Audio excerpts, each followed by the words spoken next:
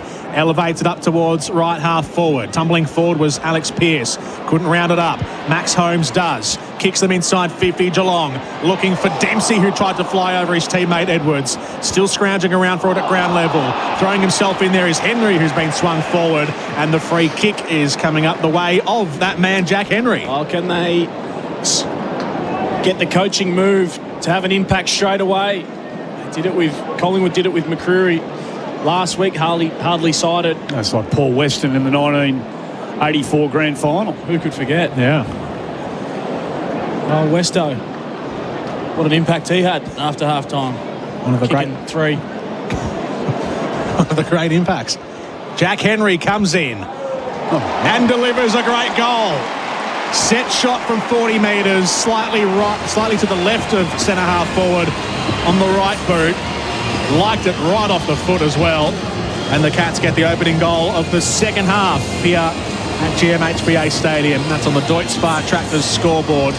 It's the Cats 9-4-58 to the Dockers 11-8-74. 16 points the difference. Well, they thought that they'd made the move, putting Henry forward, who's been well beaten in the first half, but he just snuck off on the Kahuna and pushed inside forward 50. Tracy was 100 metres away from him, so just didn't follow him, and Henry went in there and thought, I'm just going to try and get away, sneak down and have an impact in this game, and he did, and he had to sprint back right to fullback to play against the big Kahuna again, so great impact from Henry on that last occasion. I thought Edwards did really well pushing Jackson forward, and then Dempsey spoiled his mark. They got away with it though, the Cats. 25th goal in his 166 game career. Jackson again, real authority. Henry can't mark, thumps it to the top of the square. O'Sullivan goes back. Voss wraps him up. Umpire says no prior. I'll ball it up. Forward pocket, members side. Fremantle deep into attack. Jackson and Edwards coming from a mile away to contest the ball up. Jackson drops it down to Bolton, who's been dangerous at times. Humphreys wraps him up. No prior again. We'll have another ball up. Corridor now. 12 metres out from the Dockers goal. Edwards goes straight at Jackson, who stands his ground. Bolton's going to be first there. Stewart's going to take him and the footy out of bounds. 25 out now from the Fremantle goal. Some teams opt to sit their ruckman out as that spare player behind the ball, but because Jackson is so dominant, get him in there. He's likely to push out the way and maybe take it out the ruck or make something happen. Well, Edwards is so conscious of Jackson. Jackson gets his own crumb, tried to farm the handball through. Sarong gets it, gives it. Young on the left, should kick the goal, and he does. Again, just too many Fremantle players standing around unmanned in dangerous areas, and Hayden Young makes them pay. They answer the early goal, 12-8-80, 9-4-58. Deutsche Fahrt Tractors scoreboard. I mean, anyone is going to be nervous, let alone a young player coming up against Luke Jackson in the ruck, but he is feeling for him. He's very wary of him, and Jackson can just do as he pleases at the moment. Tapped it down to himself pretty much and then followed up. But you're right, too many players free around stoppage with no pressure whatsoever around them. Got out of 2 or 3 attempts to tackle. Sarong was nearly held long enough and then just got it out to Young, who standing by himself at the top of the goal square. He had 2 to give. He could have given this to 2 others if he wanted to. He had Murphy Reid and Josh Tracy standing there, arms up in the air, saying, "Give me the handball." Jackson gets the handball away after the ruck contest as well in the centre circle. He runs forward. Brayshaw runs wide. Brayshaw takes the mark at left half forward. Delivers further wide to Amos near the boundary line. 55, 60 metres out as he goes back over his mark now. Sizing up his options inside 50. He's got Switkowski making a lead for him. He's pretty free inside the forward 50. He could have hit Murphy Reid on the 50. He was standing by himself for 15 seconds. Amos trying to go at himself from 55 metres. Kicks it all the way to the goal line. Gee, he got 55 metres. He just needed 56. It was touched on the line. Jai Amos, not a bad attempt, but a minor score. 58 plays 81 on the scoreboard. 23 points the Dockers lead for Deutsche Fahrt. Short ball into Bailey Smith. Have we seen his influence on the game, Coons? No, he worked really hard in the second quarter just to try and break that line. He's disposal number 18, but he was one of the better players in the second quarter. Adam Cooney for Power Bay. O'Sullivan, nice gather, gives it to Myers. They stream towards half forward. Poking ball inside forward 50. Martin on the long lead marks in front of McDonald. Too far out to score. McDonald stands on the arc of 50. Martin comes inboard to Myers. Umpire says play on, not the required. Myers goes very short into the pocket. Cameron has to reach down and gather it. Test the hammies, top of the square. Neil in terrific position. Had to sit on Pearce. Pearce noted somebody coming up from behind him to help. There was no one there. He was cooked. And Neil takes the mark. Top of the square. Will go back and kick from directly in front. Yeah, I was worried about Ollie Dempsey then. I thought he might come through and collect Shannon Neal on the way through, but did the right thing and pulled out late. Shouldn't miss. Doesn't miss. So Geelong get the answer again. They keep chipping away. Neil's got his second for the afternoon. Geelong will not let Fremantle slide away again here this afternoon. You think this one got that feel about it's going to the wire now. 10-4, 64 Geelong. Fremantle 12-9, 81, 7.5 minutes gone. Second quarter on the Deutz-Far track, third quarter I should say, Deutz-Far Tractor scoreboard. Sun-Orthodox, the forward entry. I'm sure that ball went 15 into Brian Myers from Jack Martin. No, I didn't. They're pretty hot on it, which forced Myers into the one-step kick. Jeremy Cameron was deep in the pocket, just hacked it around the corner. Big Shannon Neal knew that there was going to be some heat coming in behind, got the better of Pearce, got goal side and took a good mark. 8 minutes gone on the Elders clock here in the third term. Centre clearance won by Jackson. Gives the 1-2 handball to Brayshaw. Then sidesteps Blitzarves. Neil. Erasmus wobbles an awkward kick inside 50. O'Sullivan drops the mark he should have taken. Spills out in front of De Koning. O'Sullivan comes through to sweep around again. Pumps a handball forward. Again turned over. Clark coming back the other way. High kick inside 50. Amos cuts the contest in half. De Koning caught by Voss. Voss trying to track it down. Dudley dives in low. Switkowski's there looking for it too. Atkins pushes it away to Zach Guthrie. And now it's Bruin who gets pushed off his kick. Only goes 2 metres. Switkowski's in there again. Pressure. All of that happened in a little 5 metre radius, and the ball will be balled up. Centre half forward. Big few moments coming up. Big couple of minutes. If the Cats can kick one back to 11, they'll feel right into this Big contest. moments for Bendix breaks. Bendix, the best known breaks. The defensive clearance into the centre by Geelong. Close, paddles it forwards. Cameron handballs over his shoulder, looking for Blitzarves, but only getting McVee, who did really well. Spins out of traffic nicely. Directs it to Dudley, who spills the grab. Atkins hands it backwards. A little paddle to Cameron. And now can the Cats break through the corridor? Bruin finds Smith. Inside 50, looking for Neil, and only getting Alex Pearce, not for the first time today, taking a great defensive mark. I love his positioning, Alex Pearce. He's not afraid to take that front position and just read the play. Oh, his kick was poor. It was in between a couple of Fremantle teammates. O'Connor read it better than anyone. Thought about going inboard to Cameron. Chooses to go direct to the top of the square. Pearce again. He is owning that matchup.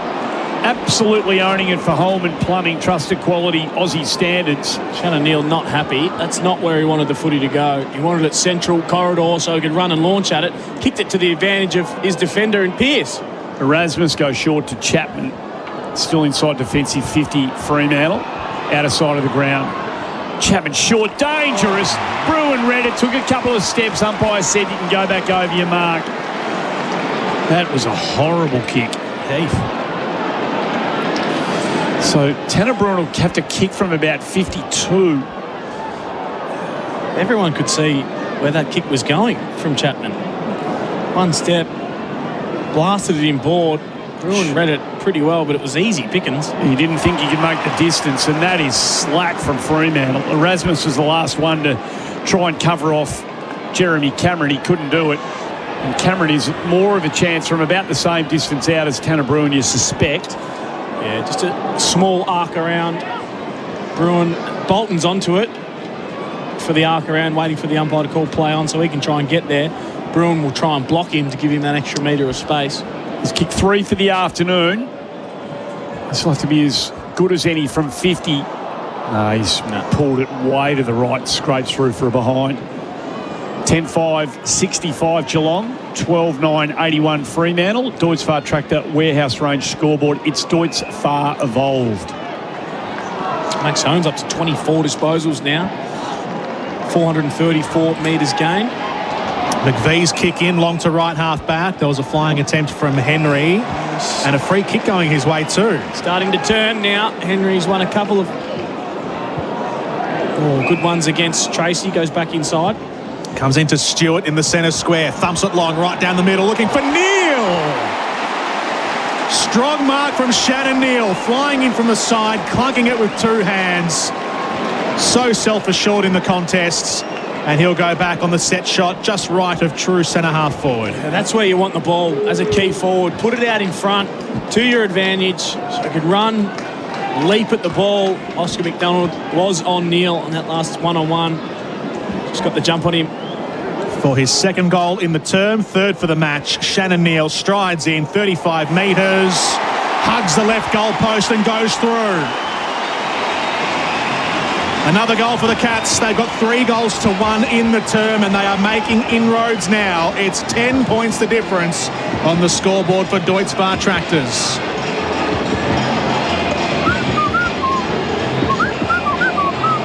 (11-5-71) to 12-9-81. And Mrs. Neal just downs another shot of Don Julio as well. Are you aware of that? Does she do that? Her son kicks a goal. Every goal, she has a shot of tequila. Is that right? Yep. Hence the song. So she's down 3 at the moment. Nice. Kicks a bag. She'll be hammered later on. She'll have to watch the replay. Look out for Mrs. Neal. They haven't been down the stairs at the end of the game. They haven't been this close since the 11-minute mark of the second quarter, the first quarter. So they're really pressing here now, the Cats. Johnson takes it, wrapped up straight away by Holmes, who's really putting together quite the career here at Geelong. In the middle, we stay momentarily. Young throws it on his boot. Ball goes straight up and down. Blitzars can't do anything with it. Darcy works hard for it at ground level. Erasmus can't take anything with that, but it's going to ping him here. Rightfully so. He made no attempt. He was quite happy to take the tackle, and that was pretty meek in the end by Erasmus. Mullen wins the free kick.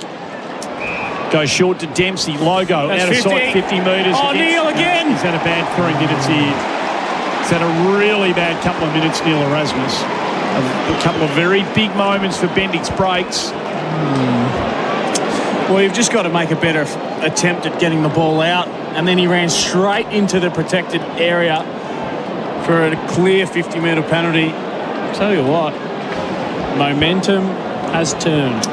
Dempsey has got ball in hand. It's in good hands.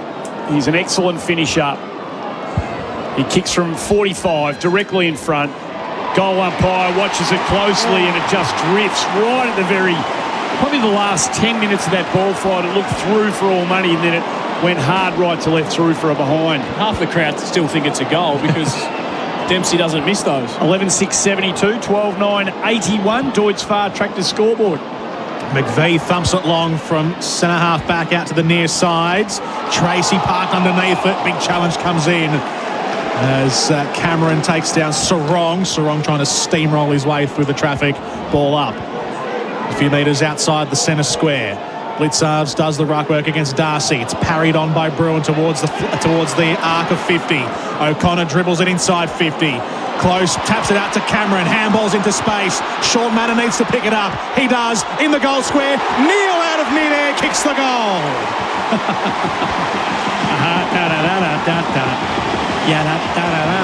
Oh, and I tell you, Mrs. Neal's getting happy now. Well, Mr. Neal's got a smile on his face as well, I think. Not more and he's half a chance. Shannon Neal from a metre out. It was handballed to him by Sean Manor, and he just lunged that right foot out to toe poke it home. And it's now 3 points the difference. 78 Geelong, 81 Fremantle. Halfway through this third term, 16 minutes played at GMHBA. Oh, he's lit it up. It's been a frustrating half of footy for Shannon Neal. Been beaten in some one-on-one contests. He started behind. Pearce has got the better of him. But it's a good sign of maturity that he hasn't put the white flag up. He's kicked 3 goals this quarter.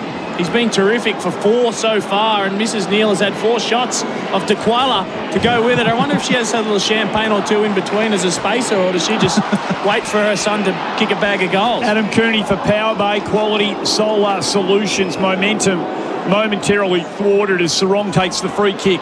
Goes up towards centre half forward. Tracy answers in between a couple of cats. Henry didn't get there.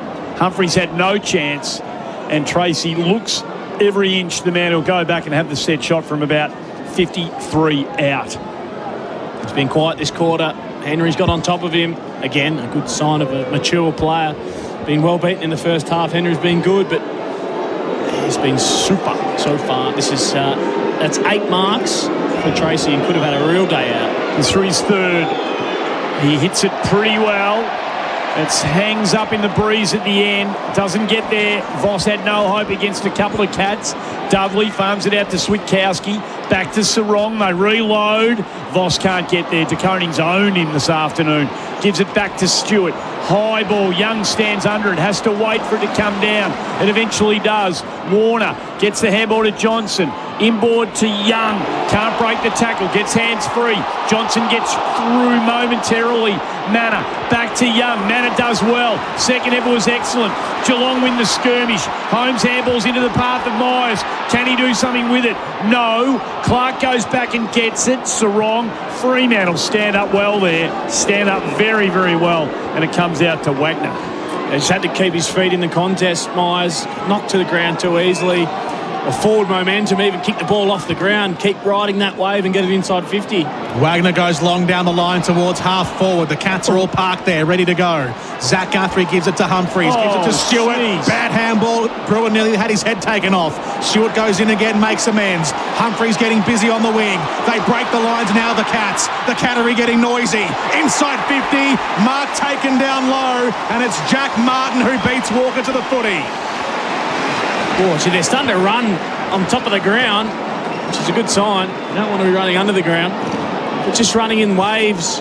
Tom Stewart, again, the hospital handball, but did really well to follow it up. And they had 3 or 4 players running goal side. I thought Jeremy Cameron could have got a handball received and run inside 50. But chose to go to Martin, the chiselling ball, and he'll have a shot from 50. For his first goal of the day, Jack Martin. And to give the Cats the leads from the paint of 50, sets it to the goal face. It's out to the left, stays in the field of play with some defensive work. No, it doesn't. It was just over. Who was that there on the line? Might have been Manor who tried to play it back infield, but a minor score makes it 2 points of difference. The Dockers still leading. They bring it out of defensive 50 a bit too easily. Erasmus needs to make amends for a couple of blues he made moments ago. Finds O'Driscoll. Genuine outer wing position. Comes inboard on that left foot. Inside forward 50. Tracy goes up. Come on. Dudley. Magnificent crumb. And then he just pushes it across the face. Opportunistic stuff, but just the minor score. 12-10, 82. 12-7, 79. We got the close one. Deutz Far Tractors scoreboard. 7 minutes to go. Qualifying in China. F1 Grand Prix. Mercedes 1-2 at the moment. George Russell and Kimi Antonelli. Piastri in third. Is this Q3? This is Q1. Listen to you two. Here's Wagner on the wing for the Dockers. She'll put them back inside 50. It's a 1-on-3 in favour of the Cats. Tracy was the only one back there. Still going Tracy down at ground level. Ball in dispute. Zach Guthrie comes through, taking the ground. Wagner comes up with it. Jackson, Switkowski, back to Wagner. Handballs to Bolton on the 50. Tries to tee it up. Sinks the slipper in. Sets it a long way, and it's marked on the goal line by Tom Stewart.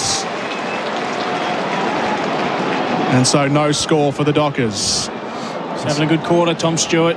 Starting to get involved, reading the ball behind the play as he does best. Remains a 3-point game. The Cats 12-7-79. The Dockers 12-10-82. Nice kick. Lovely kick outside defensive 50. They're running. Humphries. They are run. Found a gear here. Smith, can Fremantle go with him? He goes looking for blitz halves. Tries to keep it in out of sight of the ground. Smith read the play beautifully. Went to help out. Dempsey gets it back to blitz halves. He's wrapped up by a couple, and Fremantle hold up. He's not necessarily the flashiest player, Bailey Smith. We know he runs super hard, but he just keeps on going and going and going, and he sort of snuck his way into this contest just due to work rate. I mean, he hasn't burst, the lines or anything like that, but he's worked his way up to 21 disposals and quite often been that link player through the middle of the ground to help Geelong go forward. All back into play. Jackson's been immense. Finds its way out. Bruin just felt for it.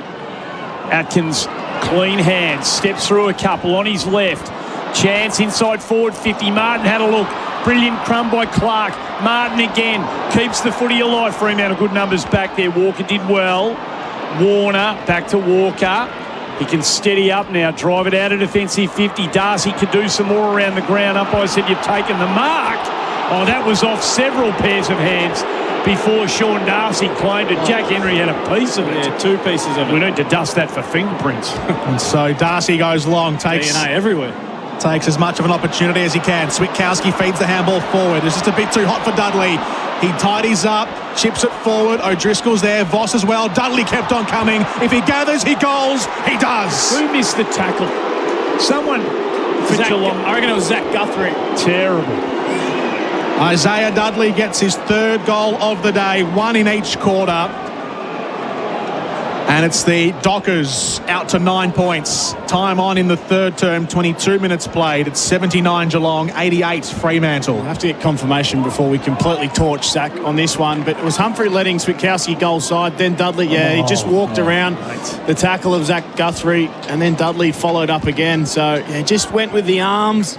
Zach Guthrie, he's a really courageous player. Puts his body in harm's way 99% of the time. But just needed to be a bit more solid with that tackle, went arms instead of body, and Dudley just walked straight through him. There's replays for Harvey Norman. Need a new TV? Score a deal at Harvey Norman's 2025 TV run-out sale. Big brands, big screens, big savings. TV run-out sale on now. She's had some big moments for Bendix Breaks, has young Isaiah Dudley. Those 3 goals that Geordie mentioned have been crucial. Young, can they put another on the board? They go forward. Amos almost the mark, almost the free kick. Play on. Dudley gets hands on the footy. It won't come out. We'll have a ball up, 40 out from the Dockers goal. Young and Jackson getting involved. Nice pub on Flinders Street. He's had 10 this quarter, Jackson. All thrown up. Brayshaw's been pretty quiet. Comes through. Was he taken high? He was. Oh, the arm over the shoulder from Guthrie, who's had a couple of moments right now that are proving potentially very costly. Gives away the free kick. And Andy Brayshaw will go back from directly in front, 30 metres out. He's been in so many big moments, Zach Guthrie, that he's generally so calm in these situations, but he's had a minute or two to forget. Just some errant work, arms flailing everywhere. He's such a growth player through the last couple of years for Nutrient Water, but he's had a couple of moments here. Brayshaw does not make any mistakes, puts it through. So a couple of very big answering goals here by Fremantle late in this quarter. 24 gone, and they bounce back out to a 15-point lead. 14-10-94, 12-7-79. Deutz Fast Track the scoreboard. AFL Nation for the 4 and 20 traveller. Well, it's just a bit sloppy, isn't it, really? Brayshaw getting on the move around, and Zach Guthrie just putting that left arm over the shoulder. Unforgivable, really. No need for it. Brayshaw finishes, but Young and Jackson getting involved. Again, around centre bounce, 16 between them in the 3rd quarter. Goal to Young, and Luke Jackson has been terrific. 5 clearances in the 3rd quarter alone. He is just impossible to stop at the moment. Got as close as 2 points a couple of minutes ago, the Cats, on their comeback, but 15 points of difference now. They scored 4 of the first 5 goals of the term. The last 2, though, have gone to Fremantle. Centre clearance looking to be won by the Dockers again. Brayshaw has it, but Bailey Smith has him. Oh, what? And a free kick going Geelong's way. Oh, holding the ball. Bailey Smith runs off, gets around Brayshaw. Kicks it long inside 50. Underneath it was Dangerfield. Couldn't get there. Close out the back. Dempsey over to Dangerfield. Has a bobble. Gets to the boundary line. Kicks it towards the goal square. It was a back heel from close. Warner's under the pump 2-man tackle. A ball up in the right forward pocket for Geelong. A little sneaky one. The golfer's been quiet, though, hasn't he? Well, they didn't even give him the back heel. He hasn't touched it this quarter. Ball thrown up in the pocket. Cameron guides it down. It's Chapman who's there first for the Dockers. He'll see it away up to the edge of 50. Humphreys cuts it off and keeps it locked inside. Smith finds Clark. Can he snap a second? He can't. It wriggles off the outside of his boot out to the left. A minus score for the Cats. 14 points the difference. 26 minutes played on the Elders clock in the 3rd term. Slick hands from Baz Lincoln. Oh, mate, we were critical of the handballing early. That was as sharp as we've seen all day. John Clark, nearly a good player, isn't he? Just gets to the right spots, nearly takes a hanger, nearly kicks a good goal. He's just got to get those little things right, and he'll be pretty handy, I think, for the Cats. Yeah, he's still got some growth in his game for Nutrient Water. got to get some opportunity consistently every week till he feels at home. Another holding the ball decision against Johnson, who was trapped under the pack, and the umpire said you had a chance and you didn't do enough with it. Guthrie goes in towards full forward. Dangerfield in the middle of the pack. Just stood there as everybody flew around him, and somehow it found its way into his veteran mitts, and he takes the mark 15 out directly in front. He's had one big contested mark last quarter, and he gave it off to Jeremy Cameron. This one he'll go back and slot. Hardly sighted this afternoon, Paddy. It's a big moment for him and his team for Bendix Breaks. And he puts it through. So Dangerfield stands up when they need him to. And it's back to 9 points here at Kardinia Park. Dangerfield gets his first for the afternoon. 27 minutes gone, third quarter. Geelong 13-8-86, a Fremantle 14-10-94. So, end of Q1 in China. Charles Leclerc just edges out George Russell to take that first of the 3 qualifying sessions as we head back to GMHBA. Jackson 22 disposals and a goal. Erasmus 16, Young 16. Max Holmes has had 26 for the Cats. Baslenka working his way up there with 23. Dangerfield just the 3 disposals for the afternoon. He has not left the 50. 8 points the difference with still a couple of minutes to go in the third term. We've played 28 minutes. There's still 2 minutes to go before three-quarter time on the clock for Elders. For all your crop protection, seed and fertiliser needs. The clearance from the Dockers. Up to centre half forwards. Heavy contact, big tackling. What now? And a late whistle. Fremantle. Well, the Cats are starting to step up, and so are the umpires at the moment. It's found me going tough really today, involved. Paddy Voss. Voss drives it long to the goal square. Amos underneath it. DeConing got a hand in, breaks it up. Sarong gets it away. It's a wobbling, almost torpedo kick off the outside of his left boot. But it's a minus score for the Dockers. Takes them up to a 9-point lead. In the end, it was a beautiful little spiral that it had going as it torpedoed its way into the crowd. Stewart goes short. Myers, back pocket, outer side of the ground. 29 minutes gone, third quarter. Elders clock for Australian Agriculture. Down the line he goes to a contest. Ball in dispute. O'Driscoll did well, followed up his own little tap. Murphy Reid, handball was high and to no one really. Ball stays in dispute. Chapman goes in and gets it. Out to Warner on his left. Long ball, chance here, Amos. Chance here at ground level, Dudley. Ball hits a deck. Geelong have got to be good. It pops out. Reid cuts. Reid misses. Oh, he's been kicking more of those than he misses in the last 18 months, but he can't score the major there. 14-12-96, 13-8-86. What a high-scoring game this is. One of a handful already in this round. 86-96 with just a couple of moments left in the third term and a whole last quarter still to come. Hanging right in the balance. The Dockers have led all day. 8-3 Fremantle in the first quarter. 5-3 for the Cats in the second quarter just to stem the flow. It's been an arm wrestle here in the third, but the Cats again starting to chip their way in. They've got a couple of minutes or a couple of moments remaining. They can go the corridor here with 20 seconds left. It's up to centre half forward. Dangerfield trying to wrestle himself away from the Warner tackle. And there goes the three-quarter time siren with the game hanging in the balance. 10 points the difference. The Cats 13-8-86. The Dockers 14-12-96 on the Deutz Fast scoreboard. The Deutz Far Tractor Warrior range. It's Deutz Far Evolved. One term to go here on AFL Nation. We'll have it for you next from GMHBA Stadium right around Australia. That quarter on AFL Nation was for the Deutz Far Warrior range. It's Deutz Far Evolved.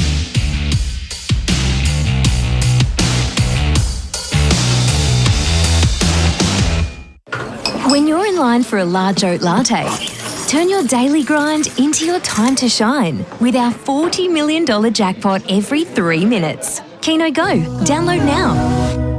18 plus only. T's and C's apply. Gamble responsibly. Spec-Rite Merbau decking comes pre-oiled, which means it's already primed and ready for installation, saving you time, improving stability and protecting the timber from moisture and UV. For a great finish on your deck, start with Spec-Rite pre-oiled Merbau decking, available at Bunnings Warehouse. At Kogan Mobile, we know kids are expensive. Ludicrously expensive. So get smarter with your kids' smartphones. Grab a 140 gig plan for just $179.90 to use over 12 months. Search Kogan Mobile to find out more. Kogan.com. Clickin' awesome. Nobody calls us with good news. We hear from you when things have gone wrong. When you're injured or sick because of your job. When you've been hurt in a road accident. When a trip to the shop ends in the back of an ambulance. But it's okay. We know what to do. At Carbone Lawyers, we're experts in getting you compensation. So remember, when things go wrong, get Carbone on the phone. Get Carbone on the phone. Get Carbone on the phone. We don't settle for less, neither should you. Visit carbonelawyers.com.au or call 1800 369 888. Some people say there's more to life than drinks. McCafe's response to that was to make even more delicious new drinks. McCafe, there's a drink for that. Ba-da-ba-ba-ba. That's the sound of a cricket bat being shaped. Concrete mixing. Socks being stitched. Made right here in Australia. And when you look for products certified with the green and gold kangaroo, you can be confident you're buying an Australian-made product. You're backing local businesses, jobs, and our economy. Look for Australian-made and buy Australian. At Choices Flooring, we know choosing the right floor or window furnishings can feel overwhelming. That's why for over 60 years, we've been more than just a retailer. We're your partner in making the right choice. From stunning carpets and sleek timber to stylish blinds and shutters, our friendly team combine personalised service with state-of-the-art technology to bring your vision to life. And we're here for you every step of the way. Visit choicesflooring.com or head to your local showroom. Choices Flooring, helping you make the right choice. Footy's back, and so is all the action at Tyre Power. Celebrate the start of the season with the team from Tyre Power, and you'll get the power to buy 3 and get 1 free on selected Pirelli tyres. Buy 3 and get 1 free on selected Pirelli tyres, but only at Tyre Power during their Footy's Back sale. It's time to tackle road safety with a new set of tyres at Tyre Power. Visit tyrepower.com.au or call 13 21 91 for your local independent owner. Growing a business is rewarding, but cash flow pressure can be stressful. Supplier invoices, tax obligations, payroll requirements, it all adds up. Octet can power your business with smart business finance. From lines of credit to unlocking cash from unpaid invoices, Octet helps your business move forward. Plus, you can choose to earn frequent flyer points on eligible payments. So, keep cash flowing, seize growth opportunities, and be rewarded. Find out more at octet.com. That's OCTET.com. Lending criteria and conditions may apply. Get together with friends and family and rekindle the spark with a Glow fire pit. It's all about sharing special moments with the people we care about, creating outdoor memories that last a lifetime. It's where everyone comes together, getting lost in the glow and the good vibes. Feel the warmth and create special moments with your own Glow fire pit. Available at Bunnings, Mitre 10, home hardware stores and select independent garden centres.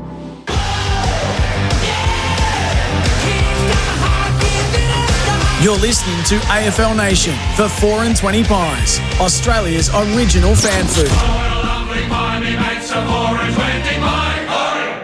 Macca's, I'm loving it moments. This footy season, never miss a moment with McDelivery.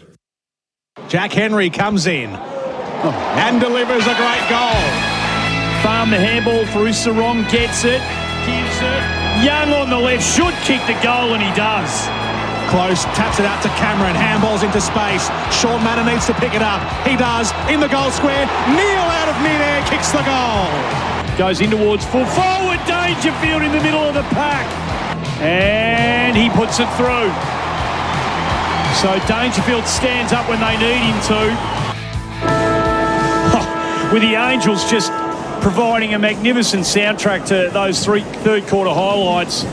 Both teams remain in their huddles. We've got a barn burner of a finish coming up here at Cardinia Park. It's Fremantle. You feel like they're hanging on, but they've still got a punch or two to throw by 10 points going into the final quarter. Adam Cooney, our expert for Power Bay Quality Solar Solutions. Coons, what is going to happen in this last quarter? So the questions that will be answered in the next 30 minutes are, will Geelong's run last week hold them in good stead for this last quarter? Fremantle looked slightly tired in that third term. The Cats started to run in waves and Smith got going and Holmes got going. Tom Stewart was terrific behind the ball. Jeremy Cameron again getting involved, but it belonged to the big man, Shannon Neal. 3 big goals in the third quarter, 3 shots at tequila in the third alone for Mum. So she's up and about. We're hearing in one of the function rooms there, plenty going on at the Cats. So can they hold on, Fremantle? Can they find something in this last quarter? It's going to have to be led again by Luke Jackson, who's done a power of work this game so far. AFL Nation for 4 and 20 pies. Fremantle have led for the entire game. Geelong keep coming. Final quarter to get underway. We're in the hands of Jordan Canellis. AFL Nation for 4 and 20 pies. Here we go. Last turn from GMHBA Stadium. Holmes with hands to the footy first. Bruin was there too, but runs into a dead end in the form of Luke Jackson. Young taken to ground. Comes back to Bruin. Hammers it inside 50. Neal goes to ground with Pearce making contact. McDonald's there to try and mop up. Coming through Jack Martin as well. It's 40 metres out right now. Ripped away from Cameron. Mark taken by Holmes, who made a big lunge to play on. Played on. He did. He did. Went off his line. But the umpire didn't blow the whistle. So he will get to go back and take his set shot. The man on the mark is standing a step in front of the 50. He is at right half forward, kicking away to the Barwon Riviera end. If he has to arc to get the extra distance, I'm not sure it'll suit him. It's more of a straight line operator. Holmes from outside the 50. It's off the outside of his right boots, and in the end just squeezes in for a minor score along the behind post. Minute played. It's a 9-point ball game. 87 Geelong plays 96 Fremantle on the Mate Internet and Mobile scoreboard. Warner kicks it into eventually a 2v2 as Reid came to make it the equal number. They're a chance here. Desperate stuff by Bruin as Pearce eventually gets it to Reid. Now he's got a problem. He goes to ground. Myers grabs the footy. They sweep it out of the Cats. They win the early skirmish. Manor up towards half forward. Nice reading of that by Clark, who dropped into the hole and takes the mark at half back out of sight of the ground. Early stages, final quarter. If it wasn't Clark, it was going to be Warner. So the Cats forwards just got to engage. Man, get up to the contest, get in front. Stop trying to sag back and wait for that easy one out the back to Joe the Goose. Adam Cooney for Power Bay. Premium energy solutions for sustainable Australians. Up they go, inside forward 50. Sarong the crumb, out the back to Warner. Takes his time, didn't panic, gets it to Johnson. Under pressure from Manor, driving footy. Only as far as O'Sullivan, they're coming back again. Will come centrally to Bailey Smith, who takes the mark in front of the centre circle. Has to wait a moment, then runs off to the right. Gets some space. Gonna kick it, Bailey. Kicks long inside 50. Top of the goal square. Pearce was there, and Neil Erasmus takes the mark. He waited too long to kick that, Baslenka. Tony Lockett would have assassinated him 30 years ago. Erasmus goes short into the pocket for Oscar McDonald. Winds up the right foot kick, keeps it pretty low. Jackson flies up and takes a nice aerial mark. Good player, isn't he, this guy? Yeah, he goes all right, yeah. He's at left half back, broadcast sides. The Dockers kicking to our left here, the Selwood stand end in the last quarter. He hangs it up in the air, Luke Jackson. It goes past 3 Geelong defenders and lands with Tom Stewart, who knocks the kick out towards Cameron. Takes the mark on the near boundary. Gee, Fremantle needs something from Voss and or Amos in this last quarter. They can't just keep asking it from Tracy. The Cats go forward again. Here's a chance. Straight line, Holmes. Driving footy right to the line. Off hands through from behind. They are chipping away. 13-10, 88, 14-12, 96. Mate, Internet and Mobile scoreboard. Jordan Canellis, 3.5 gone. Final quarter on the Elders clock for Australian agriculture. The Dockers have led all day. The Cats have been coming home strong, though. They've kicked 10 goals to 6 in the middle 2 terms. From a game-high 33-point lead at quarter time, the Dockers. Geelong got as close as 2 points halfway through the last quarter. The previous quarter, that is. Quarter number 3. They're into control mode here. Just trying to slow it down, trying to stop the Cats run, identifying that they are looking the stronger side in terms of their running power at the moment. Just taking the ball off them, forcing them to defend for a minute here. Let's try and get a breather rather than anything else and get some distance on it. Hoisted high up towards Jackson at right half forward. Feeds the handball to Shai Bolton. Kicks inside 50. It's a 2-on-4. Here goes Tracy. Handball's out wide. Reid, right forward pocket, around the body. Oh, Tracy should have the shot. He misses. Minor score to Murphy Reid. 3 behinds in total in this quarter so far. 2 to the Cats. Adam, 1 then to the Dockers. Why didn't Josh Tracy just snap it across the left shoulder from 25 out? One step around the body. Not a lot of pressure on him. Put Murphy Reid under the pump. Yes. And he dropped it sideways. Short ball into Holmes. Been pretty good. He goes now down the line. Wants Blitzarves in front of Chapman. Blitzarves played it cleverly. Tried to palm it off to Cameron. He did so successfully, but the umpire had blown the whistle and everybody had stopped. So no advantage. Blitzarves from half back. From the adoring members here at Geelong. He switches to the outer side. Henry. Short to Humphreys. In front of Brayshaw. Takes the mark. Pops it over the top to Guthrie. Guthrie takes the mark. Moves it on quickly. They've got room. O'Sullivan's been impressive. Drives on that right leg up towards full forward. Big pack Jackson brings it to ground. Erasmus goes in. Handballs into the knees of a Geelong player. Spills to Smith. Good snap, Bailey Smith. What a finish. And he loves his own work. And on this occasion, rightfully so. It is a very, very good kick under pressure. No time to size it up. All football instinct. And they cut it to 3 points, the difference. 5 minutes into the final quarter. Fremantle, 14-13-97. Geelong, 14-10-94. Yeah, right. He does enjoy his own work. Mirrors on his bedroom roof. But geez, worked hard today. You have to give him that. 25 disposals. He has been one of the players from the first bounce who's just worked really hard, become that link player through the middle of the ground. 25 disposals, kicked his goal there, 6 score involvements. He hasn't stopped trying and hasn't stopped running, and now starting to get on top. I'll be surprised if Freo can hold on now. So it's 3 points the difference. Centre clearance coming the way of the Dockers. Sarong takes a running bounce out of the circle. He's got Smith pursuing him. Gets onto his left, Sarong. Kicks inside 50. Right onto the chest of Patrick Voss. Diving forward at full stretch at the right flank. He'll go back and kick from just inside the 50. Needs to kick it, Coons. Yeah, big moment, Paddy. He's had one real opportunity. Been beaten for most of the day. Made the most of that earlier. He might tear a hammy off the bone if he kicks 6-1 celebrating.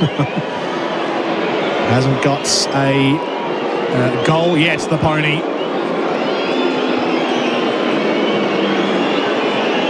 He comes in, the slow approach, past the 50. It gets high.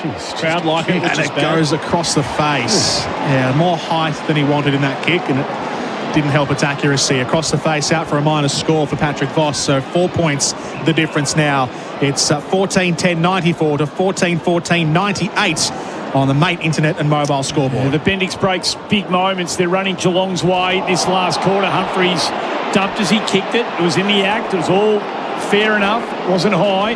Brayshaw drops one he should have taken as the Dockers turned it around. Then brilliant stuff from Clark. Brayshaw's had just a day, I reckon.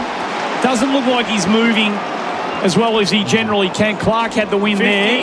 That's 50. And so was it against Brayshaw? Yep. It was. Yep. He's not had a good day, Andy. And the ball goes all the way to centre half forward. Myers, he's got Martin all on his own. Fremantle were all over the shop, out of position. And Martin takes the mark well within range. And he can put them in front for the first time today. Yeah, just 13 disposals for Brayshaw today. We haven't seen him break away from stoppage. We haven't seen him monster inside like he usually does. Martin's kick's on the way, and the Cats lead. This has been a consistent, committed and courageous comeback by Geelong. They were 32 points down late in the second quarter. Everything was running against them. They haven't really found their best stuff today at all, Coons, and yet somehow they lead by 2 points, 8 minutes, nearly 9 minutes into the final quarter. Geelong 15-10, 100. Martin kicks the big one. Fremantle 14-14, 98. What has been impressive was that the players that were down in the first quarter and a half have really fought back hard. Like Shannon Neal, he's kicked his forward, was lit up in the third quarter. Henry, who was well down, has fought back in this contest. Martin, who just kicked a goal then. Dempsey, these players. Connor O'Sullivan's been reasonable all day, but players who have been down have stepped up. Fremantle's been left too little to too few. The Cats lead for the first time today here on AFL Nation at GMHBA Stadium. The Dockers again win the centre clearance. Bolton on to Jackson. It's a heavy handball from Jackson.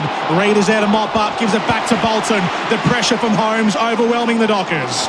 And now Smith will kick it away towards Cameron. Skittles him and Chapman. The two number 5s go chasing after it. Heading there first is Walker.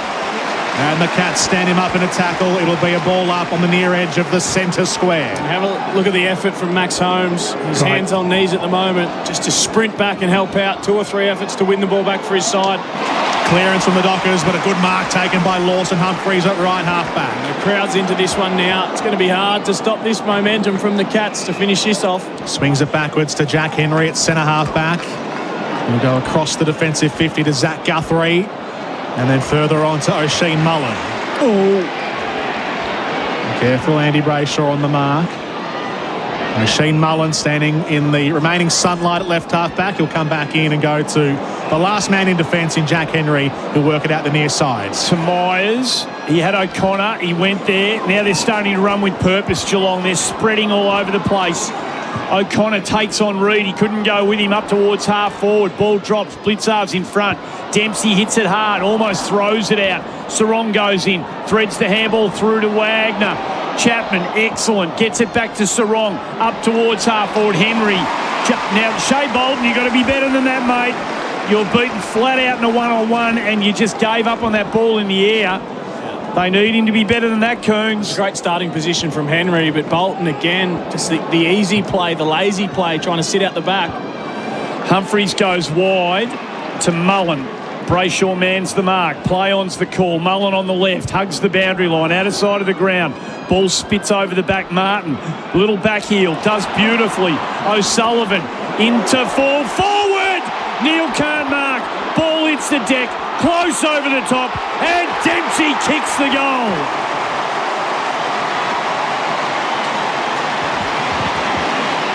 Neal went back with real courage, caught one for his quarter. Maybe the umpire called advantage, I'm not sure. All's well that ends well. Neal's okay, and Dempsey kicks the goal. Cats lead by 8. How slick was the little knockback from Jack Martin? Yep. To open the corridor for Connor O'Sullivan, who's been terrific today. He's held his own in the back 6 and got his game going forward as well. He's coming back. Oh, no, he paid the free kick. But shouldn't have been advantage if he paid the free kick. He must have paid the mark.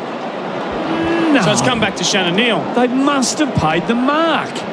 So the Dempsey goal's off the board. Neal should convert. Oh, yes, he does. Kicks his 5th. Well done, big fella. He had to wear one going back with the flight. Whether it was a mark or a free kick, it doesn't matter now. It's all academic. Neal does the right thing. And it is indeed an 8-point margin. 16-10, 106. Fremantle 14-14, 98. Hell of a performance by the Cats. Made Internet and mobile quarterboard. $25 off for 6 months with Made Internet. Use promo code BINGE25 at checkout. Well, hopefully she's not driving home from this one. Mrs. Neal, she's five deep. She'll be in all sorts of trouble now. But you have to honour your son's wishes. 5 tequilas down, 5 goals for Neal. It was great courage going back with the flight. Not sure how Ollie Dempsey got in the goal square by himself, but Cats are still just riding this wave of momentum here. The Dockers have won plenty of centre clearance, but not much territory. They get first hands to the footy here. Holmes wants to sprint away, but the whistle's gone. It's coming back to Fremantle. The kick taken short by Murphy Reid. Puts it out into space for Wagner. Has space to work with on the wing. Kicks inside 50. Too heavy for Young. Kicked away by Stewart. He'll chase it down because it's come off his boots, and that is going to be an out-of-bounds turnover. Well, there's a couple of these Fremantle forwards who just really need to find something late here. Had enough, you reckon? A couple of them look like it. Wagner will kick it long inside 50. De Koning gets an authoritative fist to it. It's marshalled by Reid, who's slung to ground by Tanner Bruin holding the footy. Had another pretty good day at the office, Tanner Bruin. Sure has. Terrific last week. He's fought hard today. 22 disposals. He's done well on both ends with ball in hand and also helping his side defend and win the footy back like he did on that last occasion. The Cats will square it up in defence. Jeremy Cameron's all the way at full-back taking the mark here. Myers the short option. He goes there. Had to be inch perfect, and he was. He had Jordan Clark bearing down on him. Myers pokes a kick to the back edge of the centre square, and it just found its target in Clark. He goes into the centre circle. Sarong intercepts, takes the mark. And then got taken down. He gets up quickly from the Bruin tackle. Plays on inside 50. Coming back. Geelong players clattering into each other in desperate defence. It's De Koning who'll hammer it long away from defensive 50. And it's going to be a high free kick to Sean Darcy at left half forward. Gee, I thought Sarong marked the ball and took off. He did in the middle there, and the umpire gave him the benefit of the doubt and took it back. Well, Bruin tackled him, so it should have been 50. Darcy's kick is horrible. Horribly good. But somehow Voss got rid of De Koning, who was in the box seat, and takes the mark. It's his first mistake of the day, De Koning. It's been unassumingly good this afternoon on Voss, and just got caught watching the ball and didn't realise that the body contact was going to come. He had perfect position, just had to be a bit stronger under the ball. Voss has got a couple of little feral Geelong kids hanging over the fence, giving him an absolute gobful here. Goonie kids. It's on its way. It's a beautiful kick. Gee, we were right behind that. And he's gone running around, and Brian Myers has gone and pointed to the scoreboard and said, calm down, Prancer. It's only a point. The old school, have a look at the scoreboard. He was doing the full-on, how good am I, how good am I. It was only behind 14-15-99 to 16-10, 106. Gee, it looked good from our angle. Sure did. Yeah. We were right behind it. Drama here at GMHBA Stadium. The Cats leading this game. There's still 8.5 minutes to go. Plenty of time left for momentum swings either way. But the Cats have it right now. De Koning onto Mullen. Finds Bailey Smith. He's got three tailing him. Kicks it to centre half forward. Underneath it was McDonald. Couldn't take the mark for the Dockers. Atkins is in there, bullocking his way through the tackles, weaving his way towards right half forward. Blitzarves takes the mark, 55 out. A lot of broken tackles now from Fremantle players. They can't stick them, can they? And again, just a power running from Bailey Smith, just getting away from Voss, who tried to defend him, but he couldn't go with him. Straightens the angle, Blitzarves kicks to full forward. Cameron's there, close is there, trying to paddle it down. Judd McVie hooks it around the body. It'll bounce into the hands of Blitzarves. Flicks the handball in close quarters to Smith, who gets taken to the ground by Voss. Stupid. That's a bad free kick from Patrick Voss. Vossi's having a meltdown here. It's Bailey just Smith. undisciplined stuff, Geordie. He didn't need to lay the tackle. He's had a bad 2 minutes. Voss missed the shot, copped some heat, let Bailey Smith run off him and chased him down and gave away the free kick. He stands the mark on the 50, Patrick Voss. Bailey Smith has a goal to his name today in this quarter. Came in the 6th minute to start proceedings. Does he fancy himself from this range? No, he'll measure it into the pocket, going shorter to Clark, and it's parried out of play by Warner. Out of bounds it goes. 106 up on the scoreboard for the Cats, breaking the triple figures early with Jack Martin's goal for Penrite Oil. 100 years Aussie made, Aussie rules. 106 to 99 the score. 7-point leaders Geelong. 3 goals kicked this quarter, all by Geelong. Ball thrown in. Darcy drops it down in front.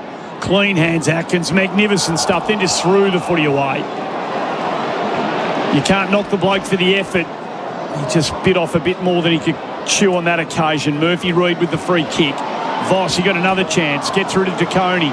Ball to ground. The handball was awful to Brayshaw. Put him under all sorts of pressure. Then he goes to ground, out of the contest. Myers toe pokes into space. Dempsey, brilliant release. Cameron on his feet. 60 from home. High ball into the corridor. Neil Camp's underneath it. Wagner should have taken the mark, batted it down. Lucky Erasmus to Chapman. They need to find something in the next couple of minutes. Tracy can't mark. Ground level, McDonald. His handball intercepted by Blitzarves. Gets it to Manor. Manor from 49. Manor right across the face of goal. He can't do what he did in the second quarter. Find the big sticks. Fremantle a chance to rebound. He's lucky. He didn't have too many options to go to, Manor, but he was looking nowhere but the goals. So there wasn't really an obvious option, so you can forgive him for that, but the finish would have set the joint alight. Dockers at left half back, kicking down the broadcast wing. Perfect kick to find Sean Darcy. Marks on the AFL logo. The kahuna's out. Tracy's there at centre half forward. He spots him in his fluoro boots. Goes in that direction. Goes through his hands. Out the back, Mullen gets there. Humphreys is there sliding across defence and mopping up. Kicks to the near side. Stewart the target. Body contact out of play. Boundary throw in front of the benches. There's some Fremantle blokes who are feeling the pinch right now. They are knackered. Been a big flight over across the Nullarbor and a big trip down from Tullamarine. They didn't play last week. I reckon they've had enough, Andy. They're knackered. 106 plays 99. Approaching time on in the last quarter on the eldest clock. 20 minutes about to be brought up. Smith goes in and under. A loose handball from Bailey Smith. Sarong kicks inside 50. Mark not taken by Young. Had two hands to it. Here's Voss. Scoops it up. Dribbles it across the face. And tipped in for a rush behind. They're into it again. O'Connor. It's just not his day. They bring up the ton, the Dockers. It's a one-goal game, 106 to 100. That panicked handball from Bailey Smith sets the wrong on his way. Better off trying to hold that one in. We might be going to extra time here. OT. Mullen cuts inboard, driving footy up towards half forward, 2v2. Martin clever. Walker stayed in the contest. Martin dragged him down. He didn't have the footy. Umpire said play on. Holmes has been terrific. Handballs into the path of Atkins. Atkins finds his man at centre half forward. Tracy Neal's going to have to get her stomach pumped if he kicks this. Stop it. She's going to be dead set hammered. He's taken the mark at true centre half forward. And he'll kick. And we know that he's got the journey in him. His best is good enough to get it home from here, Shannon Neal, who kicked from 53. He'll have to kick at 56 or 57 to clear the players on the line. He's kicked 5 for the day. In he comes. Hits it pretty well. It's drifting across the face to the left. Through for a behind. That's an important behind. Still plenty to go, though. 3:51 left in this. 16, 11, 107, 14, 16, 100. All on the Mate Internet mobile scoreboard. From fullback, Fremantle. Oh, the kick-in's been smothered. It was Heath Chapman. It got battered down by Dangerfield. It ricochets back to Chapman. Gives it to Clark. Out to the wing, but Clark's kick is turned over. O'Sheen Mullen takes the mark on the outer side. He tried to dart it in, and Dudley was out over the top. He just needed to put some air on it. Mullen will thump it back inside 50. Neal is all by himself. Didn't take the mark. Clattered away by McDonald. Sarong feeds it on to Wagner. Pumps it away to a one-on-one. De Koning versus Voss. De Koning to Jerry. 50. Voss. You are very silly Patrick boy. Voss. Paddy, you silly boy. De Koning had taken the mark on the second bite, and then Voss just slapped it out of his hands, and that's a 50-metre penalty. I think the little ferals in the Joel Selwood pocket have got in the head of Paddy Voss today. He's been a bit wayward since he had that shot. The little ferals. Look at him down there. Rat's tails. Tattoos. Harley Davidson T-shirt. They've pinched a few things today. Bintang singlets. Sam De Koning for a rare goal for the key defender. He'll kick it from 50 metres. Strides in, thumps it across the face. It won't score. It'll stay in the field of play. Close tried to take the mark. Gathered in by Manor. His kick was always out to the right and scores a behind. 108 to 100. The Cats lead. You're right, Nanny. There's not a spriggy in sight down there. They've flogged everything from the canteen. Oh, the shot ball in. They are gone. Shot to pieces here, Fremantle, mentally and physically. Clark went short, looking for Walker. The kick was awful. It was nowhere near him. And it went straight to Sean Manor, who marks 35 out directly in front and can put this one in the book. A little goal sneak, isn't he, Sean Manor? Everything inside 50. He's looking for the big sticks. He's kicked 3. Got him going, didn't he? He did. All in quick succession in that second quarter. And this for the icing on the cake. In he comes. Oh, no, he's missed it as well. So They just can't put them away 100% just yet. 9 points the margin. 16-13, 109. 14-16, 100. 24 minutes gone on the Elders clock, final quarter. 2-goal game. There's just enough time if the Dockers are efficient, but they haven't been efficient. That's been the story of the last quarter. Throw looked like it was back in play by the Cats. It's inside 50, Geelong. Close is there. Sarong in and under. Clark feeds the handball out. Erasmus comes in. Taking the ground. Not sure if he handballed that one. It comes out to Blitzarves. Handballs to the feet of Dempsey. Cameron from the 50. Hooks it over his shoulder. It will go swinging in for a behind. They've got to take the corridor on here, Fremantle. This whole last quarter, they've been going wide and predictable. A minute 39, you need 2 scores. Just punch it down, straight down the guts. The Cats 110 to the Dockers 100. Here comes the kick in, a long one towards the centre corridor. Dempsey dives on top of it as it squirts out to the boundary. Dear. Handball turned over. Bolton latches onto it. Looks for Tracy. He goes battering into the traffic. They slam him down. Tracy's gone. The Cats win the free kick. How tough is Tom Atkins? Atkins was huge there. Wins it back for Geelong. I think he's a bit shaken up after that, to be honest. There's a big hit from the diet. And that might have been the final chance for the Dockers. Hard as a cat's head, didn't he? Have a look at him. He's a bit sore. Yeah, I think he is too. I'm sure he knows where he is, but no. He'll soldier on, as he always does.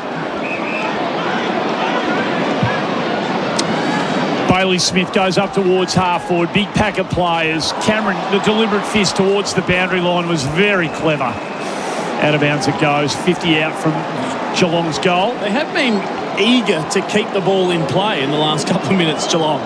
So they just slow it down. And that Dempsey handball before, just keeping it in play. They're running the tightrope of the boundary line, keeping it in play. So just shut everything down for a minute and ice this game. Chant goes up. They've been irrepressible, the Cats. We've seen them do this in the past, Danny. They do protect this venue with great pride and vigour. And it looks like they're on the cusp of doing it again. Walker goes quickly to Johnson. They've got to find something miraculous, but Cameron, as he always does, goes back behind the footy, takes the mark, looks to the bench, and is going to take every second the umpire allows him to. Told to play on. Wobbly drop punt up towards half forward. Ball hits the deck. There's a whistle. It's a free kick. It's going to Paddy Dangerfield, who is in no hurry at all to move this thing on. So he comes back into the side. Cameron comes back into the side. Statistically, it hasn't been big for Dangerfield, but you just know what a difference it makes for his teammates to have him out there. They raise their arms in triumph. They were staring an 0-2 start to the season here, Geelong. But an hour later, they dig deep and they prevail and they put Fremantle away. The Cats by 10 points. We are Geelong, the greatest team of all. We are Geelong, we're always on the ball. We play the game as it should be played, at home or far away. Our banners fly high from dawn to dark, down at Gardenia Park. Goal kickers for the Cats. Shannon Neal, 3 in the third quarter. Kicked 5 for the game. 3 for Cameron, 3 for Manor. He kicked his 3 in a real hurry. Singles each to Bailey Smith. A magnificent goal in the final quarter when they really counted almost for double. Clark kicked 1, Martin kicked 1, and Henry kicked an important one in the third. For the Dockers, 3 for Dudley, who is lively, 2 for Tracy, 2 for Bolton. But it's Geelong's day. Stand up and fight, it's always our ambition. Throughout the game to fight with all our might, because we're the mighty blue and white. And when the ball is bounced to the final bell, stand up and fight like hell. Stand up and fight like hell in one of the verses. You don't hear all that often, Geordie, and that's exactly what they did today. It's a telling line for the Cats, isn't it? They did exactly that today. And the AFL Nation for 4 and 20 pies, 16-14, 110 Geelong to the Dockers, 14-16, 100. It was a 10-point win for the Cats. The Dockers kicked 8 goals to 3 in the first quarter. They led all the way through the contest until the midpoint of the last term. The Cats came home kicking 3 goals to 0 in the last quarter. And errors everywhere for the Dockers when the moments were there to be won. Adam Cooney, our expert here for Power Bay Quality Solar Solutions. Your overall thoughts, firstly, on the Cats win, and a win that the Dockers really let slip. What an impressive performance it was from this side on their home deck. Horrible last week, horrible in the first quarter. Everything that Fremantle did turned to gold. The inside 50 efficiency was through the roof in the first quarter and a half. Jackson was running riot. Sarong was up and about. Hayden Young was delivering the ball inside 50 with ease, and they just couldn't stop it. And then they just turned it around. It was Manor who got them going in a burst of goals to swing momentum back their way. And then Fremantle answered with 3 quick goals, and we thought, well, that might be it. And then they just got going. The longer the game went, the more that Geelong just worked them down. That is the question, and it was the question at 3/4 time. I mean, coming off a week where you're match hardened, you've had the run in your legs versus, fresh up coming over from Perth, it was always going to be a difficult task. I know which team I would rather be. Rather coming off a week's run, even though it was a horror run last week from the Cats. They looked in the second half that last week really helped them, that run. They were much better for it, and Freo looked like they were out on their legs halfway through the third quarter, and into the last. They just didn't have the run in the legs. They made some horror mistakes, and they'll rue that opportunity, being 32 points up at one stage. It's funny because we'll think there was a school of thought that the clash last week for Geelong, playing away up north, going to the humid, exhausting conditions of Queensland, would actually be a negative effect for Geelong. But you're saying it's conditioned them well for today? Well, I think it certainly did. I mean, the sun was out. It was a warm afternoon down in Geelong, and they just, as the game were on, as I mentioned, like the power running of Max Holmes and Bailey Smith in that second half, they just couldn't keep up. We saw them at times just blow the Fremantle midfielders away, and Holmes finished with 32s, probably going to end up getting the 3 Brownlow votes, because from the start of the game to the final siren, he was the one midfielder who stood out, broke the lines, 11 contested, 5 clearances, and 657 metres gained. I thought his game was huge, and he just kept going. He was the most consistent mid on the ground. Celebrations happening down at ground level for Tobin Brothers Funerals, celebrating lives every day of the year. Players that stood out for you, who had the biggest impact? We'll do the categories soon, but just from an overall perspective, maybe some players that stood up in the last quarter that had maybe not the star players, but played their role. Try not to flag your 3-2-1 though, because I like hanging on for that. No, I like the impact players. I really enjoy. Like Shannon Neal didn't have a great start to the game. He finishes with 5 goals. Manor has a burst to get his side up and going when they were struggling. I love the game from Connor O'Sullivan. I thought he was terrific. Stewart built into the game really nicely as well. Lawson Humphries in the last quarter stood up. Even Gryan, who didn't have a great game, had the 6 in the last quarter. So some of those sort of lesser lights, when the game was on the line, really started to work their way into the contest. And Luke Jackson, who was easily the best player on the ground for the first 3 quarters, he stopped. He unfortunately was knackered from trying to shoulder the load and the responsibility. He didn't get much help from big Sean Darcy today. No, he was well down on his usual output, Sean Darcy. We hardly saw him. No, unbelievably quiet game. Yeah. He and Brayshaw, they're not going to win many games against quality opposition if Darcy and Brayshaw and Amos and Voss don't have have as little impact as they did today. Yeah, and even Tracy, who was absolutely on fire early, had 5 marks in the first quarter, had 7 marks halfway through the second term. I think he only finished with 8 or 9 marks for the game. So Henry fought his way back, and they did really well as a back 6 to just regroup and re-coordinate. And De Koning was rock solid all day. He had a good battle with Voss, took the points. Voss got really frustrated in the end and almost gave the game away. Who was your most flexible player tonight for Cooper's Flex Salt? Flip it with Flex Salt, the flexible oral sheep lice treatment. It has to go to Luke Jackson, doesn't it? Yeah. I mean, he's in the ruck. He goes forward and has an impact.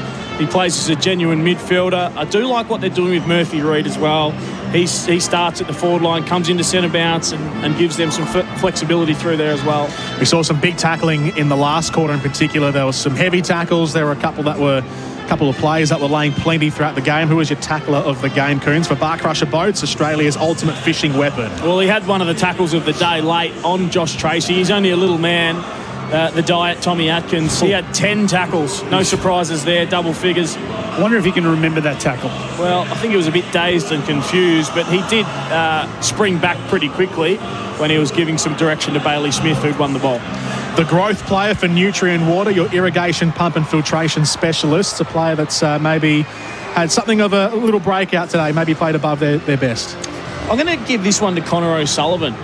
He's a young player. He was one of their best last week, and he just continues to build. I like his positioning. Not only does he defend, and he's not afraid to start in front in an assertive position, but he also gets forward.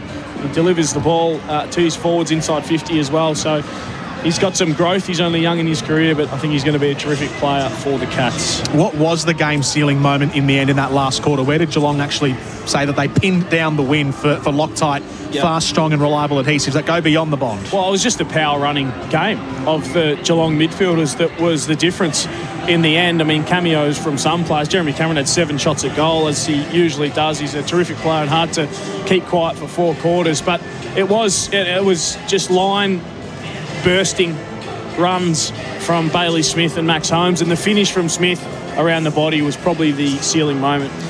We ran the most kilometres today for OMF. Better sleep for better recovery at the home of mattress, bedroom, bedding and furniture. You weren't ready for this one, were you? Yeah, I'm ready for it. 15 Ks on the dot. You'll never guess. Pat Max Voss. Holmes. Are you joking? Pat Voss. There's a lot of unrewarded running from him today. He was running towards those Geelong Ferals, I think, trying to grab them down there. He kicked a goal, didn't he, Pat Voss? I think he ran 1.5 Ks to celebrate after his goal. Shannon Neal was next with 14.7, which is ridiculous. No, he didn't kick a goal, right? Voss. Didn't he? No, we thought he missed did. that one. Yeah, true. I reckon he ran half a kilometre when he was celebrating a behind. Brian Morris did not miss him after Gave that. him the look at the scoreboard, buddy. The unmissable moment for Drink Wise. You won't miss a moment if you drink wise. The unmissable moment. Was there an awesome goal today? Bailey Smith's was pretty good. Yeah. Well, off the one step. Yeah, I can't think of anything else. Fourth quarter, goals were worth it. They were a premium. There are only 3 kicked in the quarter. Good call, Andy. That's why you're the best. Good on you, mate. And give us your 3-2-1 Adam Cooney, who were the best on ground. No idea. No, one vote I got. I'll give 3 to Max Holmes. Don't do it that way. I'll give 2. One vote to one vote to. Hang on, we've got the song coming up. I don't know if we can get the song. We'll give you an extra moment or so to ponder it, Adam Cooney, as the Cats winners by 10 points, 110 to 100 here at GMHBA Stadium. That's where I was going. We'll go the other way, mate. You're helping him out, Andy. No, it was just solidifying my thoughts. Hang on. We've got to hear this. People love it, apparently. 1 vote, Geelong's. Come on. Have we got audio down there? I don't know if we do. Can we get to the Geelong rooms? No, we cannot. All right. We are Geelong, the greatest team of all. So the big fella in the middle. Oh, there you go. Eddie. He'll take a lot out. Oh, we have got it. Of course we've got it.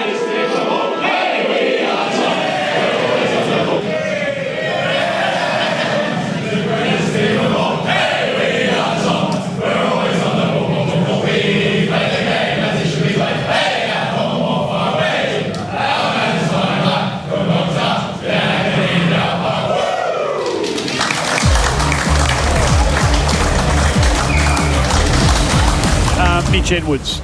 They brought him in, they pushed him back into the circle. No showering him with wasting stupid drinks to make somebody else has to clean up. Can't ruin those pristine floors that they built a couple of years ago down there. It's nonsense. The other night, someone had a bottle thrown at him in opening round. Nearly knocked him out.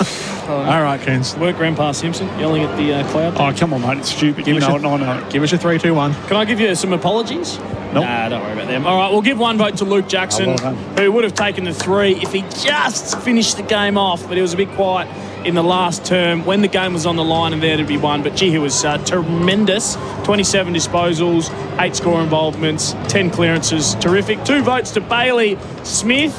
Great 4-quarter, consistent effort. Got better as the game wore on. 31 disposals, 673 metres gained, 4 tackles, and 3 votes to Maximus Holmes. 32 line-breaking ability like no others. 10 score involvement, 657 metres gained, 5 clearances. He was a standout mid of the game. Solid group of vote getters from you, Adam Cooney, our expert here on AFL Nation for Power Bay. Up next, the Cats, next week they've got the bye, and then after that they'll come back on the Thursday night of round 3 here at Gadinya Park against the Crows.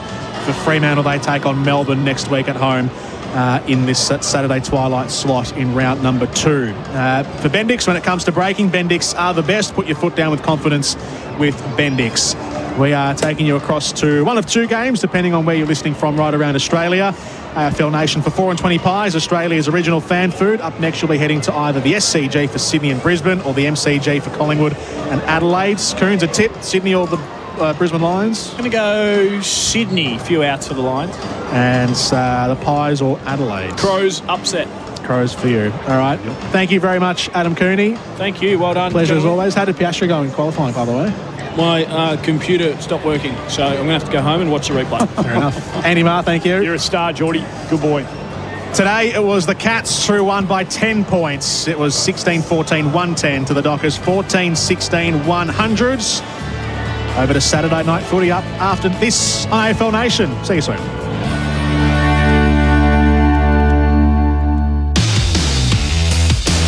That quarter on AFL Nation was for Mate Internet and Mobile. $25 off for 6 months with Mate Internet. Use promo BINGE25 at checkout.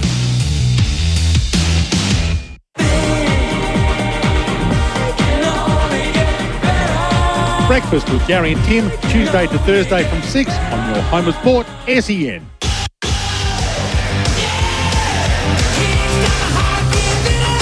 You're listening to AFL Nation for 4 and 20 pies, Australia's original fan food. Welcome everyone to the SCG for AFL Nation for 4 and 20 pies, Australia's original fan food. The Swans coming off a opening round demolition of the Blues up against the 2-time reigning premier, the Brisbane Lions. John Donohoe with you. Alongside me are 2 men who are very, very well versed at this sport of ours. Nick Davis, this is your house. Welcome to you.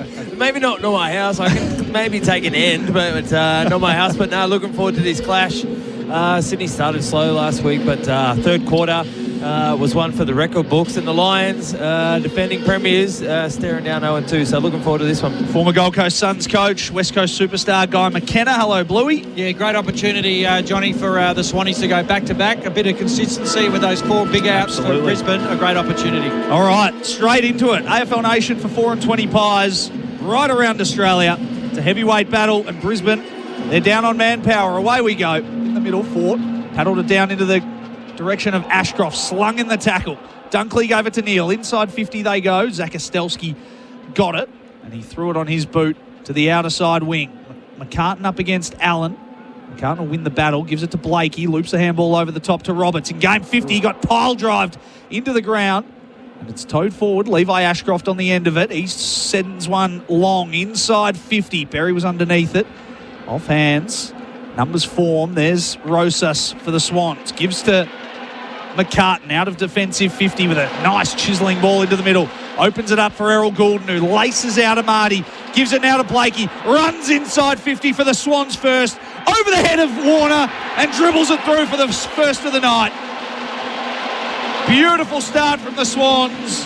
Coast to coast. And that'll bring the house down. 1 straight 6. Plays no score. Well, very similar to the third quarter last week, wasn't it? Sydney off half-back, into the infield, into the corridor, and then options are plenty. Amani came up, hit the ball, dish off, and again, a very easy goal when you go down the middle. It's the quickest way home, I've been told. Absolutely. There's a few times, John, you're going to call Sydney Swans goals, and Errol Goulden's name is going to be called in it. Not only Bluey is he a great kick, and everyone knows that, but he's got the decision-making to go with it, and when you're an elite decision maker with elite foot skills, he could have gone long to Warner there, but he drew the defence up, went short to Amadi, which allowed Blakey to get a handball receive. And look, it probably was spoken about from the Swans this week about the slow start, and that's the best way to rectify it. 50th goal in AFL footy for Nick Blakey. The Swans with a brilliant start. Now it's won back by McCarthy, back into the lineup, sends the Lions inside 50. Mark attempted by Rayner. Ball off hands, Melican out of defensive 50. Handball into traffic was good to Heaney. He threw it on his boot. And Lloyd on the end of it. Just in front of the Daily Messenger stand on the outer side of the SCG. Assesses his options. He looked inboard and thought the better of it. He goes to right half forward. Amadi in a wrestle. Zach Ostelski did well at ground level, towed off the deck by Rowbottom. We'll get a boundary throw in inside 50 now for the Lions. It's a luxury, Bluey, that as a coach, if you got Amati and Curnow battling it for at half forward, and then you look around at full forward and Chad Warner sitting down there one-on-one, the matchups that the Swans coaches can pull midfield and forward are plenty. Yeah, plenty of options. Thrown in inside 50 now for the Lions. Heaney was lurking around there. Stolen away. Thrown in inside 50 for the Swans, I should say. There is Curnow. Paddled nicely. Here's Rosas. Off the hands. Goal. Brilliant tap away from Amati into the path of Rosas. And the former Gold Coast Sun gives the Swans the best possible start. And as you said, Nick, and then throwing Curnow, just his body in there, just a huge frame and a huge presence for Sydney. Fantastic last week, and again, Sydney, two of their goals have just come from counter-attack off half-back, which has been brilliant. Brisbane have done well from stoppages, moved it forward, but then the slingshot effect of Sydney off half-back has been fantastic, and then out of that stoppage, as I said, the big forwards, as Nick, as you predicted, got their hands on it, and numbers are plenty in the forward 50. Yeah, and both of them, it was Charlie Curnow with a ground ball and Joel Amati with a tap on. You try and do all your homework all week on these tall forwards about how you're going to body them up in the high marking contest, and they beat you at ground level as well. But as you said, Bluey, each Swans line has got a good mix of decision makers and ball users. 2 straight 12 plays, no score for Tyre Power, your trusted tyre experts. Out of the middle, Dunkley throws it on his boot to right half forward. Bouncing ball, Melican and Allen wrestle. And the ball will go out of bounds. We'll get a boundary throw in front of the Daily Messenger stand. You picked it up, Louis. Look, you're the Brisbane Lions. You're sitting in the coach's box. You're probably winning inside 50s at the moment, 5-4. But it's just been that ability for the Swans to win the contest inside their D50 and go the length and score. Hot start from the Swans. After last week's demolition at home, here's Roberts. Game 50 for him. He threw it on his boot. Nice strong grab overhead in the middle of the ground from Curnow. He swings onto the right boot, sends it inside 50. Warner there in a wrestle with Wilmot. Warner, he's got Rosas on the outlet, uses him, and then buries him into the ground. A left forward pocket will get a ball up. As Nick's predicted, I mean, it's Curnow or Amati's going to get off the chain at some stage, because Harris Andrews out is such a big out for Brisbane. Thrown up in the pocket. Grundy tried to take it out of the ruck. Goulden lurking in there as well. Amati just lost the footy momentarily. Oh, from nowhere, Heaney! Oh, very close to one of the great goals. In the other pocket. In the other pocket. Yeah, not the ND pocket. Yeah, not the left pocket. Bluey, I really love your point. And what the Swans have done is sometimes when you feel like you get a mismatch, you put that person deep. But what they're doing is that they're getting the bang for their buck across half forward and then using Warner one out, which is a really important thing. They're just not going, all right, we're going to get a height advantage. Let's not play him out of the square, because it might not get there. Yeah, exactly. Big mark taken out aside by Mills. Sends the Swans into attack again with Roberts. Long raking kick inside 50. Wilmot, nicely done as Warner tried to nudge him out of the way. And as you say, that then puts Wilmot as a fullback. He's never played fullback, or not never, but it's very hard for him to adjust to a fullback position. So you've been down there, Bluey. I haven't been down there much, and it's not a good spot to be, being one out in the square. Berry under our commentary position, chips down the line to a swarm of Swans. It'll be a free kick Sydney's way. So no Harris Andrews tonight. Really stuffs up their structure a little bit. Yeah, well, as I said, last time I was here at the SCG playing, I was against Derek Kickett, if you don't mind, at fullback. I don't think I was nervous that night. Swans under pressure via hands. McCartan got it out of it nicely. Did well. Finds Sarong. Too far out to score. So he sends it on the right boot, deep inside 50. Warner flew. Ball at the back. Here's McCarthy back into the lineup after 2 years out of action, and a mark taken at half-back by Ford. They're at the back here. They are. This will be the star that is Cam Rayner on the left boot. He'll swing it inside. That'll be out in the full. So they just look a little bit rattled here, the Lions. 2-1-13 plays, no score. Sorry, Bluey. And as Nick said, if you watch Wilmot now, he's got eyes on Chad Warner, so he's very, very nervous. He's lucky not to get a free kick then, Warner, I thought. Yeah, I think Warner, he just needs to fly at the contest, because defending across half-back is a lot different, I've heard, to defending in the goal square. Melican from full-back to in the direction of Sarong. Answorth. He's got it in front of the interchange gates. Back into the lineup tonight. Swings it to half forward. Underneath it, Blakey. Off hands. Neil read it best. Will Ashcroft threw it on his boot. Mark taken on the last line by Melican. He's an important player, Lewis Melican, for this Swans setup. And they're away on the outer side. Lloyd should gather. He's got Roberts towards the boundary, and then they chip back inboard to McInerney. What a game he had. Career best numbers last week 45 kick was good in the middle of the ground. Look at them swarm here. Here's Bris. Now squares it up for Gould. Off hands. Heaney from a standing start. Launches towards goal and kicks a ripper. They're dangerous, this Swans lineup. And just like that, they've got 3 on the board. That's 2 out of 3, Nick, through the corridor to the first one. Second one, stoppage from the wing, inside forward 50 hands, collection by the big fellas, but that one again brought the ball back through the middle. Again, almost at the top of the arc, the 50-metre arc, and again, and Heaney was there. You could almost see the numbers of Swans, so it's certainly a directive of the Swans boys. Let's hit that centre-half forward where the big boys are. Let's get the run through the middle and the overlap run or the crumb, and we'll get a shot on goal. And as a crummer, that's sort of what you want. You just want to know the general area of where you need to position yourself. And the problem with it, like the Lions, as we said, they've had enough inside 50s, but they just haven't been able to get repetitive stoppages. But once that ball has come out of the Swans' defensive 50, it has ended up inside forward 50 and 3 times with a goal. 3-1-19. Sydney. Brisbane yet to score for Tyre Power, your trusted tyre experts. They need something out of this, boys. They do. They got a free kick in the middle of the ground through Rayner. He wobbles a kick inside 50. Bris, he was shunted off the footy. Blakey, lively early. Gave the hands to Grundy. Back to Blakey on the left boot with a chiselling ball down the wing. Lloyd plays on straight away, spins out of trouble, gives to Goulden. He'll make a good decision here. Errol squares it up nicely to McInerney. He was just at his feet. Had to slide in, couldn't take it cleanly. Fletcher gives to Zakastelski out of half-back. And that ball will be coming back through the Swans. They work it around via hands on the wing. McCartan sends it deep in the Curnow direction. Coleman was underneath it. Warner came charging out of full forward.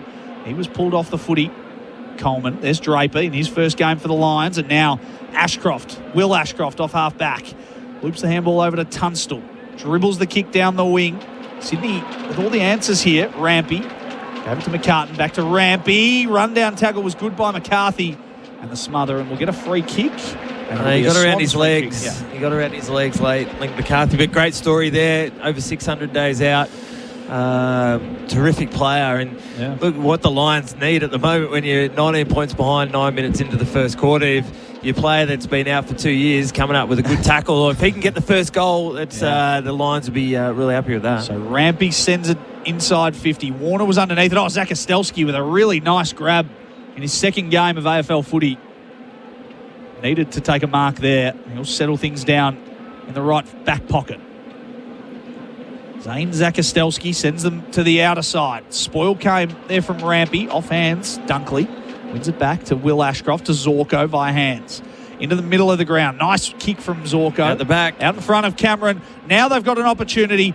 Loman's there. Underneath it, and the spoil was great from Riley Bice, who tracked it all the way. Didn't take his eyes off the footy, and he slapped it out over the line in the right forward pocket. And just early signs too. Sydney just seemed so crisp from last week. I mean, whereas Brisbane, obviously a bad loss last week, but they just, balls just going to ground, a bit of fumbling. Sydney are very sharp at the moment. 3-1-19 plays no score for Tyre Power. Trusted tyre experts. They've gone 10.5 on the clock for Elders. Australian Agriculture will get another boundary throw in just next to the right point post to the left of your radio dial. That's the end the Sydney Swans are kicking. The Lions are kicking to the Don Bradman stand and the Noble stand here at the SCG. 32 uncontested possessions to the Swans, 22 to the Lions. You can see that crisp ball movement. They just haven't fumbled. Thrown in. Rucks go at it. Gallup was one of them. Taken without it was Rayner. The umpire let it play. So just working it out in the back half here, the Swans. Lions overrunning it a couple of times. Blakey was in there and he was corralled. And we'll get a ball up just inside the boundary line. I mean, you take this, Bluey, if you're the Lions. You want 3 or 4 or 5 minutes. Even if you don't get one, you just need a stalemate. You just need to steady the ship here, give yourself an opportunity to sneak 1 or 2 before quarter time. And look, their key for the rest of this quarter is, all right, let's hold the Swans goalless from here. And if we can get 1 or 2, then, all right, we come in at quarter time, we're doing all right. Yeah, just a bit of an arm wrestle. Yep. So boundary throw in after Loman tried to dribble one towards goal from the stoppage. Thrown in again. Shallow throw in this time. Grundy got a decisive hand down to it there. Running past it was Answorth. Gathered by McInerney on the last line. Finds McCartan. Now uses Bice, still working it out of the back half. Rampy had to step around Lohman. Back to Bice, chips out a defensive 50 and finds Heaney. And he's going with the one-handed tricks. He's confident at the moment. He's at left half back. It is a beautiful night up It here is for footy. beautiful. Glorious night in the Harbour City. Through the middle of the ground. Dangerous kick from Heaney. Had to be good on the head of Melican. Bursting through nicely was McInerney. Paddled it to half forward. Answorth gathered for the Lions. He was wrapped up in a strong tackle. They want holding the ball. They're not going to get it. But this Swans lineup, they look hungry. Look good tonight. Confident. That's a confident kick to bite that off through the corridor. Heaney trying to burst his way through. Finds his little mate Gould. Loops the handball to the outer side. Roberts on the right boot. He'll send him to full forward. Curnow the target. Coleman gets back. It slaps it through for a minor score and a free kick. It will be a free kick. Sometimes when you see those key forwards where they've got the big out van, they use it too much and they overplay their hand and they give away those free kicks where they don't need to be as physical on a smaller opponent. Answorth to the outer side. Good mark there by McCarthy. In fact, it was left behind, and now Sydney back into motion. Roberts has it left half forward. Loops the handball over the top to Lloyd. In the pocket. He's trying to square it up. There's a free kick. The umpire said play on, and Goulden will get it. 40 metres out, directly in front. The Swans looking good. Yeah, he's not the one when the sort of play semi-stops. So you want to be stepping off Eric Goulden at his stage. I'll be turning around and swiveling the head like one of those clowns at the Royal Show trying to find him, because you give him 1 or 2 metres, he'll make you pay, either on the scoreboard or if he's not having a shot for goal, be finding an opponent by foot. It staggers me in the world of analytics, Bluey, that when this guy didn't play last year, they didn't win. Yeah. And now everyone just lets him run around and get the ball whenever he wants. Errol Goulden sets it towards goal. He's a superstar.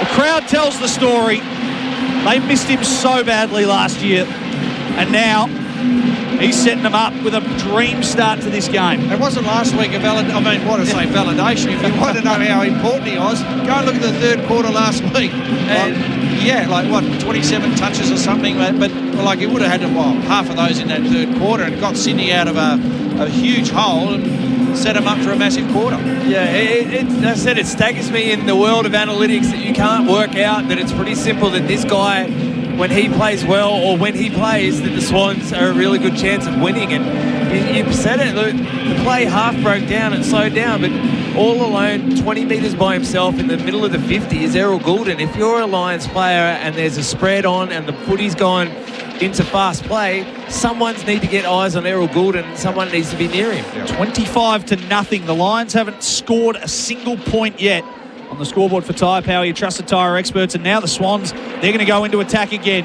Heaney sends a low, flat ball inside. Good sliding attempt there from Zach Ostelski. Under pressure here was Answorth. Rosa steals it away. They get a free kick. They have the Swans. That's what you want from your big man. We've spoken about the aerial advantage that Curnow and Amati are going to have with the outs for the Lions, but they've done it at ground level. Curnow picked up a ground ball, fed it out, they kicked the goal. Now Amati putting pressure on a ground level tackling. It's if you're doing it both ways as a key forward, you're extremely valuable. And this seems to be the pair at the moment. Logan McDonald's still working his way, back into the game and to a season. So the pair of Amati and Curnow look to be the one at the moment. 3 goals won last week against the Blues. Just about directly in front. Amati sends it towards goal. And he adds to the drama. 5 on the board before Brisbane can even blink. 5-1-31. Plays 0 on the scoreboard for Tyre Power, your trusted tyre experts. What a start. Yeah, well, as Nico said, the big fellas can play small as well. They're just so hard to contain because, again, what they can do is they can stand and they've got a smaller opponent, they'll just stand and hail the cab and get it in nice and big, or if they've got a big feral alongside them, they can hit the ball on the ground, they can then find it and dish off to the runners, and they're certainly creating havoc, those two big boys forward. But I just love the fact that Sydney are backed up from last week. Very clean, very sharp, executing well, taking the game on through the corridor. A bit risky at time, but I think that confidence and belief from last week is really helping them, and really, Brisbane are on the back foot. So some big moments here for the Swans. For Bendix breaks. Bendix the best known breaks. Clearance goes the way of Brisbane. Neil got busy last week with 39 disposals. Going to have to set him up again tonight. Fort, a high up and under ball. Allen underneath it. Off hands, Roberts gathers at half-back. Loops the handball into a little bit of space. Sheldrick couldn't take it cleanly. Amadi did, but coughed it up. And the Ashcroft brothers work together as Levi sends it inside 50. And Rayner's on the end of it. And he takes the mark. 40 from goal. They needed that. 30 disposals difference. 70 disposals to the Swans. And the Lions are at 40. And the biggest discrepancy when these two sides have played over the last 2 years has been uncontested football to the Lions, and the Swans are absolutely smacking them. 47-23 uncontested possessions. Would have been something that the Swans focused on, stopping the Lions uncontested, but they've been able to really dominate their own.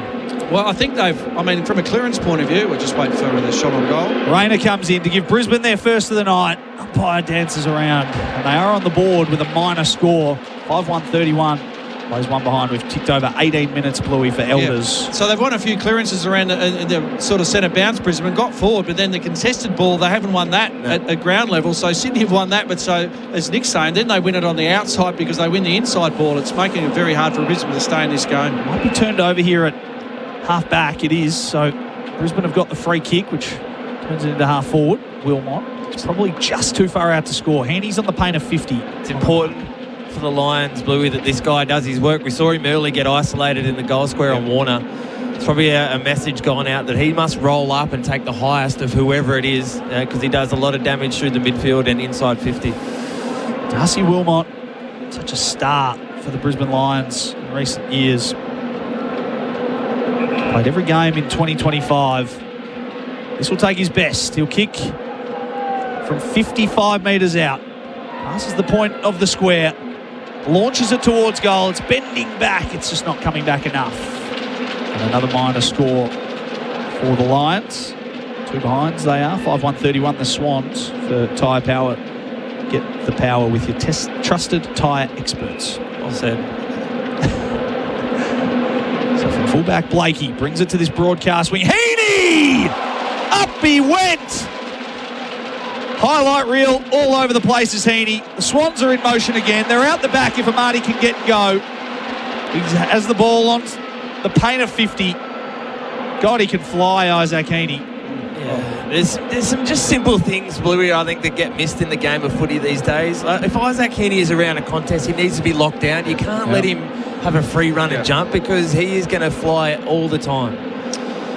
So Amadi's kicked one already tonight. This one a little bit further out. Similar spot he kicked it from last time. He's just walking past the cricket pitch at the SCG. From inside the centre square, loads up, and it's across the face of goal. In fact, it's missed the whole lot, and it's out on the full. So it doesn't register a score. We just need to lock things down here, gentlemen, it seems, as they're in their defensive 50. The big ruckman, Fort, that worries me. When he's that deep inside defensive 50, he wobbles one. Straight down the middle. Yeah, straight down the middle, absolutely. Revel gets on the end of it for the Lions. Now they're in motion, loops it over the top to Rayner, who slices through a little bit of traffic. Amadi run him down, kicks into a little bit of space. Tunstall, he tracks it on the 50. He's got Allen via the hands. That's where he went. Allen looped it over to Tunstall again. Back to the first gamer in Annabelle. Throws it on his boot. Backing back, Roberts. Didn't go 15. Up the chimney it went. In the back, free kick. I think it was Oscar Allen. Yeah, it's just...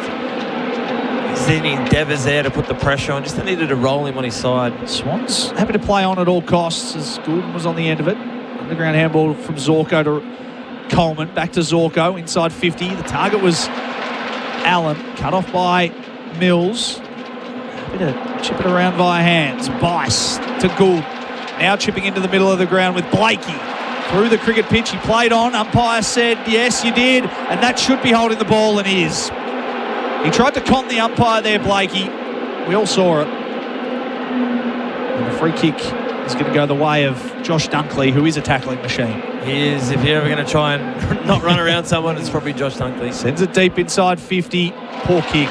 Mills sits back and takes a nice uncontested mark. Chips inside the centre square. It's a Sheldrick. Coming off half-back was Goulden. Dinky little kick to the outer side to Roberts, who sold some candy on the first gamer. That wasn't? No, he didn't. And the first gamer, Dan Annabelle, will get another possession as he comes back inboard to half-back to Zorko. On the edge of the square, outer side. They just look a little bit flustered here, the Lions. That kick was at the feet of his teammate. Gould mops it up into the centre square. Sydney flicking the handball around, backwards to Bice, now to the centre of the ground to Chad Warner, who chips inside 50. And running back over the shoulder was Logan McDonald. And everything's working for them defensively, and you can see the hole that Harris Andrew leaves in this lineup. Yeah, it's massive. It's massive.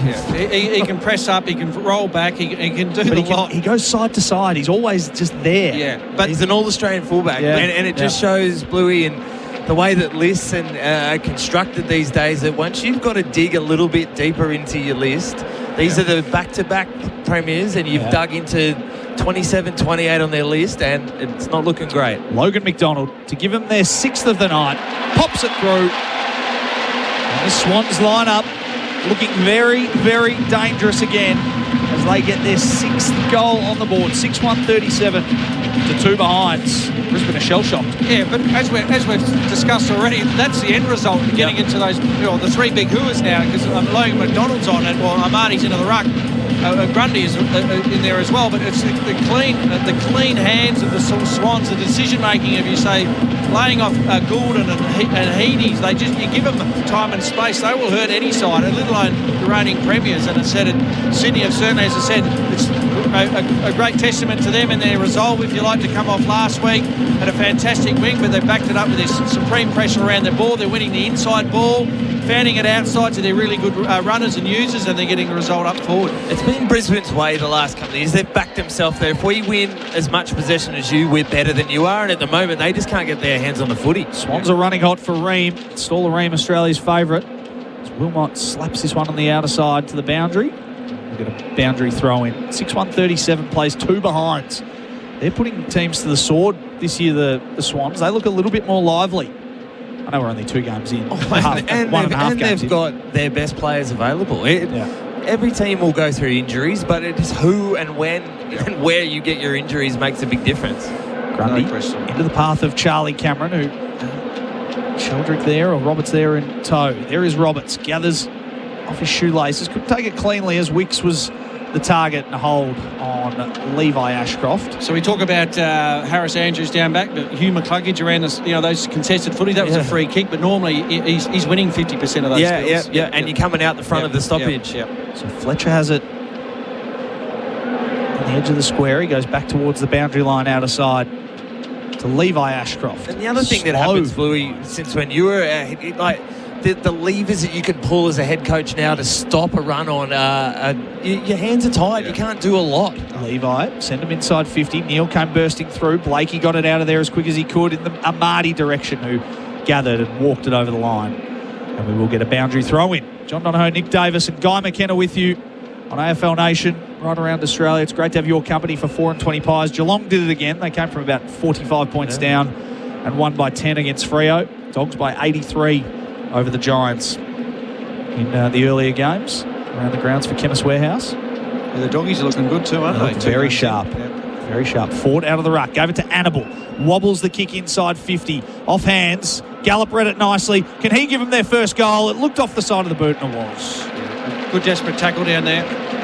Just enough to put enough pressure on that kick. Yeah, absolutely. 6-1-37. 3 behinds. 25 and a half minutes played for Elders for all your crop protection, seed and fertiliser needs. In terms of winning the footy, the Swans have got the top 6 on the field. Goulden with 9, Heaney with 9, Bice with 9, McCartan 9, Matt Roberts 9, Blakey 7 and Mills 6. They are the top possession winners on the field. Not one Lions player in the top 8. Mills back to Bice, who threw it on his boot and wobbled it into the centre of the ground. Neil was underneath it. He squares it up to the edge of the centre circle where Fletcher was there. Gives a handball off to Zorko running through half back. Oh, it's all messy from the Lions. Coughed up by Neil. Dramas. One back though by Rowbottom.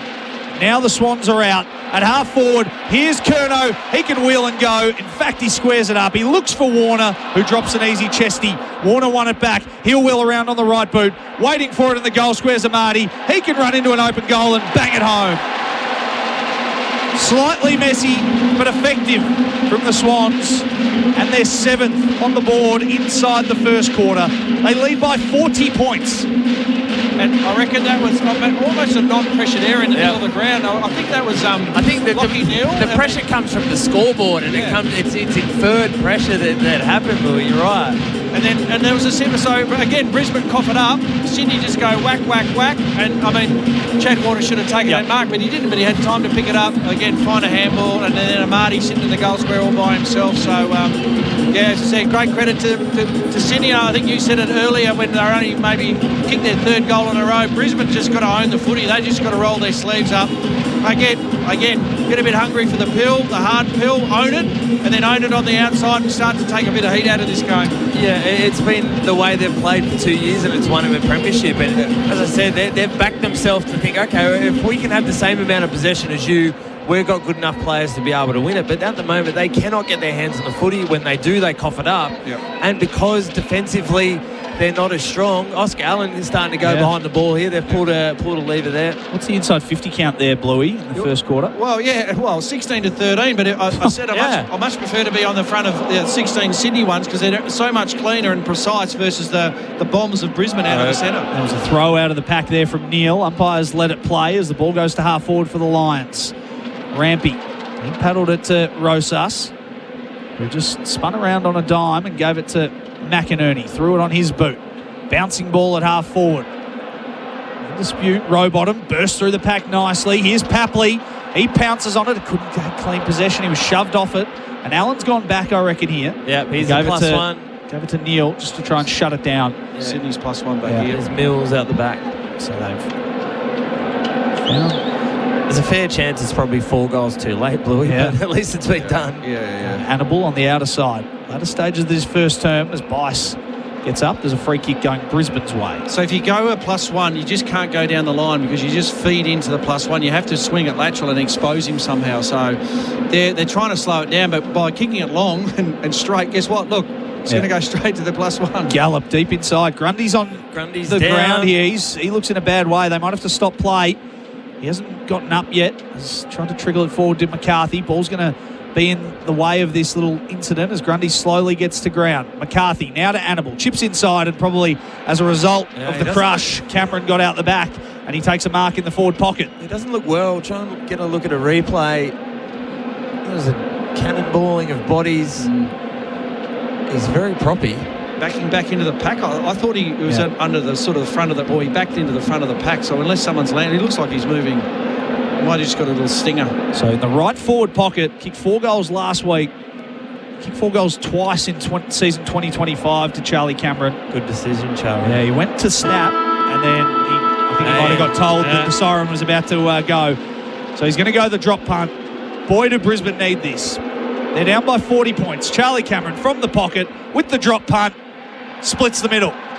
So they get a late one back, the Lions. Their superstar gives them their first of the quarter. But it was a quarter dominated by the Swans. 7-1-43 to 1-3-9 on the scoreboard for Tyre Power, your trusted tyre experts. We'll get the thoughts of Nick Davis and Guy McKenna on the other side of this. This is AFL Nation for 4 and 20 Pies right around Australia. It's the Swans by 34 points. That quarter on AFL Nation was for Tyre Power, Australia's biggest independent tyre retailer, keeping you safe on the roads. tyrepower.com.au. Succeeding on the field is all about unlocking your potential. And Early Pay Invoice Finance does just that by unlocking cash flow tied up in unpaid invoices. Early Pay Invoice Finance is a flexible way to get your business cash flow on track so you can say yes to that next opportunity, grow your business and stay on top of payroll and tax. By unlocking the cash tied up in your unpaid invoices, you keep your business growing. Unlock your potential with Early Pay. Better business on your terms. Visit earlypay.com.au to learn more. Get together with friends and family and rekindle the spark with a Glow fire pit. It's all about sharing special moments with the people we care about, creating outdoor memories that last a lifetime. It's where everyone comes together, getting lost in the glow and the good vibes. Feel the warmth and create special moments with your own Glow fire pit. Available at Bunnings, Mitre 10, home hardware stores and select independent garden centres. Miles, you ever walk into a pub and feel like you've just backed a winner? Every time I step into the Rising Sun Hotel, South Melbourne. Unbelievable steaks, service that's first class, and the vibe, well, it's electric. It's the kind of place where you come for a feed and stay for all of the fun. And let's be honest, once you've had a feed at the Rising Sun, nowhere else quite measures up. The Rising Sun Hotel, South Melbourne, backing winners with premium steaks. High quality service. And the thrill of every visit. Need a win off the field? Mate has you covered. Sign up to an eligible internet plan and save $25 a month for 6 months. That's $150 back in your pocket. Use code BINGE25 and kick off big savings today at letsbemates.com.au. Offer available to new services on eligible internet plans. $25 discount per month for 6 months, then reverts to standard pricing. $150 total saving. T's and C's apply. Visit letsbemates.com.au for full details. Mackay Timber is 100% family owned and operated and has been servicing the building industry for over 80 years. Mackays provide quality Tasmanian oak and imported timbers through our distribution centre in Dandenong. So whether it's a residential build or a large commercial project, Mackays have you covered statewide or nationally through our supply chain network. So, ask your architect or builder if they're using Mackays for the timber in your project. And if they're not, ask them why not. Do you like beer? Do you like golf? Then you'll probably like the Cooper's Mild Ale inaugural Cooper Pedy Classic. Win at Cooper Pedy, the world's roughest course, and you and a mate will score a trip to play at some of the world's finest in Scotland, the birthplace of golf. To enter, just buy any Cooper's Mild Ale. You don't have to be a pro, you just have to buy a beer.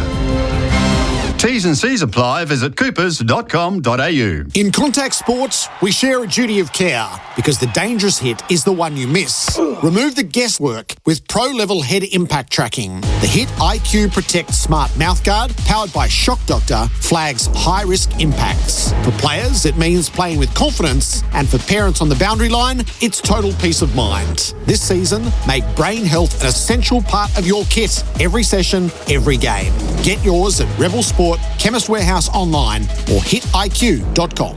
Upgrade your home with Doors Plus March Madness sale. Save on stunning external or sleek internal doors. Even doors for pets. March Madness savings across the range. Plus, we can fit, paint, stain and deliver. Hassle-free from selection to installation. March Madness on now. Doors Plus, no fuss. Good health is contagious.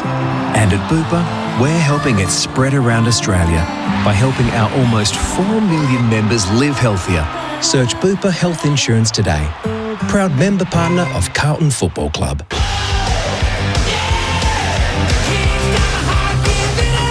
You're listening to AFL Nation for 4 and 20 Pies, Australia's original fan food.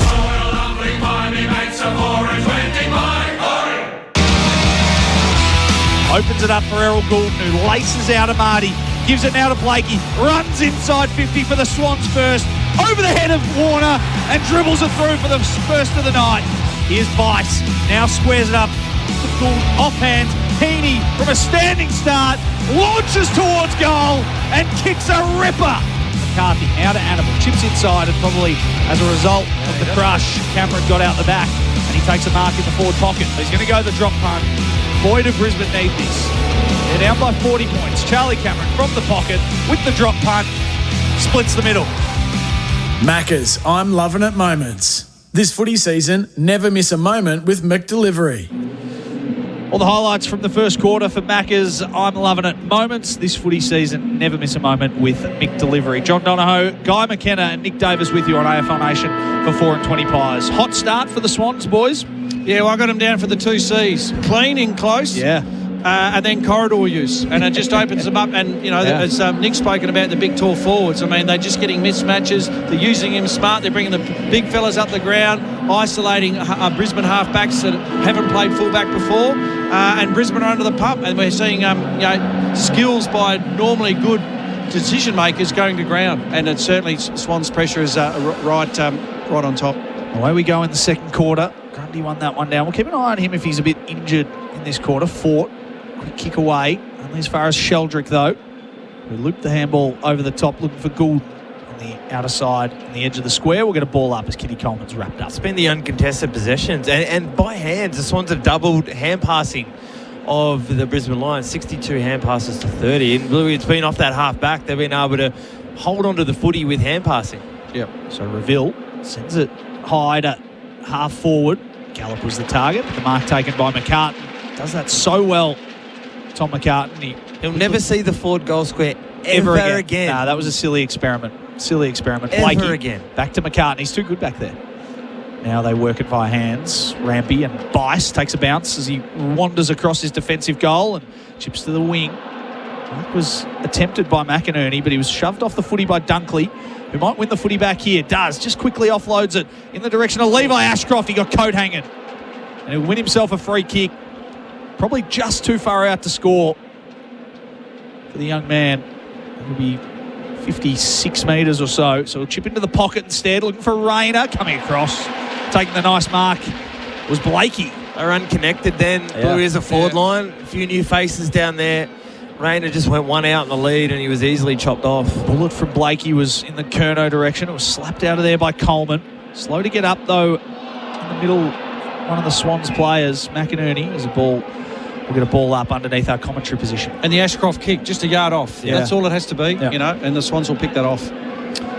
So thrown up again. Grundy got it down head of Fort. Back to McInerney at half back. Quick hands were good to Bice, and he went back to McInerney, who just walked it out over the line. And a boundary throw in. No, it wasn't. He forgot it was in between the arcs. He walked it out. And it's last touch. Yeah, I've got to remember that. Yeah, I've got to remember that too. We're all early in the season, aren't we? We're all early, but I think McInerney needs to remember it as well. And we spoke about Gould missing a lot of the year last year. Justin McInerney, he missed a lot of footy last year too. And from inside the walls, he's not only is he the energy link man, but he does a lot of unselfish. He's a brilliant runner with the footy. He links up by hand and foot. In terms of, a lot was spoken about Errol, but Justin McInerney, he missed a lot of footy too last year, which hurts the Swans. So we've got a boundary throw in, right forward pocket. Brisbane kicking to the right of your radio dial. Hands pinging around from Rayner. Ball at half forward now. Berry swings onto his left boot, sends it to a dangerous position. Allen was the target. Off hands, Dunkley threw it out of there, threw it on his boot. Quickly did Neil from the crush. And in the goal square, Charlie Cameron tried to attempt the mark and the quick Daniel Wells over his head, but it was slapped through for a minor score. He's in terms of the Swans, obviously missing the finals last year, but Sam Weeks, what a season he had. He was, as an academy player, as an on-baller and small forward, found a role last year as a small defender and was outstanding. Zorko's turned it over as he tried to bite it off more centrally. Sheldrick was in the way. He can go in the middle of the ground if he wants. He will just to the edge of the square to Gould. Running off half-back was Bice. Bit of speed on the left boot. Long kick inside 50. McDonald got up high. Couldn't take the mark. Lester took the ball off hands and be coming straight back. Here's Goulden. Couldn't trap it cleanly, so just coughed up the footy. Tunstall. Quick hands were a bit wayward. Lions under pressure as Kitty Coleman releases for now. Wilmot nearly had his head taken off. And it will be a ball up on the edge of the square at centre half forward for the Swans. Thrown up.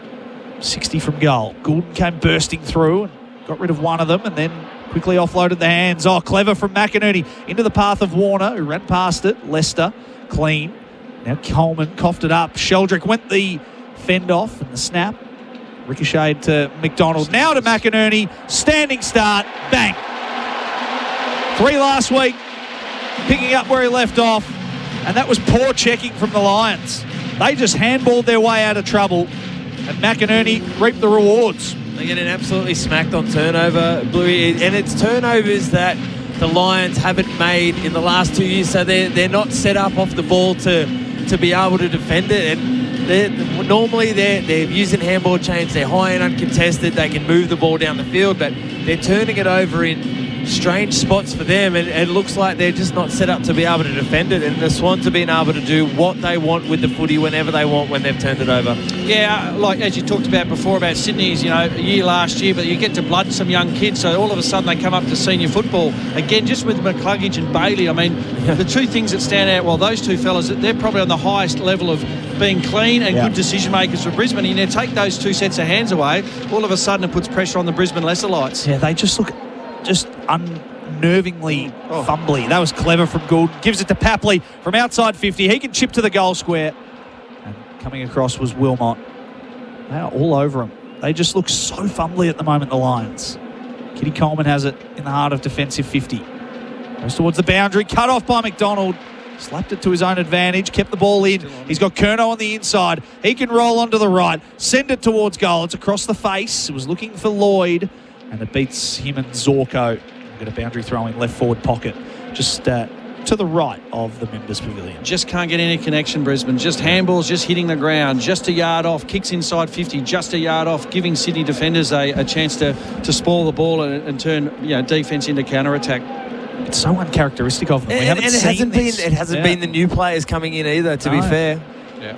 Wilmot from the clearance, quickly threw it on his boot. Blakey went at it on the chest again. There's the new man, Dan Annable. Gives it to Levi Ashcroft. The young brigade linking up. Zorko off the side of the boot. That'll be out in the full. So he's not getting the drive and the penetration now because he probably has to play a different role, Zorko. Can't run and roll off half-back like he's used to. No. And, well, again, you look at the 6 Sydney forwards down there. Heaney's down there. Yeah. Papley's down there. He's not playing on the 3 big blokes, so he actually got to play on a player. Rampy on the flyby. Bice gave it to him. McDonald double clutched it, couldn't take it on the second attempt, and Zach Ostelski sees it out over the boundary line for a boundary throw-in. And I'm sure you found this too, Nick. You would have played around, say, your forward, so you get used to leading, and all of a sudden a new player comes in, you go, is he going to go lead left? Is he going to lead right? Is he going to lead up? Yeah, all that sort of stuff. It's the Porky Pig, and all of a sudden, it just puts you off just marginally, which is where we see Brisbane at the moment tonight. Thrown in inside 50. Kitty Coleman got up, couldn't take it cleanly. Wilmot got it out of there. Throws it on his boot in the direction of Annable. McCartan beats all comers and he'll walk it out over the line. It'll be a free kick. He was the last to possess it.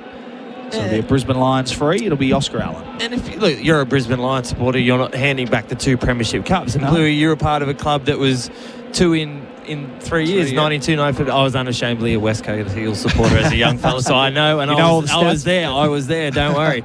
But And sometimes that's just part of the success. You don't get to have these guys. And unfortunately for the Lions, it's been all in 1 week. You've had to bring in a new bunch of players. And they've dominated for so long. They haven't had to turn their list over. It's short-term pain. Look, it's a couple of weeks. We all sat at quarter time thinking they'll right the ship, and by the end of the season they'll be in the finals. But it's just part of the evolution of a club and a footy list. Even forward of the footy, you can see the loss of Morris is hurting them. Bailey as well. So there'll be a free kick on the wing going Brisbane's way. Neil took the advantage, tried to burst out a stoppage. Can they set something up forward of the footy? 2 Swans converge on Cameron and a free kick found. So Charlie able to get himself in the right position. He was mobbed by McCartan and Melican. I think Nick spoke about it, but it's probably about the first time I've seen them win a clearance and get out the front of it. Yeah. And that was Neil, obviously, and then quick kick, and obviously then all of a sudden it puts the Sydney defence under pressure. Yes. Yeah, and I think Cameron's the right one. The 3 key backs, along with Blakey, work so well as a team. If you can isolate that smaller defender and try and get Cameron either out the back at ground level or a free kick on Wiggs, as he did then. In the right forward pocket. He's been their only goal kicker tonight. On the drop punt, looked to the right off the boot, and that's exactly where it stayed. In fact, he did not register a score there to Charlie Cameron. He kicked it out on the full. So when it's not going your way, it's certainly not going your way.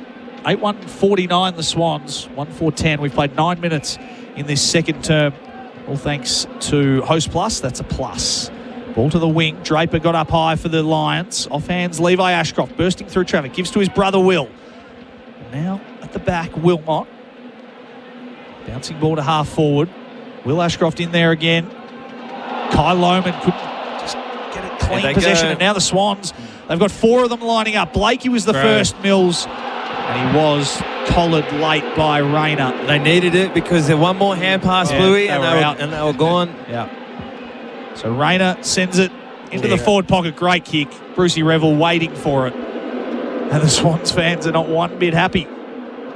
Yeah, well, he had his back to us, but it looked like he got nailed just at the right time, just as he was about to handball, but obviously Blakey thought he must have got a hand to it, but, I mean, the umpire was right there, so I'm sure he saw what he saw and paid the right free kick. But as Nick said, that was out. That was like a rugby run there. It just that ball was going to sail straight through for another Sydney goal. So 18 disposals last week, 498 metres gained. He comes in for an important shot at goal, and he gets it. Their second of the night. And a desperate one at that for Brisbane. 2-4 plays 8-1 on the scoreboard for Host Plus, named Best Super Fund by Money Magazine, Finder and Mozo. That's a plus issued by Host Plus Pty Limited. Check the PDS and TMD at hostplus.com.au. That was such a big change, Bluey. A lot of the times that those chains have ended up in Swans inside 50s and then into goals.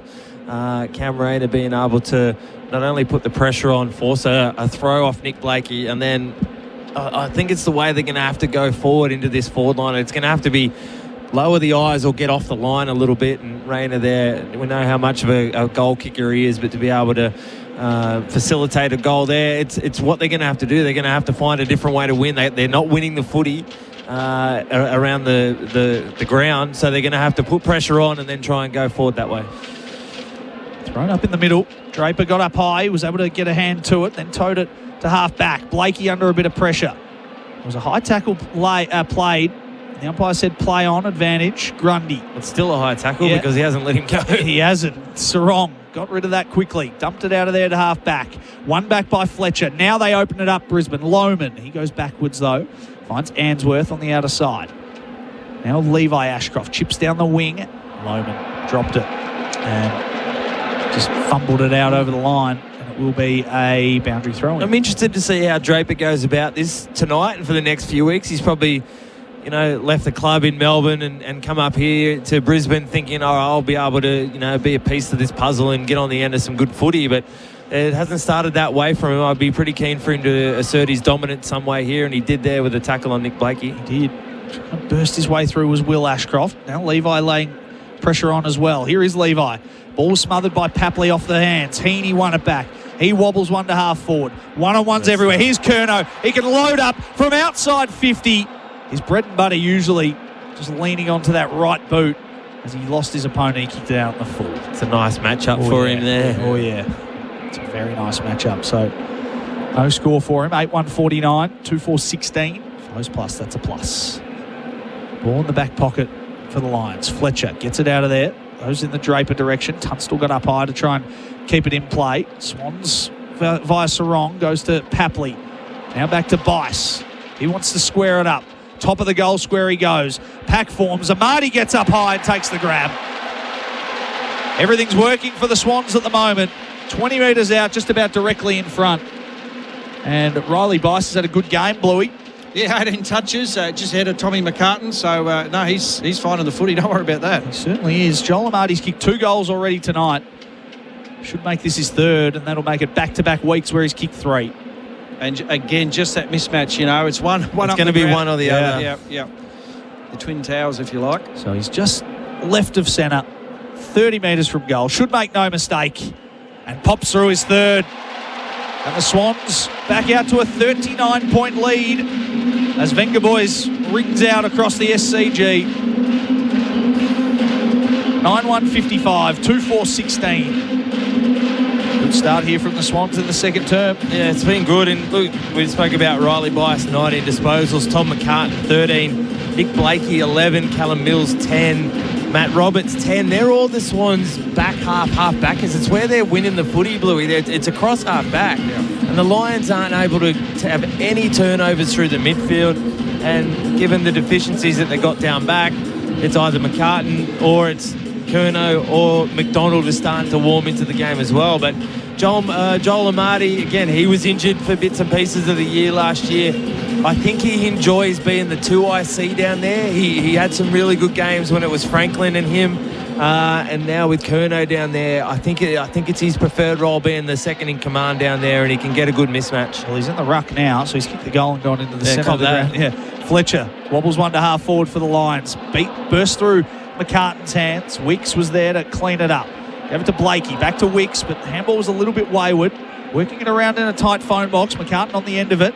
And again, he tried to fend off on Fletcher. That was nearly holding the ball. Revel tried to burst through. Got a boot to ball. Fletcher chips into the pocket. Here's Draper. Catch. Takes the grab.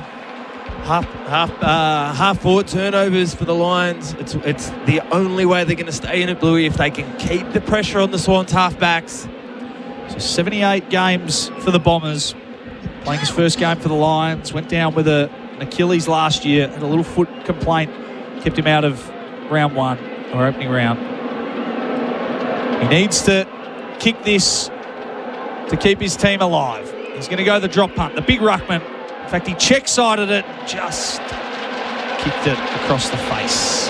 Yeah, if you're relying on your half forwards, because you've got to get it in there, and that's the thing. They've lost the battle in the middle. They've lost the battle up forward and down their back line, and so and it's only going in there in a haphazard way because they just aren't clean, Brisbane, at the moment. So it's almost on the counter defence, if you like, for the Brisbane forwards to run up and nail 2 tackles. Yep. They've been able to have some shots on goal. Blakey sends it to Melican at right half back, who launches one down the wing off hands. Picked up there by Tunstall. He got rid of that one quickly, and we'll get a ball up outer side wing. So Swans 9-1-55, Brisbane 2-5-17. For Host Plus, that's a plus. Our experts tonight for Power Bay, Quality Solar Solutions, Guy McKenna and Nick Davis. Ball back in motion. Zach Ostelski at the back. Dangerous times for the Lions. Curnow traps it nicely. Did well. Gave it off to Warner, who squares it up to the top of the square. Nearly mark was taken by Lloyd. Back below by Revel on the last line of defence. Coleman. Handball was a bit circumspect. Gives it to McCarthy. Back into the lineup. Back to big Brucey Revel. Tried to chip one short down the wing. Swans will get back on the end of this. They work it via hands. Rowbottom ends up with it. He tumbles one inside 50. Have to be clean here. Amadi, did he infringe? He didn't. The umpire let it play as McCarthy threw it on his boot into the middle of the ground. Nice mark taken by Tunstall. They quickly move it now off to Neal. Sends him to half forward to Charlie Cameron. He chips over the top. Clever kick looking for Lohman. Didn't blaze away. Could have gone deeper into the pocket to Draper, but Lohman was the target. Yeah, he got off the chain. His man went into that contest and went for it, and he obviously didn't impact the contest, so Lohman got out the back and found some space. But again, just coming off half-back, that handball misses, so they're forced wide. There was an error kick inside. Eventually, they turned it back over, Brisbane, but very fortunate Lohman to run into some space in the forward 50. 2 goals against the Dogs last week. Desperate time here for the Lions. He'll go the drop punt from the forward pocket. Kicks it across the face. Their kicking tonight has been horrendous. That went out on the full. This is not the Brisbane that we've come to know and love in the last couple of years. Well, Nick would know. It's a 4-goal breach. Surely out there. It's the easiest end to kick goals. Just tell me about it. Sarong bounces like his way vortex down there. Out of half-back. Gives the handball to Rampy. Back to Sarong at right half-back. Chips inside the centre square. Finds Warner. Play on at all costs from this Swans lineup as McCartan got away on this near side. Into the pocket. Great transition from the Swans. Lloyd left it behind and then paddled it towards the boundary. We'll get a boundary throw in, but they went coast to coast in about 4 kicks there. It's the way the competition, I said it before, Bluey, the way that teams are set up salary caps and whatnot. They've top-ended their list. Their good players get paid good money. But as soon as there's a little bit of a chink, you get a few injuries or a couple of your good players don't play well, the gap is not that far from the middle. Neal getting his hands dirty. Flicked out by Sheldrick. One back by one of the Ashcroft boys and Levi. And threw it on his boot. And Jake Lloyd takes the mark in front of the members. And to your point, like Richmond won 3 out of 4. Yep. And look at them, for the last 2 years.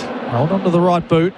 Mark was attempted by Warner, and the smother off the boot of Will Ashcroft was good by Roberts. You call senior players, you end up retiring them. They fall off, and then all of a sudden you're left with a bunch of kids. And I think Brisbane are at that. Well, not at that stage, but they're just having to expose some of the kids that aren't ready. And to be fair, Bluey, and you've experienced it at Gold Coast, there's been so much tinkering with the second-tier competitions around the league, and being able to get good footy into the level underneath, to have these guys ready to play at the top level has been a challenge for so long. 50-metre penalty, sorry to cut you off, but Melican went into the middle of the ground, but one of the Lions walked through the protected area, and it will bring Lewis Melican inside 50 with a shot at goal coming up. There's a chance of hitting the Macca sign here, Louis. He's kicked 2 goals in his whole career.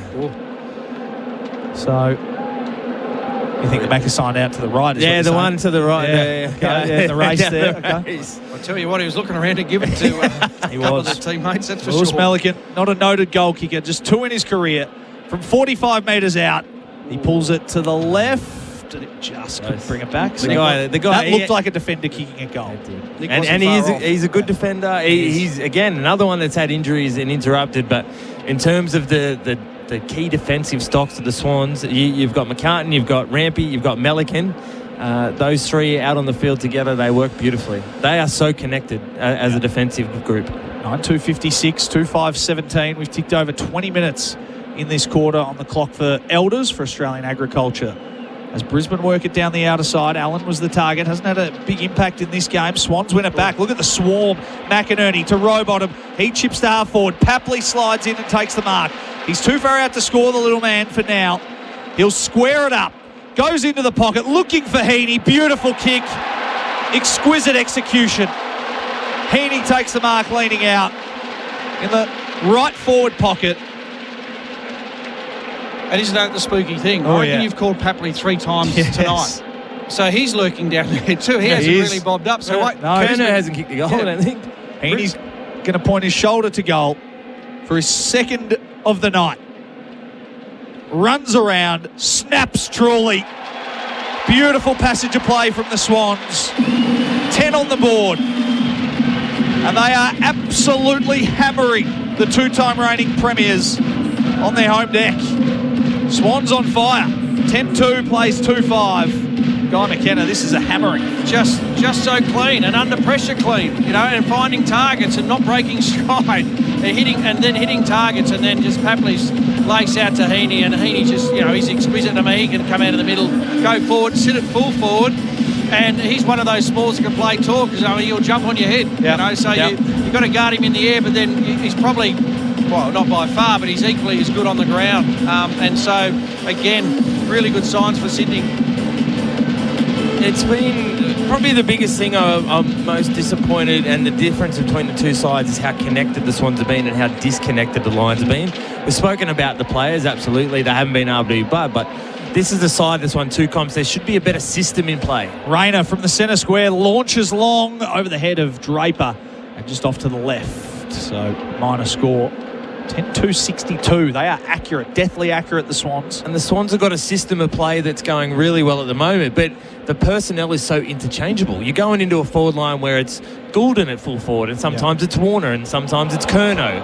It's just the interchanging of players inside the system makes them so dangerous. So Mills went up the guts, and the kick from McCarthy was poor. It turned it over back to Mills. Swans on the wing. It's Fletcher and McDonald. Foot race to the boundary, tapped it over the line. That should be out of bounds, and it is deliberate. So there, I reckon, is our first deliberate of the season, because Fletcher just paddled it towards the boundary, and it was devastatingly poor by him. As Heaney went up high, tried to take the mark, and a free kick won by Isaac Heaney. He can hurt you in the air and on the ground, Isaac Heaney. It's the definition of elite midfield. If you can do your work inside the centre square between the arcs and then go forward, if you want to be a genuine elite midfielder in the competition, you must be able to do all three. He's right on the boundary, in front of the members. He runs around, snaps it around his body, wait for the roar. It's a minor score. They still roared, but it was just for a point. 10-3-63. Plays 2-6-18. It was a good point. Yeah, it was. It was a great point. All thanks to Host Plus. Brisbane fumbling again. Left behind by Answorth. One back by Chad Warner. Sends it to half forward where Logan McDonald takes a mark unopposed. It's starting to get between the ears here for the Lions. You can see the disruption of the week. The pre-season that you just don't get, Bluey, when you go deep 2 years in a row. There's months of training that you don't get. Do you think that's real, though? Yeah, it is. Is it? It is. Okay. You come back, you're still in dreamland for the first 2 or 3 weeks before Christmas, and then you come back and then you really get fair income, and then you've got your first game. 2 years in a row, it makes a difference. So from inside the centre square, Logan McDonald sends it on its way. He pulls it to the left. A minor score, 10-4-64, 2-6-18. So you're right. I mean, as good as, we know Andrews, McCluggage, Bailey, Gardner, Morris. They're 5 very devastating outs. But they've got seriously good depth, Brisbane, and they are getting absolutely belted here. But as Nick said, when you win in flags, you're playing 30-odd blokes in a year. So a lot of these blokes aren't playing. They're playing in a second-rate competition and not being exposed with this pressure. And just that 1 or 2% of pressure, it can make you look silly. Bice took the intercept mark and chipped forward to Brodie Grundy. No one on the mark, so he loads up, sends it towards goal. It's off to the right, but at ground level, Rosas is there. Ball in dispute on the last line. It's walked over the line. Between the highest level, Johnny, and whatever second-tier competition that your team plays in, whether it be Adelaide or in the Waffle in Perth or the VFL, the old NEFL, that was the gap is big, and it's getting wider, and it's a concern for clubs and lists where if you've got a team that's not about to jump by Loman. If you've got players that you need to blood, how you get them ready, like you see the Tigers at the moment, they've got all these young kids. You haven't been able to play them in VFL competitions that can get them ready to play at the next level. And unfortunately, you've got to put them out here, and they've got to learn their lessons on the big stage, and eventually it'll turn around. And look, as I said, the Lions, they sit at home, they got the last 2 Premiership Cups. We all think that they'll make the finals. It's just a little bit of short-term pain. Ball thrown in inside attacking 50 now for the Swans. Ashcroft comes away with it, but he's wrapped up in a tackle, Levi. So probably the biggest thing now about these Lions superstars are still out there. Who's willing to change their game? Your mates aren't out there that have helped you play so well for so long. All right, who's going to change their game? Who's going to go in and put their head over the footy where McCluggage normally does that? Cameron from the back half, he kicked it into an acre of space and it just dribbled out in front of the ladies' stand, and it will be a free kick. Do we like this rule? I like it. I think it speeds it up. I think it's. I guess because you asked that question, you probably don't like it. No. Sends it inside 50. Does McCartan? I didn't even know it existed until 3 seconds. True. I like it. I think it takes away the grey area. The grey area of deliberate. They were going to pay it deliberate anyway. Correct. That would have been deliberate anyway last year. And I like it between the arcs, and then throw it in the inside the arcs. Until you're St Kilda and you play $1.5 million for a ruckman. And I'm saying, Mick used to say it as a coach, mate, your boundary's your best friend. Yep. And now it's not. Yep. Again, that's another tool that when... Sheldrick from the clearance. Just burst out of traffic. Smother was laid by Berry into a bit of space for McDonald. Handballs now to Rosas, who squares it up to the top of the 50, and Papley takes a mark. As he conned the umpire into a 50, did the little man. He nearly did. It's such a good point, Blue, and we both had the fortune of being coached by the great Mick Moldhouse, and he used to say that all the time. We've got 19 players on the field. The boundary is your best friend. Use it all the time, and you just can't do it now. No. In game 198, Tom Papley, he looks like he's going to pass it off here, which is rare for the little man. He's going to go into the pocket, looking for McDonald. It was just not to his advantage. One back by Heaney, who again squares it inside, and a good mark taken by McCarthy up over the top of Errol Gould.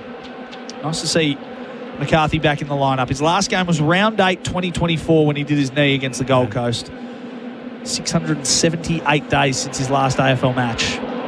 Lions bring it to this broadcast wing. Wilmot chips down the line, finds Levi Ashcroft. Again, just no fluency with their movement here, the Lions. Slow and wide, where Swans are quick and clean through the middle. So he runs around McCartan, who wrapped him up and just got rid of him, did Ashcroft. But then fires a high ball to half forward. No one really underneath that. Dunkley tried to trap it. Goulden's there for the Swans. Grundy on hands and knees. Will Ashcroft in there as well. Levi gets dirty. Now Tunstall. Handball was smothered by Sheldrick. Swans get the ball back into motion. He handballed that to himself. He got himself 2 possessions in a second. And now they swing it to the outer side, and McDonald. Papley's out at half forward. He can roll and go if he wants, Paps. He just stops and backtracks. Oh, he's still on. Waits for a lead. Chips into the pocket. Amadi was there. In fact, it was Rosas. And he'll take the mark just inside 50 with an opportunity to lengthen this out past 50 points. So Malcolm Rosas kicked one already tonight. 49 games for the Gold Coast. Kicked a goal last week. This Bluey to make it 53 points. Right on the halftime siren. He'll kick from 48 metres out, right half forward flank. Comes in. Malcolm Rosas sends it on its way. It looks good off the boot. Just drifts late to the left. Held up in the breeze a little bit, but still the Swans with a dominant first half. 10-6-66 to 2-6-18. The scoreboard for Host Plus.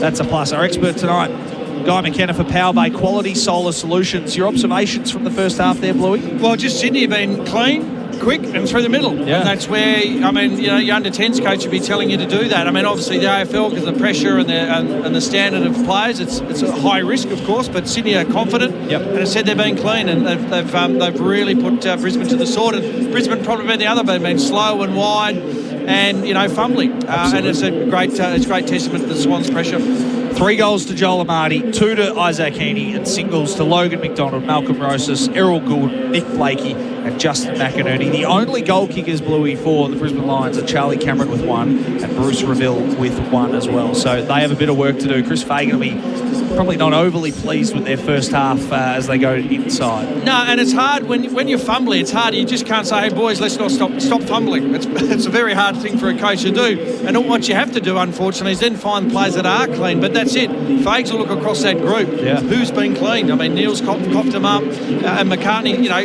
McCarthy's come back. You can't expect these blokes to just step it up after 600 odd days off. So, as I said, that's testament to the Sydney pressure. When Brisbane have got it, but also Sydney's pressure with ball in hand, just being quick, clean, and playing through the corridor. Swans by 48 points at halftime on AFL Nation. John Dono, Guy McKenna, Nick Davis with you for 4 and 20 pies. Australia's original, Australia's best is what they are. AFL Nation for 4 and 20 pies. Back in a moment. That quarter on AFL Nation was for Host Plus, named Best Super Fund by Money Magazine, Finder and Mozo. That's a plus. Issued by Host Plus Pty Limited. Check the PDS and TMD at hostplus.com.au. Get together with friends and family and rekindle the spark with a Glow Fire Pit.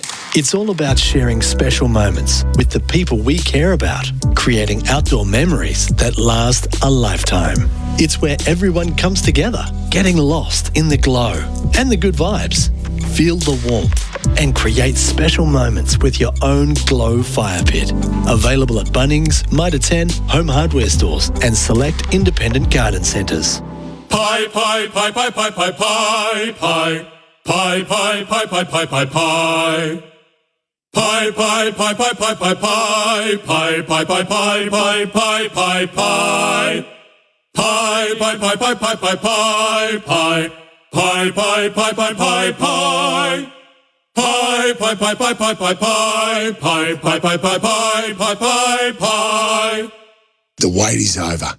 4 and 20 season is back. At Choices Flooring, we know choosing the right floor or window furnishings can feel overwhelming. That's why for over 60 years, we've been more than just a retailer. We're your partner in making the right choice. From stunning carpets and sleek timber to stylish blinds and shutters, our friendly team combine personalised service with state-of-the-art technology to bring your vision to life. And we're here for you every step of the way. Visit choicesflooring.com or head to your local showroom. Choices Flooring, helping you make the right choice.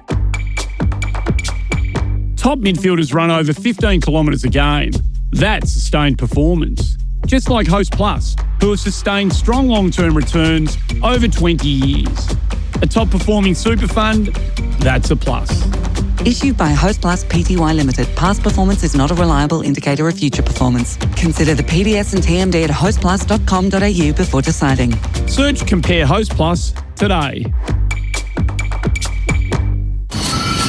Brakes need some attention? Avoid paying dealership prices for the next brake replacement on your European vehicle. Cox Auto Service Centre is Melbourne's biggest brake centre and provide multiple options including ceramic brakes that come with a 50,000 kilometre or 3-year wear warranty. From BMW, Mercedes, Land Rover, Audi, Volkswagen, Porsche and all other European cars, South Melbourne based. Book your vehicle with Cox Auto for your next service and brake replacement. coxauto.com.au. For 185 years, Elders Real Estate has been embedded in the fabric of our country. So when it's time to buy or sell in your part of Australia, you need a trusted name. Someone who knows Australian real estate like no other, who understands that it's not just a house, it's your past, it's your focus, it's your future. Someone with a network that runs deep right across Australia. There's one name you can rely on, Elders Real Estate. Still installing last decade solar panels? Mate, that's like frying an egg in its shell. Powerbay's bifacial solar panels, batteries and inverters change the game. Their dual-sided design captures sunlight front and back. Plus, N-type cells generate up to 5% more energy for even lower energy bills. Be the tradie ahead of the game. Switch to Powerbay's solar panels. Available in selected Bunnings Warehouse stores only. For full store details, view Powerbay on the Bunnings Warehouse website. Rebates available to eligible customers. T's and C's apply. Did you know when you purchase 6 or more bottles of wine here at Liquorland, you'll save a massive 10% off the total cost just by scanning your flybys? It's never been easier to stock up and save on our great range of wine. Scan your flybys at Liquorland and collect points to get more rewards, holidays and money off your shop with us. Whatever the reason, Liquorland will bring the drinks. Cheers. Liquorland. 18 plus only. T's and C's apply. Choose to drink wise.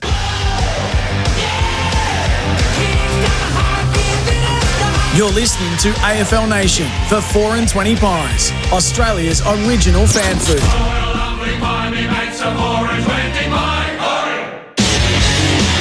Fend off, snap, ricochet to McDonald. Now to McInerney, standing start, bang, into the forward pocket, great kick. Brucey Revel waiting for it.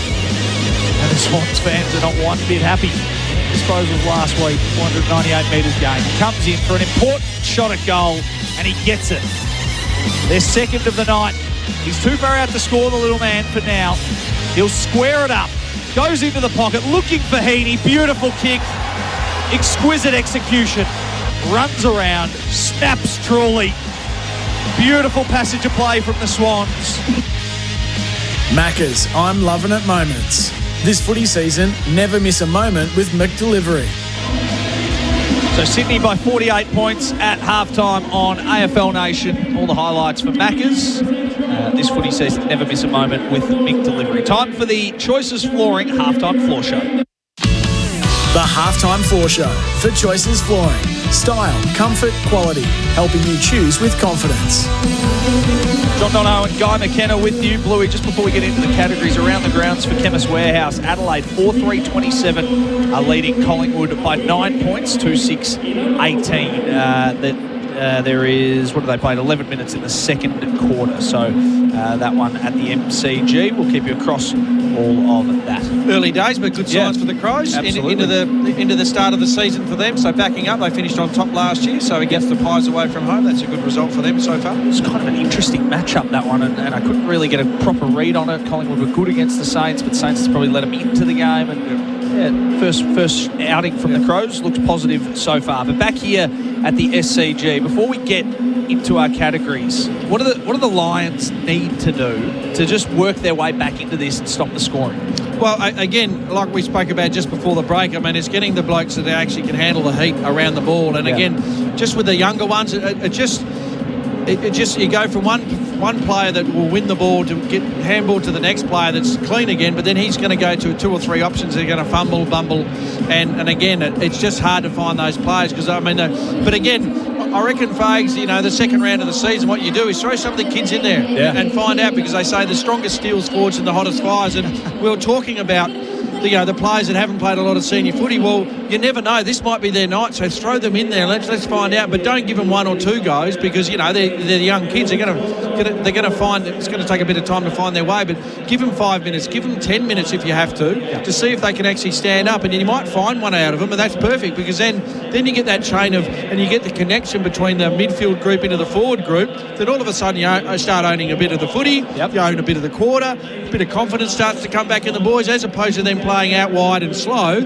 Okay, we can take the ball on because we're actually a bit cleaner now. So that's the thing. I mean, structurally, I don't think there's much you can do as far as personnel goes, as in flicking backs and forwards and things like that. But yeah, I mean, because they got what they've got at the moment, because they've relied on that for the last 2 flags, mate. Yeah, so absolutely. It's really, and as I said, it's hard for them to go in there unless you're going to roll some ground balls at them to turn from a fumbling type habit tonight, if you like, from Brisbane, and say, boys, can you stop fumbling, because it just doesn't work like that. Absolutely. All right, what was the Australian-made smart play for Australian-made made to support Australians right here? Well, it's I don't think it was a player. It was just, and again, it was from the pressure of the Sydney mid. So the haphazard kick by the Brisbane midfielders to go into their forward 50, but it was the halfbacks of Sydney just to own so clean, intercept ball, spoil it, mark it, and then the link by hand, and then quick and clean through the corridor, which set up the mismatches in the forward 50 for Sydney. Absolutely. The unmissable moment for Drinkwise. You won't miss a moment if you Drinkwise. And on the end of that half-back chain, I think it was the very first goal. They came quick, they came clean, they got it in the hands of Errol Goulden. Yeah. And again, he's like the human sprinkler. You get him in the middle of the SCG, he can go left, right, or straight up the middle, and he hit Joe Amati coming up the middle of the ground, which again just broke down. I mean, Harris Andrews probably gets a fist of that, but no,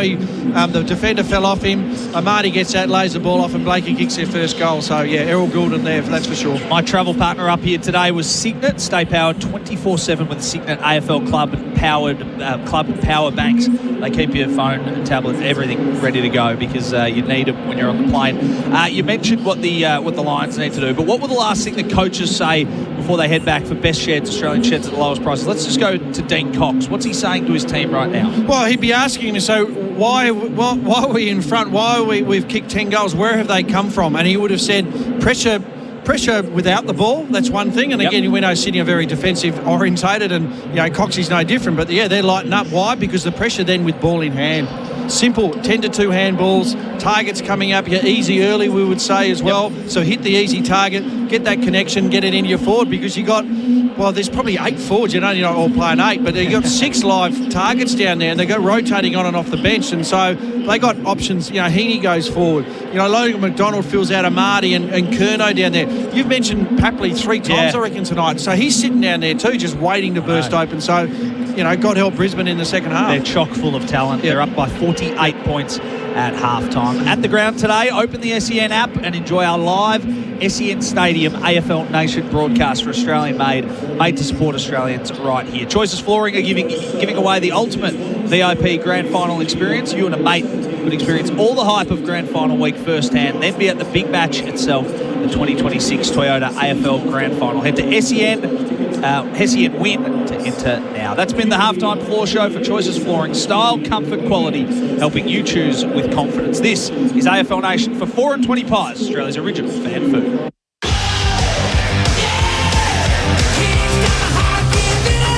You're listening to AFL Nation for 4 and 20 Pies, Australia's original fan food.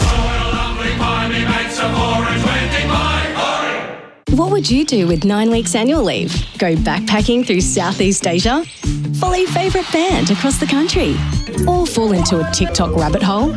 Whatever's on your to-do list, Victoria Police gives you 9 weeks of paid annual leave to get it done. And on top of that, you get to enjoy lifelong friendships, choose from hundreds of career pathways, and make a difference to your community every day. There's more for you at Victoria Police. Search Police Careers. Authorised by the Victorian Government, Melbourne. For ultimate braking performance on your off-road adventures, fit Bendix Ultimate 4-wheel drive brake pads.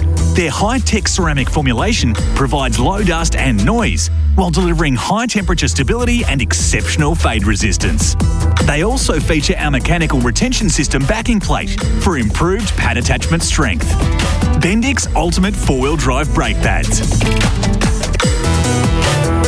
Bendix. Put your foot down with confidence. Aussie sports lovers, there's a massive season of sport waiting for you, all thanks to ESPN on Disney+. American sports go the distance with epic coverage of the NBA, NHL and the big dance, the NCAA March Madness. But our own sporting heroes are shooting hoops of their own with the NBL Finals and the WNBL. Or score goals watching the UEFA Women's Champions League. ESPN on Disney+. Sport is on the main stage all season long. Stream big on Disney+. For 185 years, Elders Real Estate has been embedded in the fabric of our country. So when it's time to buy or sell in your part of Australia, you need a trusted name. Someone who knows Australian real estate like no other, who understands that it's not just a house, it's your past, it's your focus, it's your future. Someone with a network that runs deep right across Australia. There's one name you can rely on. Elders Real Estate. Some players just make it look easy. And at Revo Fitness, they make training easy too. With no lock-in contracts and no hidden fees. Just $9.69 per week for 24/7 access to any Revo Fitness across Australia. Yep, that means you can train when you want, how you want, at a price that's surprisingly affordable. Revo Fitness. Train like the pros. Visit revofitness.com.au to find your nearest club. When your internet gives you lemons, get Tangerine. Switch to Tangerine and get 10% off your monthly plan fee for every SIM-only mobile or mobile broadband plan you bundle with an active Tangerine NBN service. With easy setup, short hold times, no confusion, Tangerine offers great value internet with no lock-in contracts and high-speed plans available that keep up with your everyday. When your internet gives you lemons, get Tangerine. Visit tangerine.com.au to sign up today. Macca's new Bistro Bernays Angus range can now be enjoyed with a refreshing Kirk's Lemon Lime and Bitters. Compliments to the chef. Ba-da-ba-ba-ba. Available after 10:30am for a limited time. RJ Sanderson and Associates. Taxation, business and self-managed super fund specialists. Take the stress out of tax and get your complimentary 2026 tax tips from rjsanderson.com.au. That's the sound of saying yes to another Espressi March with the gals and other fancy bevies like that. Say yes to cheap trips so you can do more. Say yes, Ididi. When the day is done. But the job isn't. VB's got a mid-strength now too.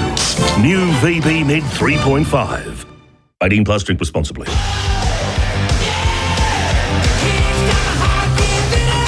You're listening to AFL Nation for 4 and 20 Pies, Australia's original fan food. AFL Nation for the 4 and 20 Traveller here at the SCG. The vibes are high as the Swans take a 48-point lead into the halftime break. People pulling their shirts off. It's a beautiful night for football at the SCG. John Donohoe, Guy McKenna with you. And Bluey, you and I were just talking off air about... Sorry, mate, I wasn't expecting you to take your shirt off. No, I mean, yeah. Can you put that back on? Keep it on, Jeez, I know. Yeah, wow. I know. Well, yeah, it's a bit sloppy. Too many beers. You said that, yeah. Sorry. We were talking about the guys that had to come in for Brisbane. They didn't play last week. Your Tunstall's, your Answorths, and even Oscar Allen and Draper.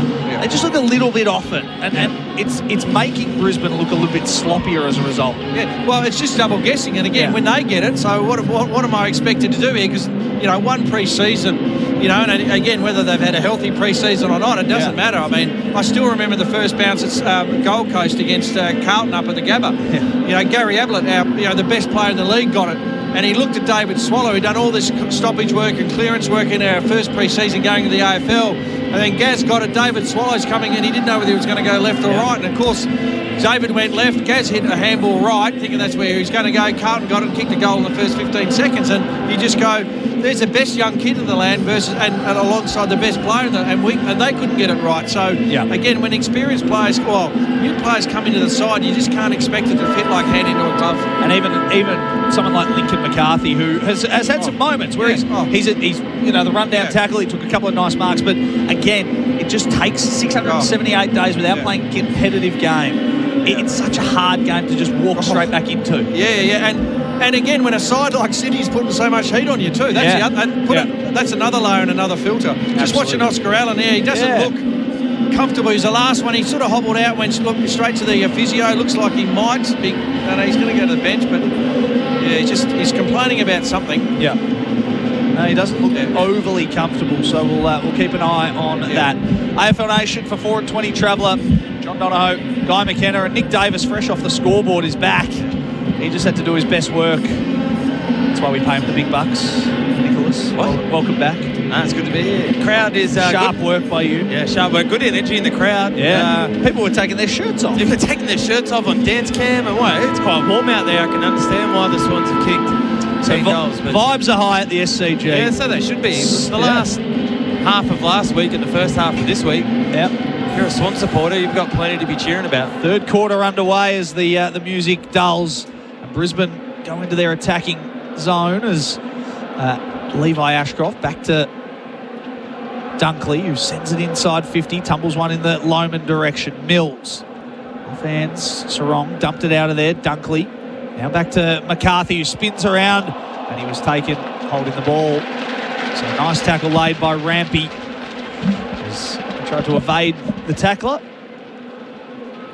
Good to see that knee is working when he changes direction for Lincoln McCarthy. So Rampy in the back pocket. Sends him down the outer wing. Amati leading out. Couldn't take the mark. Ball off hands. Reville in the pack. He's taken in a tackle by Lloyd. He might be pinned. No, the umpire looked like he was just squaring up, but we're going to ball up outer side wing. It's probably not going to be a whole heap of changes, Bluey, like given the Lions where they sit in terms of their experience on the field. It's just got to get back to what they do best. You've got to win. It's a simple game, isn't it? You just got to win the footy and hang on to it for a little bit. So they're playing volleyball a little bit out there, just volleys everywhere as Dunkley tried to wrench it back. He did so, fought, spinning out of trouble, the big man. Long raking kick into the forward pocket. Can they get the first of the quarter? Rayner takes the mark, plays on, probably ran himself into a dead end as he looked to loop the handball in the Cameron direction. Didn't need to play on. And now the Swans are going to exit momentarily, and it's going to come back to Fletcher. He chips into the pocket and finds Levi Ashcroft. That's just the scoreboard pressure, the panic of going, all right, let's try and get the lead back in the first 2 minutes of the quarter. It was unnecessary. The first one's the most important one. Bluey, don't worry about 5 and 6. You just need to get the first one. Yeah, that's the way Rayner plays. He sort of bursts off and didn't realise he had a man bearing down on him. So Levi's going to... Well, he's feigning. He was setting up to have a shot here. You'd imagine he'd dump this to the top of the square. He rolls around. He just balks on the mark, sends it towards goal and kicks it behind. It was stylish, but not overly effective. Again, Fagan ponders what's going on. Referred pressure. He spoke about Rayner before, bullet a gate stuff. He was like that in his first years, but again, in the last couple of seasons, a bit of composure, a bit of clarity, and he doesn't do what he does. But again, because of the pressure of the game and the pressure of the Swans, he's forced into doing something he shouldn't do. And look, this is a lot to put on. I mean, he's not a young fella anymore. He's played plenty of games. He's won 2 premierships, but he needs to go, okay, I've got 5 of my leaders and 5 of my really good players not playing. I now need to stand up and be a leader. You can do that when you've got McCluggage and Harris Andrews that are going to tidy up for you, but now he has to be the guy that settles the team down and maybe not make some of those rash decisions. Left half back, Rampy sends it up the chimney with a high ball. It should go out of bounds. No, it stayed in the field of play as Dunkley got up and tried to take the mark. Off hands, out of bounds in front of the Daily Messenger stand. So the crowd's up and about. They are. No, the energy's good. As I said, from 12 goals in the third quarter last week to 10 in the first half, they've... I think there's plenty to get excited about. We've spoken about this to one side, that through the whole line, it hasn't just been one player that's dominated. It's been a team performance. There's plenty to like about this one side. Rayner went the fend and then ran into a brick wall and had to throw it on the boot quickly, and Lloyd tracked it back on the wing on the outer side. This quarter brought to you by Deutz-Fahr Tractors, Deutz-Fahr Warrior Range. It's Deutz-Fahr Evolved. Ball thrown up. Grundy got to front position. Free kick found for a hold. And they get the advantage paid as they go to the wing. It wasn't a great kick as Zorko sets it up now for Fletcher through the middle of the SCG. Long kick inside 50. Offhands. Cameron, does it sit up for him? It just barrels into the post. Minor score, but a couple of repeat inside 50s for the Lions. That was technically Bluey, one of the better spoils that you're going to see to not let that drop to the front of the pack, to be able to make sure that was a point. It's there's an art to it. Oh, the kick was low and flat from Mills, cut off by Levi Ashcroft. We'll get a boundary throw in front of the members' stand. Good crowd in at the MCG. Force of habit, sorry. SCG. Same shape. Similar shape. Slightly smaller. Thrown in again. But just as mighty. 2 grounds you actually did do some very nice work on, Nick Davis. Subiaco not one. No, one. I bet you wish you did. Answorth taking a strong tackle. Ball up on the wing. It's too big. As a West Coast supporter, you would have wanted to. I was a big West Coast Eagles fan. Why is that? I wouldn't have pegged you as an Eagles fan. I was sort of early. I would have been 1980. So when you guys started to get firing, I was 12 and I was looking for a team. And Who's your favourite player? Peter Sumich. Duma, come on, Suma. Yeah, Blakey from fullback, from half-back. Lace-out kick to Lloyd. He loops the handball over the top in the direction of Papley. On goes Papley over the top to Amati. He can set up another one. Back to Papley. What's Paps got? Snaps around his body to the top of the square. Heaney didn't take the mark. Ball in dispute in the pocket. One back by Berry for the Lions, and then out of bounds is Noah Answorth. A couple of nice link-ups there from Tom Papley, though. And a luxury of having Isaac Heaney. I'm just watching that. That's probably a structural thing. He started midfield, but now early in the second half, he started forward. And he's been there ever since the first bounce. So what a great luxury to have him in the goal square. They've got some levers to pull, the Sydney Swans, in terms of personnel. Left forward pocket for the Swans. Rowbottom off the clearance. Handball was a bit wayward. There is Heaney again. Bursting through was Lohman. Gave it to Dunkley, who threw it on his boot. Bouncing ball on the cricket pitch in the middle of the SCG, and uncontested backing there was Rampy, who chips to Melican, and now they bring it to the near side to Roberts. Just the goalkeeper of the Swans, isn't he, Rampy? He just sits out there beautifully. So Roberts in game 50. Rolls onto his left boot, sends it inside, looking for a target. Amati was there. Free kick. Is it Curnow? It will be. Curnow is being held, and you can just see again, we mentioned it before, the Harris Andrew-less, I actually saw him in the corridor here. He's a big man. The Harris Andrew-less defence is really under pressure. That was better from Curnow. There was the one in the first quarter, Blue, where he sort of overplayed his hand and threw the smaller defender out of the way and gave away a free kick himself. He just needs to put himself in the contest, let the defender panic, and he'll get these free kicks and or he'll take his marks. So he kicked 81 goals in 2023, two-time Coleman medalist, five-time leading goal kicker for Carlton, 3 last week for the Swans. Passes the paint of 50 at half forward, sends it on its way. It's coming back, but it just couldn't come back enough. Stayed a little bit skinny. So minor score, 10-7, 67, 2-8, 20 for Deutz-Fahr Tractors. Ball to the outer side, fly from Bice. He went with the spoil. Sarong might keep it in. No, it'll be a boundary throw in at half forward for the Swans. It's been a pick-up, Riley Bice. Yeah. Played a few games since coming off. I think he was a rookie list. Yep. Last year, and then it was in and out the back end of the year, but obviously pre-season, and that's probably the difference. You don't make the finals, and players like Bice, they get an extra 4 or 5, 6 weeks to impress in the pre-season, and he started the season really well. Neil's hands were quick to Wilmot, who flies one down the wing, and McCart just disengages from Zach Ostelsky, who was undermanned in that, takes it on his chest. At some stage in his coaching career, Dean Cox needs to answer that question. Why did he go forward? Just kidding. He has been justified by sending him back. Amati took a nice mark, sent the ball inside 50, and a great mark backing back by Leicester. He just overcooked the kick. You just needed to let Charlie do his work there. Yeah. Sends it to left half back. Tunstall chips down the line in the Cameron direction, just short of him. He tried to double step him. And it'll be a ball up on the wing as Wicks bared down and wrapped him up in a strong tackle. Yeah, the modern game, we've spoken about the modern game, Nick, and just, the ability to, kick it to the foot, but kick it in his area. You don't have to kick it on his head. Just kick it in an area where he can do his magic, you know. Towed out of midair from Fort, only as far as Blakey. They are everywhere here, the Swans. I need a head count. Yeah. Every time Brisbane try and go forward, they've got 3 or 4 of them uncontested. So Blakey again. Sends a long ball just inside 50. Heaney! You can see it coming a mile away. He had the leap. He had the run. He stuck his knee in the back of his opponent and he flew high.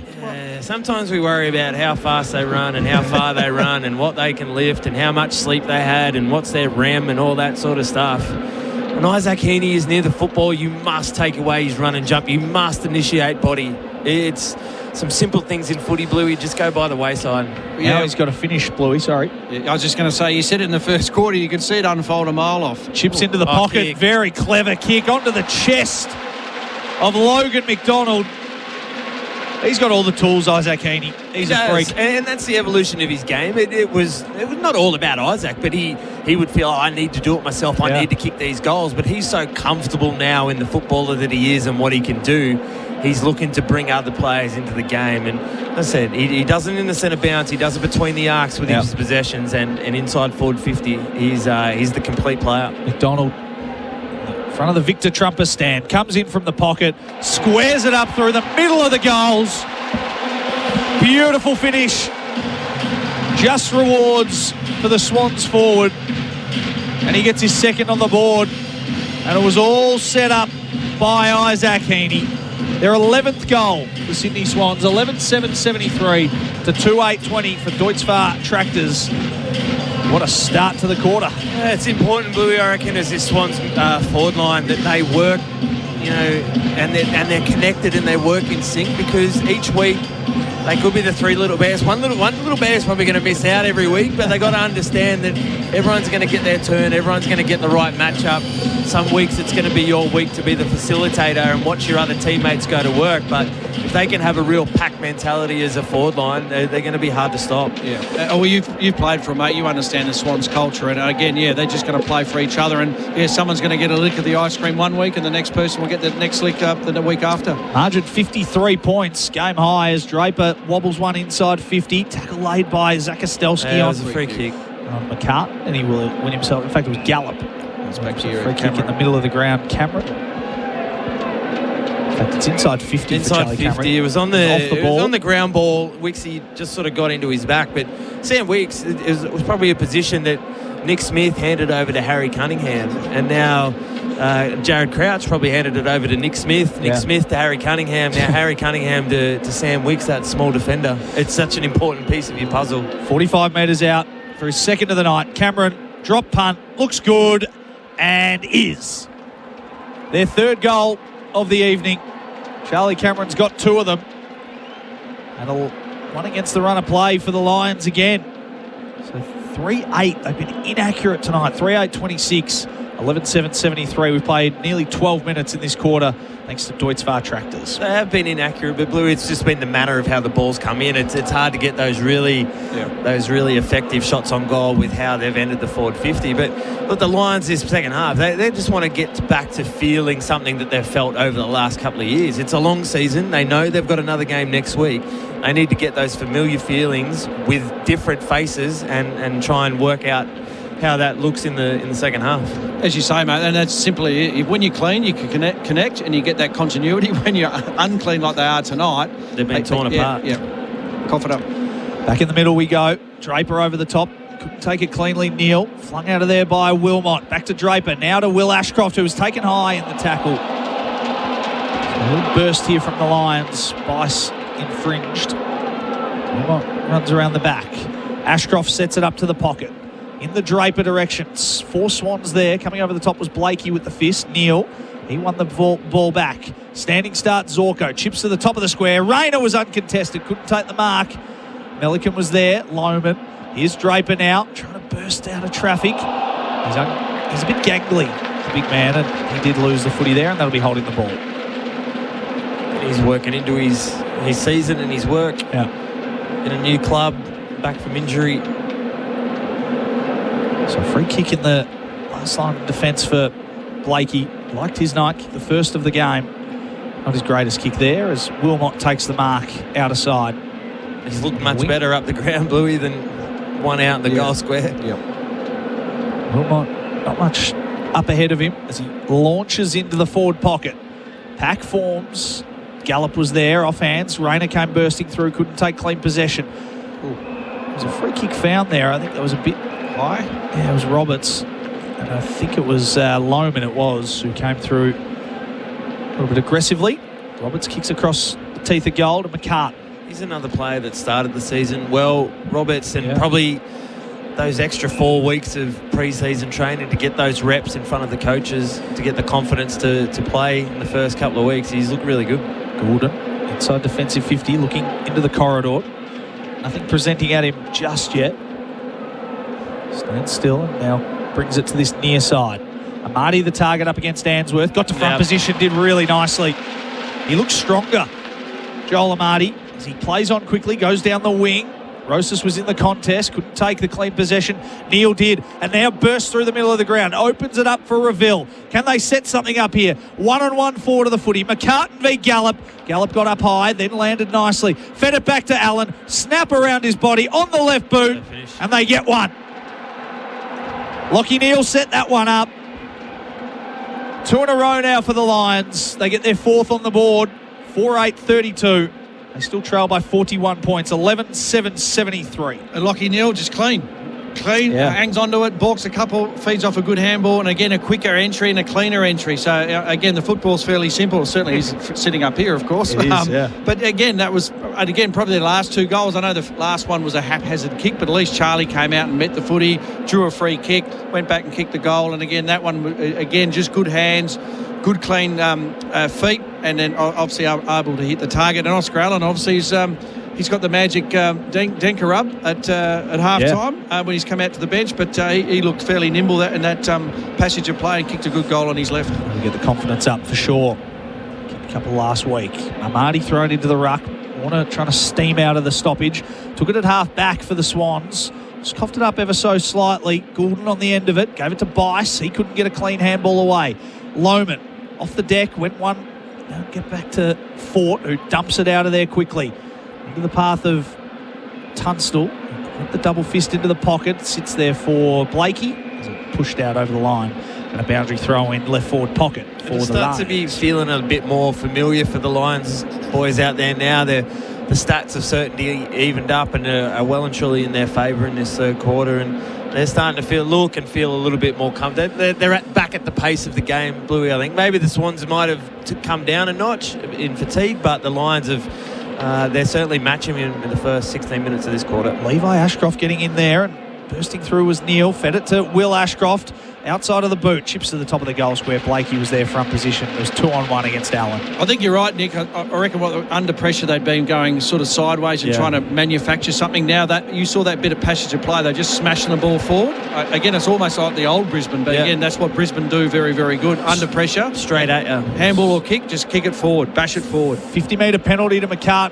It was Annabelle that infringed, so they're in the middle of the ground. Bice gives the handball out wide to Melican. Had a runner going past him. Goulden, he coughed it up though to Tunstall. Lions working it across their back half. Zorko, he coughed it up now. Goulden had to go back defensively. Gave it to McCartan. Throws it on the right boot. Inside 50. Curnow, the target coming across, was Fort. And he takes the intercept mark. He's looking a bit more clean. The big premiership ruckman. Wilmot comes across defensive 50 to Zakostelski. He chips down the line, finds Levi Ashcroft. This is familiar, owning the footy a little bit more. Back inboard now to Wilmot. Still haven't left defensive 50. The Lions, they're happy to chip it around. Answorth, top of the goal square. So now they swing it to the outer side with Dunkley. They are possessing the footy. Bites one off to the edge of the centre of the ground. Zorko back to the outside. This is what they've done for the last 2 years. It looks a lot more like a Brisbane Lions quarter this. Yeah. Hannibal chips down the line, finds Tunstall. Slow and steady for the Lions. Tunstall went short 45 to Zorko. He played on and now found Allen. Good possessing of the footy here from Brisbane. Allen tight against the boundary in front of the Daily Messenger stand. Chips to a dangerous spot. Draper got up high. Took a big grab. And I don't reckon the ball hit the ground in that passage of play, Nick. 15 uncontested possessions from the Lions, and it's been the hallmark of their last 2 premiership seasons is just possessing you to death and keeping it off you. And eventually, Bluey, the defence gives you the right option to go to. If you can make a side defend for 10, 12, 15 uncontested possessions, they'll make a mistake in their zone, and the right option appears, and they've been able to take it here. So kicking in front of the Noble stand for his first as a Lion. Draper on his way in, leans back and kicks to the right. And he knew it off the boot. So it's something he might just need to work on, the big ruckman from the Lions. 11-7-73, 4-9-33 for Deutz-Fahr Tractors in this third term. He's going to play forward with their 2 ruck system, so yeah, absolutely. He's going to get plenty of opportunity. McCartan from full-back. Raking kick to the outer side wing. Ainsworth won it back off hands. Here's Annabelle, the first gamer. In the bright yellow boots. He goes into the pocket, long and strong. Lohman disengaged and took it on his chest. Hasn't been the lively Lohman that we know and we've known for the last couple of years. But this might spark him. Just timed that nudge at the perfect spot, right into his side, wasn't into his back. Clever forward craft. So he's tight against the boundary on his non-preferred. He'll run around, snap it towards goal. It'll fall short in the pocket. Ball at ground level. Rayner was pushed off it. minor score. Rayner went down in comical fashion. So they're having all the play here, the Lions, last couple of minutes. No, he might have actually got a proper knock there. Or maybe he just wants to let the umpire know that Cool. he got one in the beak. Precise from half back. Sheldrick to Bice. Gordon kept on running through the middle of the SCG. Long kick in the Curnow direction. Did well there, the young defender, Zakostelski. Here's Sarong snapping around the body to the goal square, but it was shallow. Leicester mopped it up. He goes short to the heart of 50. Wilmot. Oh, dangerous kick. He put it on the head of Levi Ashcroft as Papley was bearing down. Chips to left half back. Zorko down the line to Tunstall. This is what they did well in the last passage of play. Again towards the boundary line to Zakostelski. Chip mark. And this one marked by Dunkley. Coaching vocabulary, it's just easy early. Just hit the easy one. Zorko. Don't go for the sexy one. Through the middle of the ground now. They're trying to open it up. Coleman to centre half back where Leicester waits. Slow build up. Methodical build up. He goes back inboard to Wilmot. It's kind of like a training drill at the moment. Zorko, he went the mark, and now they're out here, the Swans. Papley, open goal square, beckons, loads up, and it's off to the right, and it's out of bounds for a boundary throw-in. Getting a little bit of feedback for those smaller forwards darting inside 50, saying, oh, your vision all of a sudden has just left you. Yeah. No comment. Take you around the grounds momentarily for Chemist Warehouse. Saving your prescriptions at Chemist Warehouse. Collingwood and Adelaide in action at the MCG. Fort paddled it down to Wilmot. Got it out of there quickly. Sarong on the race. Was he taken high? I thought he ducked. Yeah, he did duck. Now to Wicks from the paint of 50. Loads up towards goal. It's on target. Amadi nearly took the mark. Couldn't take it. Second attempt. Zorko wanted to burst out of fullback. Another minor score there. So Brisbane happy to possess. 11-8-74, 4-10-34 on the scoreboard for Deutz-Fahr Tractors this third quarter. Hannibal has it at left half back. Chips down the line, and McCarthy couldn't take the clean mark. Boundary throwing. We spoke about that first quarter when Sydney were looking ominous about just getting that arm wrestle back. Well, we can see that now. Brisbane starting to own the footy a bit cleaner, a bit slower, owning the footy. So Crows by 3 points at the MCG at half-time. Low-scoring affair. Heaney with the footy on the outer side, holding the ball. Free kick. They're going to keep holding on to it. Yeah, they've possessed the footy well here this quarter. It's been a clear instruction. Zorko from one side to the other. He brings it to this near wing. Wilmot sits up for him as McInerney tracks him and chips down the line. Looking for Levi Ashcroft. The kick wasn't great. He was out in the full. So sometimes that can be a downfall when you're trying to be precise and delicate. Sarong will get the free kick in front of the members. So a little hamstring complaint there for Rayner. He's just was holding his leg there for a moment. We'll keep an eye on that. Half forward. Off hands of Amadi. Sheldrick mopped it up. Here's Papley now in a little bit of open space. He'll square it back into the top of the goal square. Fort was waiting for it. Oh, no. That was a bad kick. That was a ruckman's kick there. Well Cameron got in the way of three Swans and then cleaned up his own mess through the middle of the SCG. He needs to bounce at some point. The umpire was lenient.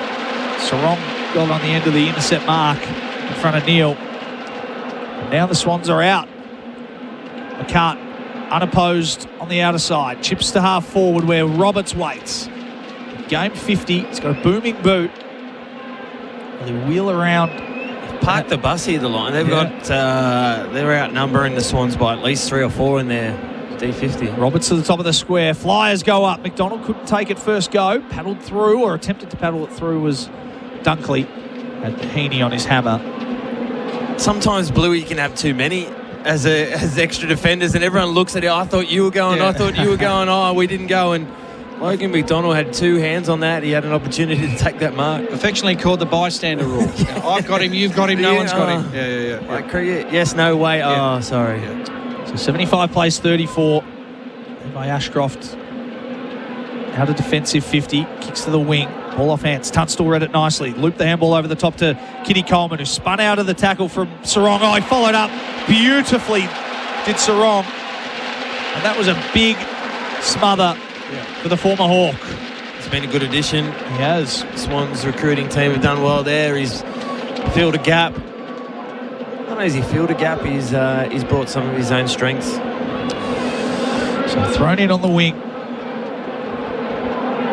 Brisbane flicking it around by hands. They're messy with it. Coleman just dumps it on his boot to half forward. Sydney got 3 players there. First one to it was Rampy. Now through the middle of the ground looking for Jordan. Haven't called his name all night. Fletcher chips in ball inside. Target was Lohman. Off hands. Spoil was good from Mills. One hit back. And then a looping, raking handball to McDonald. It just sets him up again. Bice on the left boot. Beautiful ball. Finds Papley. All on his own on the outer wing. Over the top to Goulden. He can run in if he wants. He can have a ping. Goal square opens up. He runs towards the boundary and he ran out of space. They closed him down, the 2 Lions. He was in 2 minds about what to do. Should I go for goal? Should I square it up? And in the end, the ball goes out of bounds. There's a conference between the umpires. Yeah, it will be a boundary throw. Yeah, well, it was almost like a body sport because Goulden, I mean, he's just a very clever play.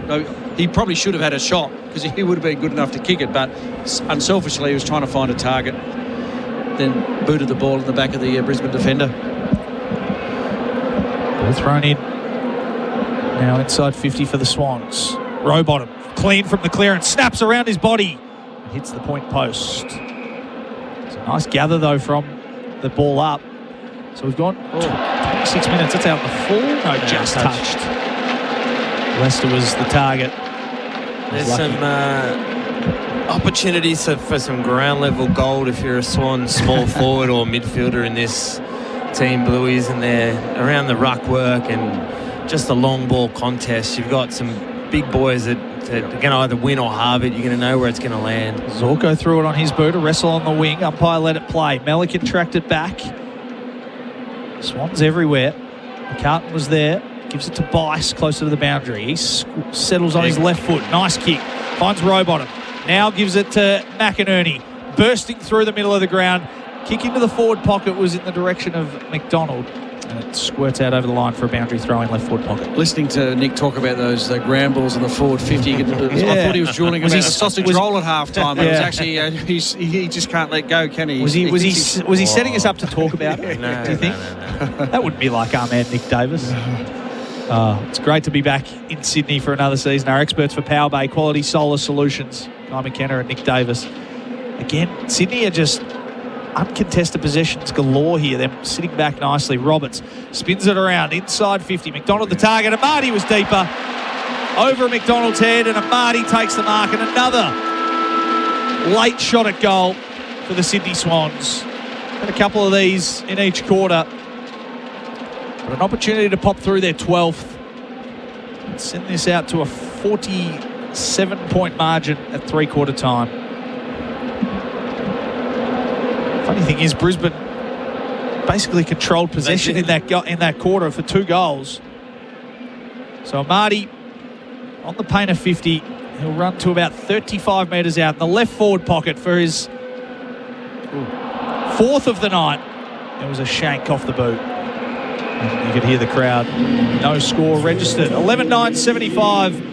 The Swans, they still lead by 41 points, 4-10-34. Brisbane actually won the quarter with 2 goals to 1. Nick Davis, before we go to the break, your thoughts on that quarter of footy? Yeah, as we spoke about, the Lions were able to win their fair share of the footy. When they did, they held on to it. They were able to have multiple uncontested chains, which is a hallmark of their last couple of years, premiership wins. And it looked a lot more familiar if you're a Lions supporter. You could see what they were trying to do.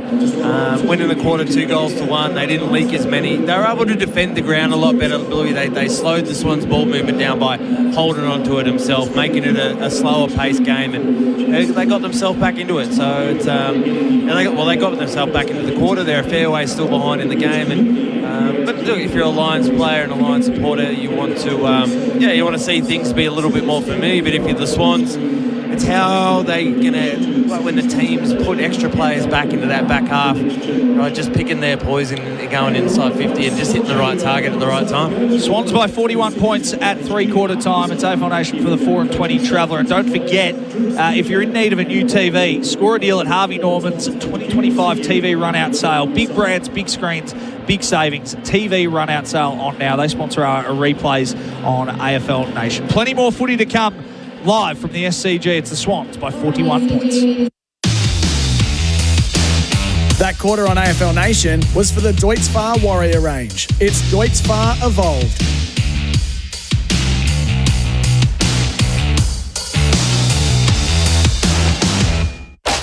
This season, kick those DIY project goals with Trojan. From the garage to the garden and everywhere in between, Trojan has the tools to help you get the job done.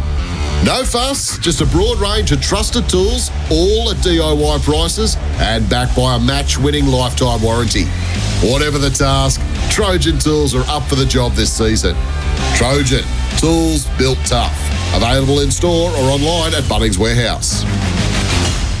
The all-new 2026 Kia Hybrid sale is on now, exclusively at Australia's #1 Kia dealership, Werribee Kia. Ready to upgrade? Check out these incredible deals. Kia Stonic Hybrid from $28,888, Kia Sportage Hybrid from $43,888, and Kia Sorento Hybrid and Kia Carnival Hybrid, both from $58,888. Plus, they're paying top dollar for trade-ins. There's never been a better time to step into a brand new 2026 Kia Hybrid. Upgrade and drive smarter today only at Werribee Kia. We make buying cars easy. LMCT 114. Still installing gas water heaters? Mate, that's like bringing a fax machine to a job site. Powerbay's electric Gen 2 heat pumps are the new standard. Like a reverse aircon, they suck heat from the air using less power to heat water. That means fewer clients calling to ask why their gas bill's bigger than the mortgage. Tradies, get ahead of the game. Switch to Powerbay Gen 2 electric heat pumps. Smarter, cleaner, built for Aussie homes. Powerbay, heat smarter. Now available online at Bunnings Warehouse. Rebates available to eligible customers. T's and C's apply. Will they get up?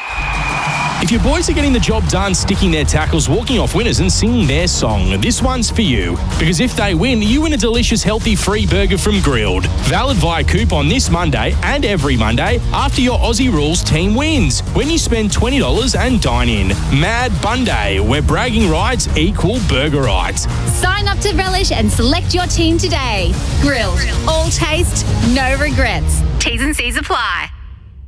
You back the Aussies on the field. Early Pay back Australian businesses off the field with flexible and reliable working capital finance. In fact, it's what gets them out of bed in the morning. They'll back you with invoice finance and equipment finance created for flexibility and real business needs. Early Pay are proud to be backing Australian businesses with the cash flow they need to grow. Early Pay, better business on your terms. Visit earlypay.com.au to learn more.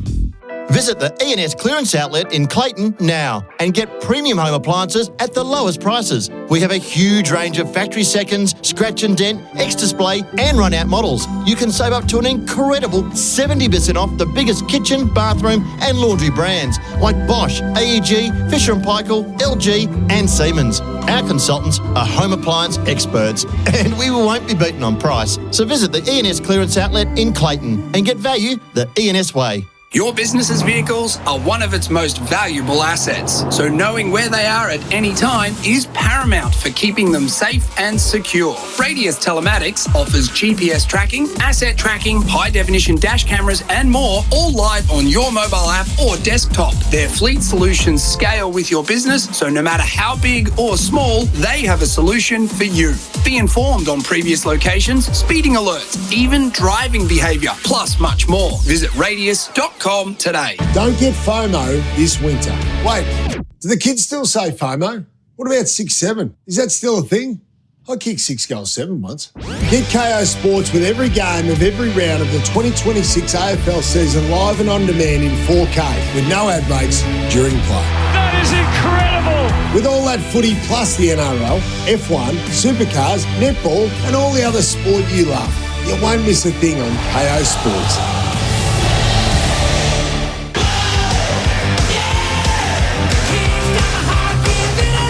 You're listening to AFL Nation for 4 and 20 Pies, Australia's original fan food. Quarter time just caught up on us, so we are back, and Kai Lohmann's kicked a brilliant goal out of the centre of the ground, so they get their 5th on the board. John Donohoe, Nick Davis and Guy McKenna with you. It hasn't been an issue, the clearance, Bluey, at all. They've been able to, win enough clearance footy and go forward, but that time it was the cleanliness. So they're just connecting up possessions, and Kai Lohmann, we spoke about it in the third quarter, hasn't been, many highlights, but there, so sometimes as a small forward, it's supply and demand, and there he was able to make the most of that inside fitty. So Swans by 35 points in this last quarter. Free kick going the way of the Lions in the middle of the ground for an infringement. You can deal with that rule. Yeah, that one might be a little bit dodgy. As Fort swings it to the outer side. Answorth comes bursting off half-back into the forward pocket in the Cameron direction. Couldn't take the mark as Wicks bearing down on him. Revel tight against the boundary at half forward. He just holds it there. It's stolen away by Jake Lloyd. Toe poked into space from Rosas. There was the Lions flicking it around. Fletcher into the forward pocket. Allen went up high, couldn't take the clean mark. Lurking there was McCarthy. And now the Swans will work it out through Rampy on the last line of defence. Wobbly kick, might come back. Wilmot used his body nicely. Gave it now to the first gamer in Annabelle. He squares it up. Top of the goal square. Coming through was Mills. Rampy was pushed out. No, he kept the ball in. As Rayner ran past him, he just kept it in nicely. Sarong tight roping the boundary and chipping down the line. Finds Jordan at left half back. Hasn't been prolific tonight, Jordan. Rolls around on the right boot, kicks to the wing. Leicester infringed. And a free kick on his opposing number 35, Charlie Curnow. The blowtorch goes on poor Ryan Leicester without Harris Andrews, doesn't it? He's been that third tall for so long and done such a great job, and now he's the man down there. He's going to have a couple of tough weeks. Curnow swings it on the right boot. Coleman had first purchase on that. I think he took him out. It is probably, and it goes to show that Harris Andrews played every game last year, and I think Darcy Gardner did as well. It is probably their weakest part of their ground when they lose players. So, they've got Darragh Joyce there as well that they can use, but they choose not to. So you lose a couple of those guys and they structure up so differently. Oh, it was about the other side of the footy. When Rampy didn't play last year, they struggled. When McCartan didn't play, or he played forward, they struggled. When Melican was out with hamstrings, they struggled. They're such niche positions still, Bluey. Everyone else on the field can sort of do a couple of different things, but your key defenders are key defenders. So Brisbane have worked it to the outer side. Cameron goes in the Revel direction. Took a nice mark out in front of McCart. Rolls and goes onto the right boot. Low, flat, bullet pass. Wasn't intended for the boundary. It gets there as Allen was trying to catch up with it. And the knock-on effects of someone like Leicester who gives you some run and punch off half-back. All of a sudden he's in a key post, so he's not able to do as much damage with the ball in hand. No. And that happened to, again, flip side, that was Nick Blakey last year. That was Callum Mills. Swans by 35 points, thrown in inside 50 for the Lions. Here's McCarthy bobbing up. Can he get himself a goal? No, he kicks it out in the full. An opportunity there, though, for a man who hasn't played footy in 2 years. Oh, this one's cut off from full-back, and Rayner gets in the way of the kick from Mills. He was trying to go up the centre of defensive 50. Rayner read it best, and he'll get another shot at goal. It's good work from Cam Rayner. I said earlier in the game, interested to see how he goes about his work in the next month. Some of his leaders and better players are going to be missing. If he just changes the way he goes about it. Goalless tonight. 25 metres out, slide angle, should pop this through, and does. First of the evening for Cam Rayner. Margin back now to a manageable 29 points. 11-9-75, 6-10, 46. My maths could be wrong, so let's just wait on that. 75 minus 46 feels like 29 points. It does. So 29 it walks points. like a duck. 29 points on the Made Internet and Mobile scoreboard. And I like the fact, whether it's you think 29 points, they can run them down. I like the enthusiasm after each goal where they feel like the Lions are on a journey to defend their title. Look, absolutely, you need to chalk the wins, you need to win week by week. But look, they're confident enough in their team that they're going to bank some wins in the back end of the year. But they've stayed upbeat, they've stayed in it, and they've got themselves to 29 points with plenty of time left to go in this quarter. They've actually kicked the last 4 goals, Nick. So Sydney's last goal came at the 10-minute mark of that third term. So Brisbane just working themselves back into it. High up the chimney from Zorko. Double fister from Blakey into the centre of the ground. Opened up nicely for Goulden, who just got past McCarthy. Now to Jordan. He chips inside and finds McInerney 40 metres from goal.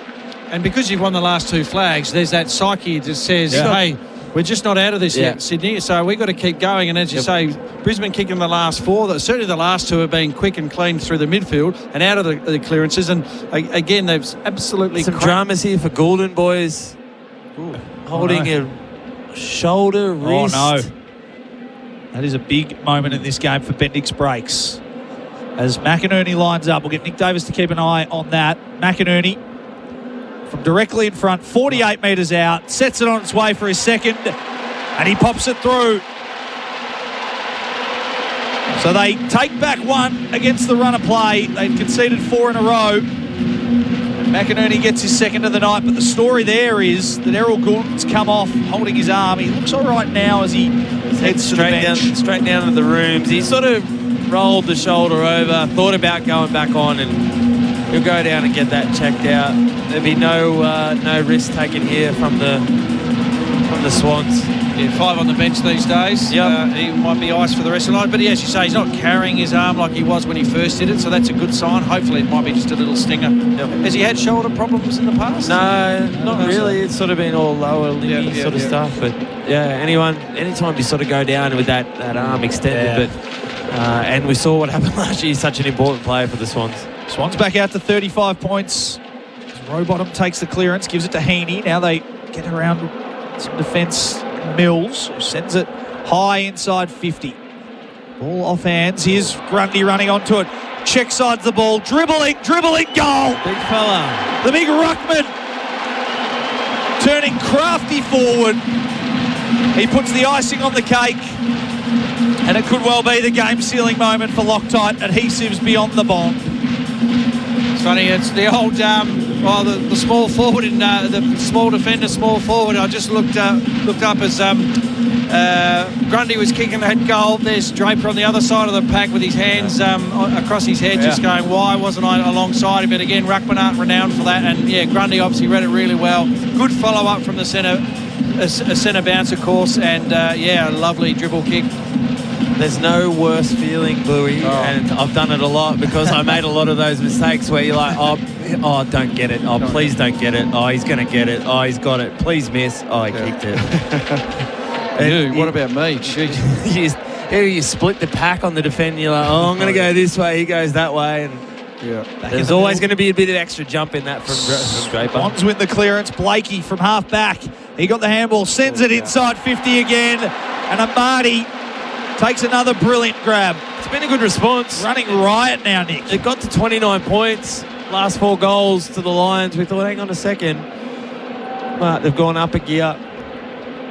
We try and make things a lot more difficult, Bluey, in commentary and code. Like, get your hands on the footy. It makes such a difference. And don't turn it over. Yeah. And I think number 5 for Sydney has helped that going into the midfield. He spent a bit of time forward in that third quarter. Amati for his 4th goal of the night. Slots it.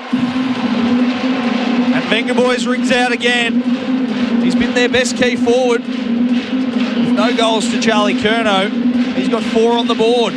Margin restored out to 47 points. And as Nick and I have been discussing about, the lack of Brisbane continuity with their players out, first gamers, third gamers, blokes coming back from injury, all that sort of stuff. And just a little tweak to Sydney, of course, because when Sydney were dominant, Heaney's in the midfield for 90% of it, went forward for a couple of rests, and then in the second half, guess what? He sits forward, doesn't do too much. Sydney don't do too much. Get him back in the midfield where everyone's used to him being in there. Boom, all of a sudden it re-clicks, and Sydney have lit up and kicked the last 2. And as I say that, he's sitting on the bench. Look out, here comes Brisbane. As the computer says, come off. 14-9-93 to 6-10-46. They are out again here, the Swans. Curnow might get his lick of the ice cream now. Paddle the ball to his own advantage. Papley's in there. Can't take it cleanly. Here's Amati again. Opportunity for 5. He had to just duck and weave to get out of trouble, and then lays a big tackle on Answorth, and Zorko's not happy about it. He's lucky he didn't quite get that angle right. Joel and Marty, what you don't want to do is kick 4 or 5 goals and get yourself a week for a sling tackle. Grundy down in front. Reveal won the clearance away and got it out of there quickly. Up went Dunkley. Couldn't reel in the mark.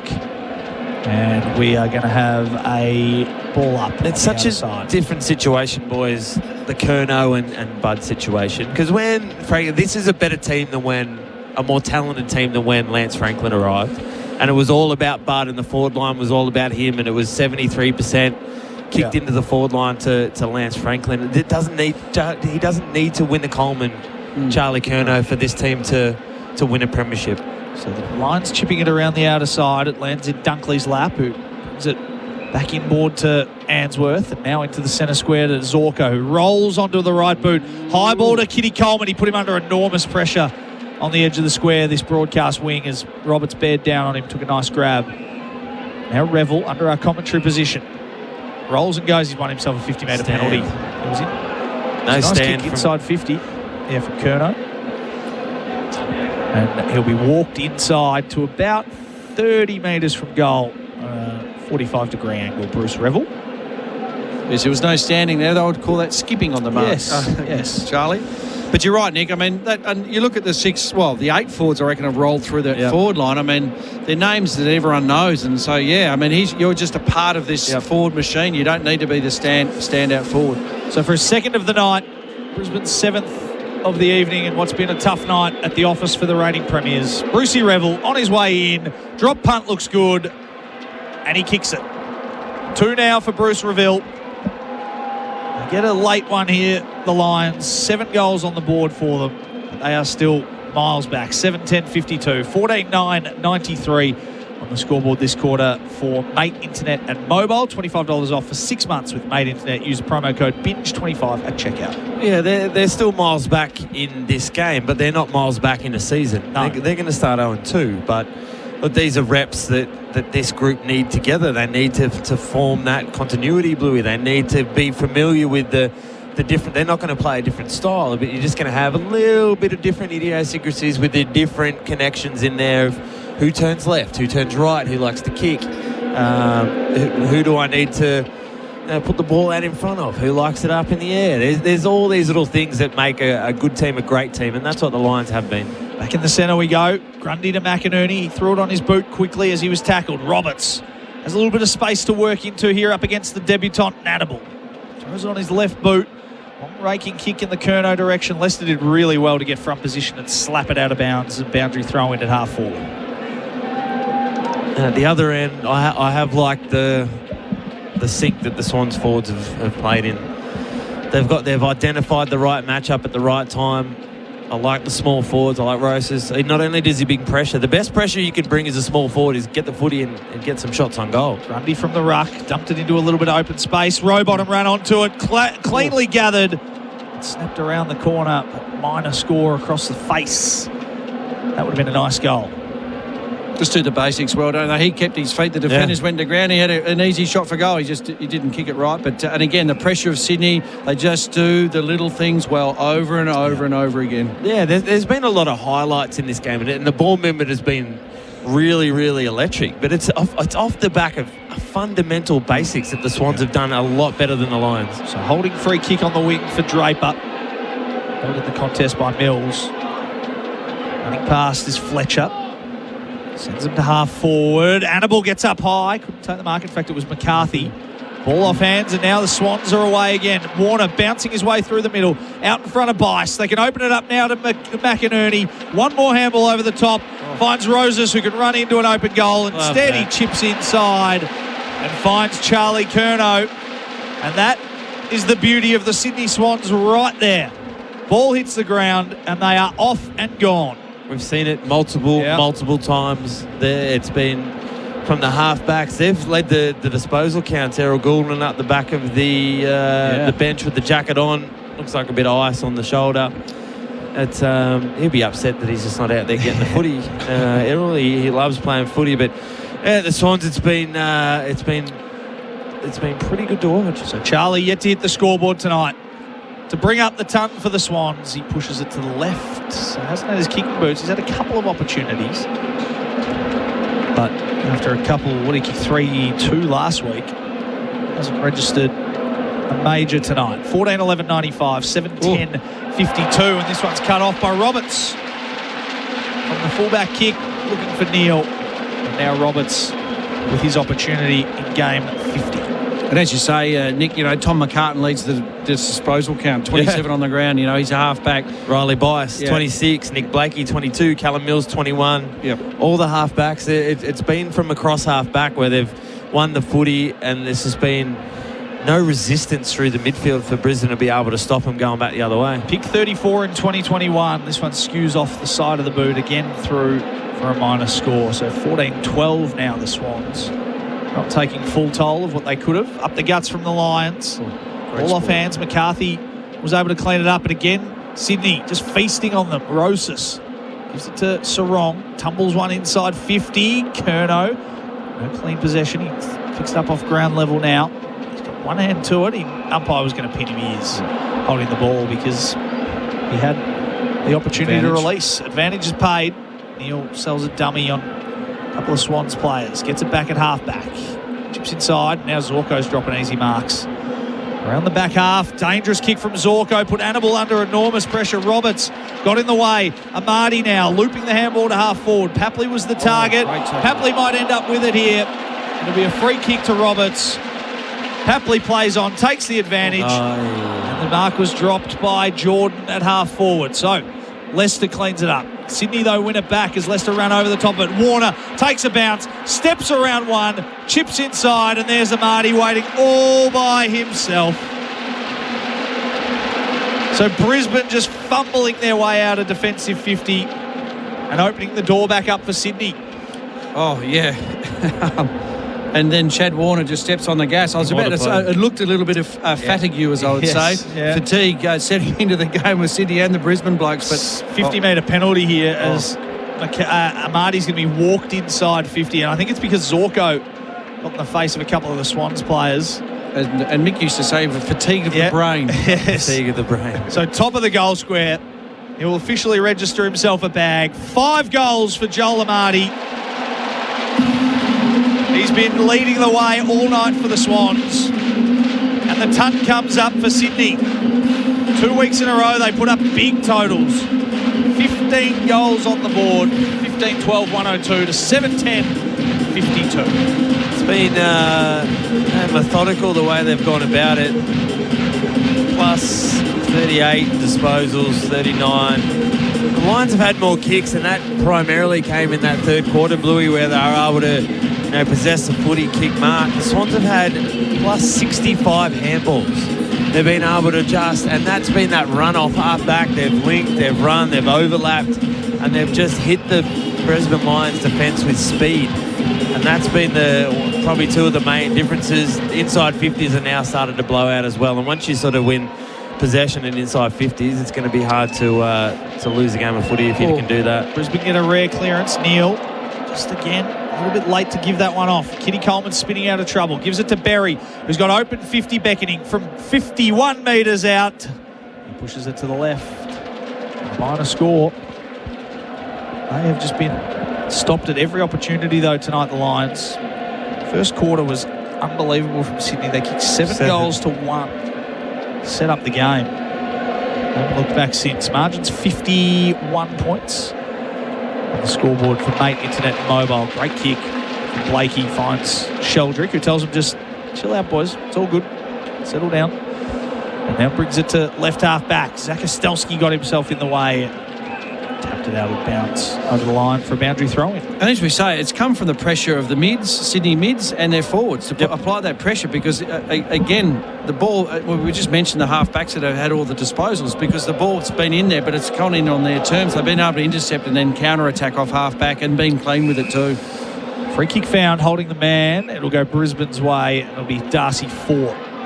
Kicks inboard to the edge of the square. Zorko stepped around McInerney. On the right boot, chips inside 50, nice kick. And finds Tunstall. So he's 25, 30 metres out directly in front. James Tunstall for a late goal. Yeah, they just need reps. The Lions, as a group, these new young players need to understand what it's like to play with and against elite level AFL football players, and there's a step there that needs to be taken. They've got the time, they've got the troops, they'll get players back. Not all's lost for the Lions, but the Swans.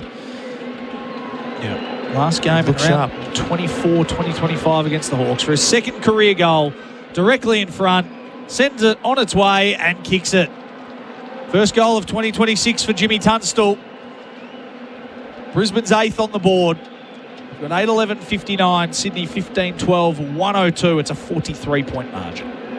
Yeah, just they'll sort of go through the motions a little bit, but I mean, obviously Sydney will have their foot on the throat. They'll certainly be trying to play out this game and get some run in their legs and keep the continuity going, keep the pressure on Brisbane, and Brisbane, when they can own the ball, be clean like they have done in probably the last part of the last quarter and a bit. Own the footy, hit their targets and have shots on goal. Obviously, Errol Goulden will be a watch for next week. He was all class, and as Sydney have done, and again, they just relied on that Sydney, the Bloods culture of that pressure forwards, mids, allow their backs to counter-attack off half-back. They've been super tonight. Hawthorn at the MCG next Thursday night for the Swans. So, nice test for them. This ball goes to half-forward for Brisbane. Rayner sliding in, and he was taken in the tackle. Brisbane have now got a bye before St Kilda, Collingwood, North and Melbourne. So you'd imagine they go 4 from 4 after the bye, which might get their season. It helps anyone that's injured up there. It doesn't help anyone that's suspended. No, that's true. Berry, left half back, chips inside 50. Draper, front position, did well. Just parried it to his own advantage with one hand. And now he's got to kick one before the night's over. He's had 3 shots at goal. Hasn't registered a goal yet. He does, and it's going to be a part of his game he's going to have to keep building on. They're going to roll with if they roll with Darcy Ford and him, they're going to be, one of them's going to be Ford, and it's probably going to be Draper, so he's going to have to get this Ford craft and he's finishing right. He's going to get opportunity. He's going to run around the corner in the left forward pocket, snaps around his body and keeps it shallow. So the big ruckman yet to register a major for the Lions. Don't know about that, Blue. Well, it's been his history. When he went for that normal drop punt, I thought, that's he may have changed, but then snapper, But it's a big ask, as you well know, mate. 40 out to do a banana around the body. It's hard to do. Ice on the left boot to right half back. McInerney. Wicks was on the flyby, couldn't use him, so he chips down the line instead to Rowbottom. Sting well and truly gone out of the game. Swans by 42 points. Rowbottom high and long in the McDonald direction. Got up high and took a nice grab. That's promising signs. He's all really good tonight. That's all you need, AFL. As everyone else. Logan McDonald coming back in and taking catches as well. So now sends one into the forward pocket. Curnow, the target, had 3 Lions up against him, slapped out of bounds by Darcy Fort in the right forward pocket. It's just interesting. First time, obviously, seeing Curnow live for me this year. He just looks conscious, Bluey, in all of his movements and way he's going about it. He doesn't look like he's in full autopilot yet. He's aware of his surroundings. He's trying to feel where everyone is. Once he gets comfortable, Papley bursting through and taking a bounce for his good measure. Chips into the pocket to his little mate, Warner. He's in nicely, takes a bounce. He might open up the angle. Ball didn't come back to him. And then he was run down by Kitty Coleman. Umpire letting it play. Rowbottom snapping shot at goal. That's across the face. It stays in play. Curnow gets his chance. Ball smothered by Lester, who followed it up and then threw it on his boot, dumped it out of there. Blakey takes the intercepting mark. 24 minutes gone. The thing that I've noticed with Curnow, like Draper down this end, he almost took it at a 45-degree angle out in front because he's got to reach like a sick dog. Curnow should have too, but for some reason I just feel like the ball always falls on his head. Yep. Like it's just straight up. Wilmot keeps it in play. Roberts got a hand in there and it was towed out by Sheldrick. It'll be a lasso free kick and it'll come back to the Brisbane Lions. Answorth. Just around the grounds for Chemist Warehouse. Crows by 30 points at the MCG against the Pies.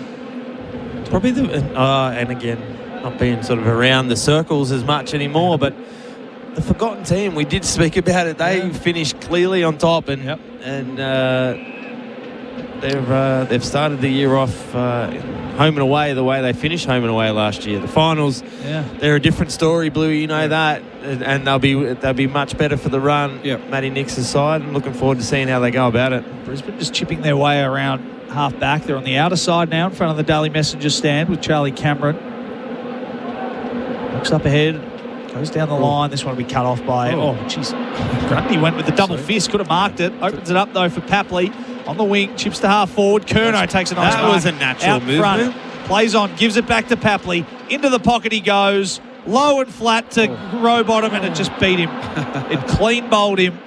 He could have gathered and snapped in one motion. Yeah, and that's gone through. 4 runs. That's down the fine leg for 4. Gone through the sweeper's legs for a boundary. A minor score. Bluey, that was as natural as Kerno's move there. It was the double back. He took 2 steps back towards goal, pivoted, hit back up at the leader. Tom Papley, that was a natural forward movement.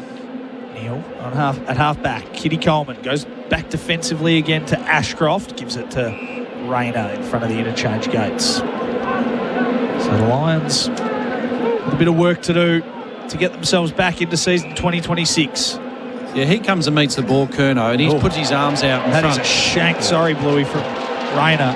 Side of the boot. When it's not flowing your way, it's contagious. Yeah, and Kerno, boom, no one's going to beat him on the lead. It's going to be a free kick. Yeah, chop your arms and a free kick. Yep. So Rampy brings it back inside to McInerney. Ran past. McInerney chose not to use him. Short 45 kick was good to the edge of the square to Sheldrick. Give it back to McInerney, who kept on running through the middle of the ground. This is where they do it well, the Swans. Just at the feet, though, of Lloyd. Rowbottom now loops the handball into Wicks. Through the 50. Shot at goal. Ooh, just pulls it to the left. Won't get a better look than that, Sam Wicks. They've been wayward in the last quarter and a bit. 15-14, 104 to 8-12, 60. They really could have smashed the Lions. They've left a few out there. Yeah. They have left a few out there. Kick was not off the boot. It was not intended for him. Lockie Neal got on the end of it. Now finds Tunstall at half forward. They all fold back. Whipping handball wasn't great to Levi Ashcroft. Brings it back inboard to his brother Will. Two-time Norm Smith medalist goes into the pocket. Backing back. That was a nice grab by Rayner. It's a free kick against as well. Is it? Push. Yeah, it's a push out. So Rayner took a really nice grab, Leo Barry style. But in the end, it was a push. It'll be Wicks, who just had a shot at goal. And he's now in the back half. So wobbles this one to the wing. Roberts takes it uncontested on his chest. Was the late caller touched? I think. Touched, yeah, it was. Yeah, it was touched. Controlling umpire didn't hear it. It's a good decision. Sting gone out of this game. Played 28 minutes in the final term. Neal gets it at half forward. He can have a shot. It goes out on the full, and the Bronx cheers come the way of Lockie Neal. When you're hot, and when you're not, you're not. Correct. 38,000 clean skins at the SCG tonight. Nice. Clean skins. We saw a bit of it before. Where they had their shirts off. 38,800 odd. So final stages of this game. Rosas paddles it forward. Sydney, can they get a late one? Rowbottom taking in a strong tackle. McCarthy, he won the footy, but only as far as Answorth, who ran himself out of bounds, and that should be a lasso free kick, I would have thought. Rowbottom slow to his feet. I think he was sort of winded, ridden. Oh, yeah. Like Seabiscuit into the ground. So just under 2 minutes to play in this game. He's a tough man. He is. It's going to take a lot to get him off. He's quite... By 44 points for Mate Internet and Mobile. Crowd up and about on this Saturday night fixture. And we'll get another ball up on the wing in front of the members. They've sort of held this margin, obviously, since quarter time, the Lions, but the damage was done early. 7 unanswered the first quarter. Happily gives the hands to Mills, now to Sheldrick on the left boot. Jabs one Get up. to half forward. Rosas flew from 3 deep. Off hands, Rowbottom, gave it to Warner. Opens things back up in the middle to McInerney. Now Papley hits the belly of the ball. Wobbles one across the face. McDonald went to take the chest mark as he He's awkwardly on his ankle, or is he a bit? Nah, he's a bit rusty. Yeah, he is. He's a bit rusty, Poppy. Bounces off. He's rusty. Even if he kicks one now, I reckon the celebration will be a solid 2 out of 10. He's racing the great man. He's just in need of a couple of runs. Thrown in. Final stages of this clash. Grundy paddled it out in front, put Lions under pressure. Tunstall threw it on the boot quickly, gets it out to the outer wing. Paddled to his own advantage from Lohman. Takes a bounce as he bursts away from, Wicks. Great tackle by Wicks. Oh. He didn't stop, and he just hunted him down as Lohman took the bounce. And that will please Dean Cox. Can they get one more? Sarong through the middle of the ground. Brings it to the broadcast wing to Rampy. On the left boot, into the pocket. One late, one on the offing. Curnow was underneath it. Was he tunnelled? Here's Papley's opportunity in the pocket. Now McInerney in there as well. Lions working it out of defence. Lester chips over the top, finds Neal. That tackle from Wicks might be the last big play of the game. Rolly Bice going to intercept this. Neal's turned it over, and here we go. Now chips into the pocket, and here is Charlie Curnow's opportunity. He'll kick on the full-time siren. Brisbane have been wasteful with the footy all night. Siren goes. The Swans have tamed the two-time premiers. A dominant display at the SCG. Charlie Curnow going to have the last shot to blow it out to an even 50. Hasn't kicked one for the night. Opens up the angle from the paint of 50. And he's missed it to the right. No score registered. Swans by 44 points. A perfect start to the year as the Lions register their second straight loss on a Saturday night.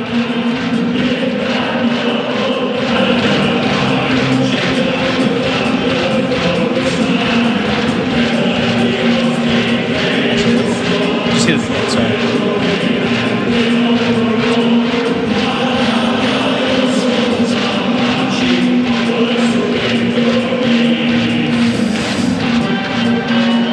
Five goals for Joel Amati, 2 for Justin McInerney, 2 for Isaac Heaney and Logan McDonald. Singles across the board to Grundy, Goulden, Blakey. The Swans dominant, a 44-point win at home to go 2-0 to start their campaign as they head into a big blockbuster Thursday night clash with Hawthorn at the MCG.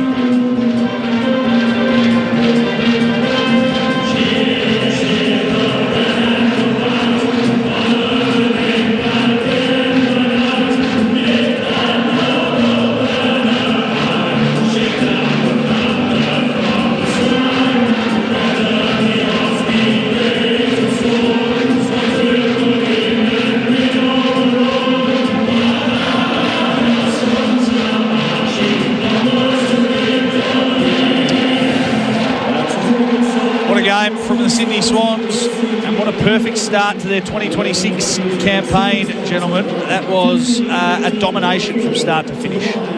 Yeah, well, just quick and clean, and use the corridor when they could take it, and Brisbane allowed that probably in the first half. Second half, Brisbane started to own the ball, started to own the corridor a little bit, forced Sydney a bit wide and a bit slower, but yeah, I just think, I mean, they were just so precise with their hands in close. Sydney were able to extract the ball from a contest, put it out to the outside runners, and they were coming off half-back at nauseum, and then obviously moving into their big tall forwards, and they just kept working for those bits. It didn't always work, but most of the time they did find that mismatch and obviously be able to score against an undermanned Brisbane side. So we're just watching everyone else celebrating as Logan McDonald walked off alone down the race. So it might be with the doctor. It's an interesting one there. Obviously coming back from a long-term injury last year. Might be something to look at there. Obviously Errol Goulden as well. He spent the second half of the last quarter. That makes sense. Yep.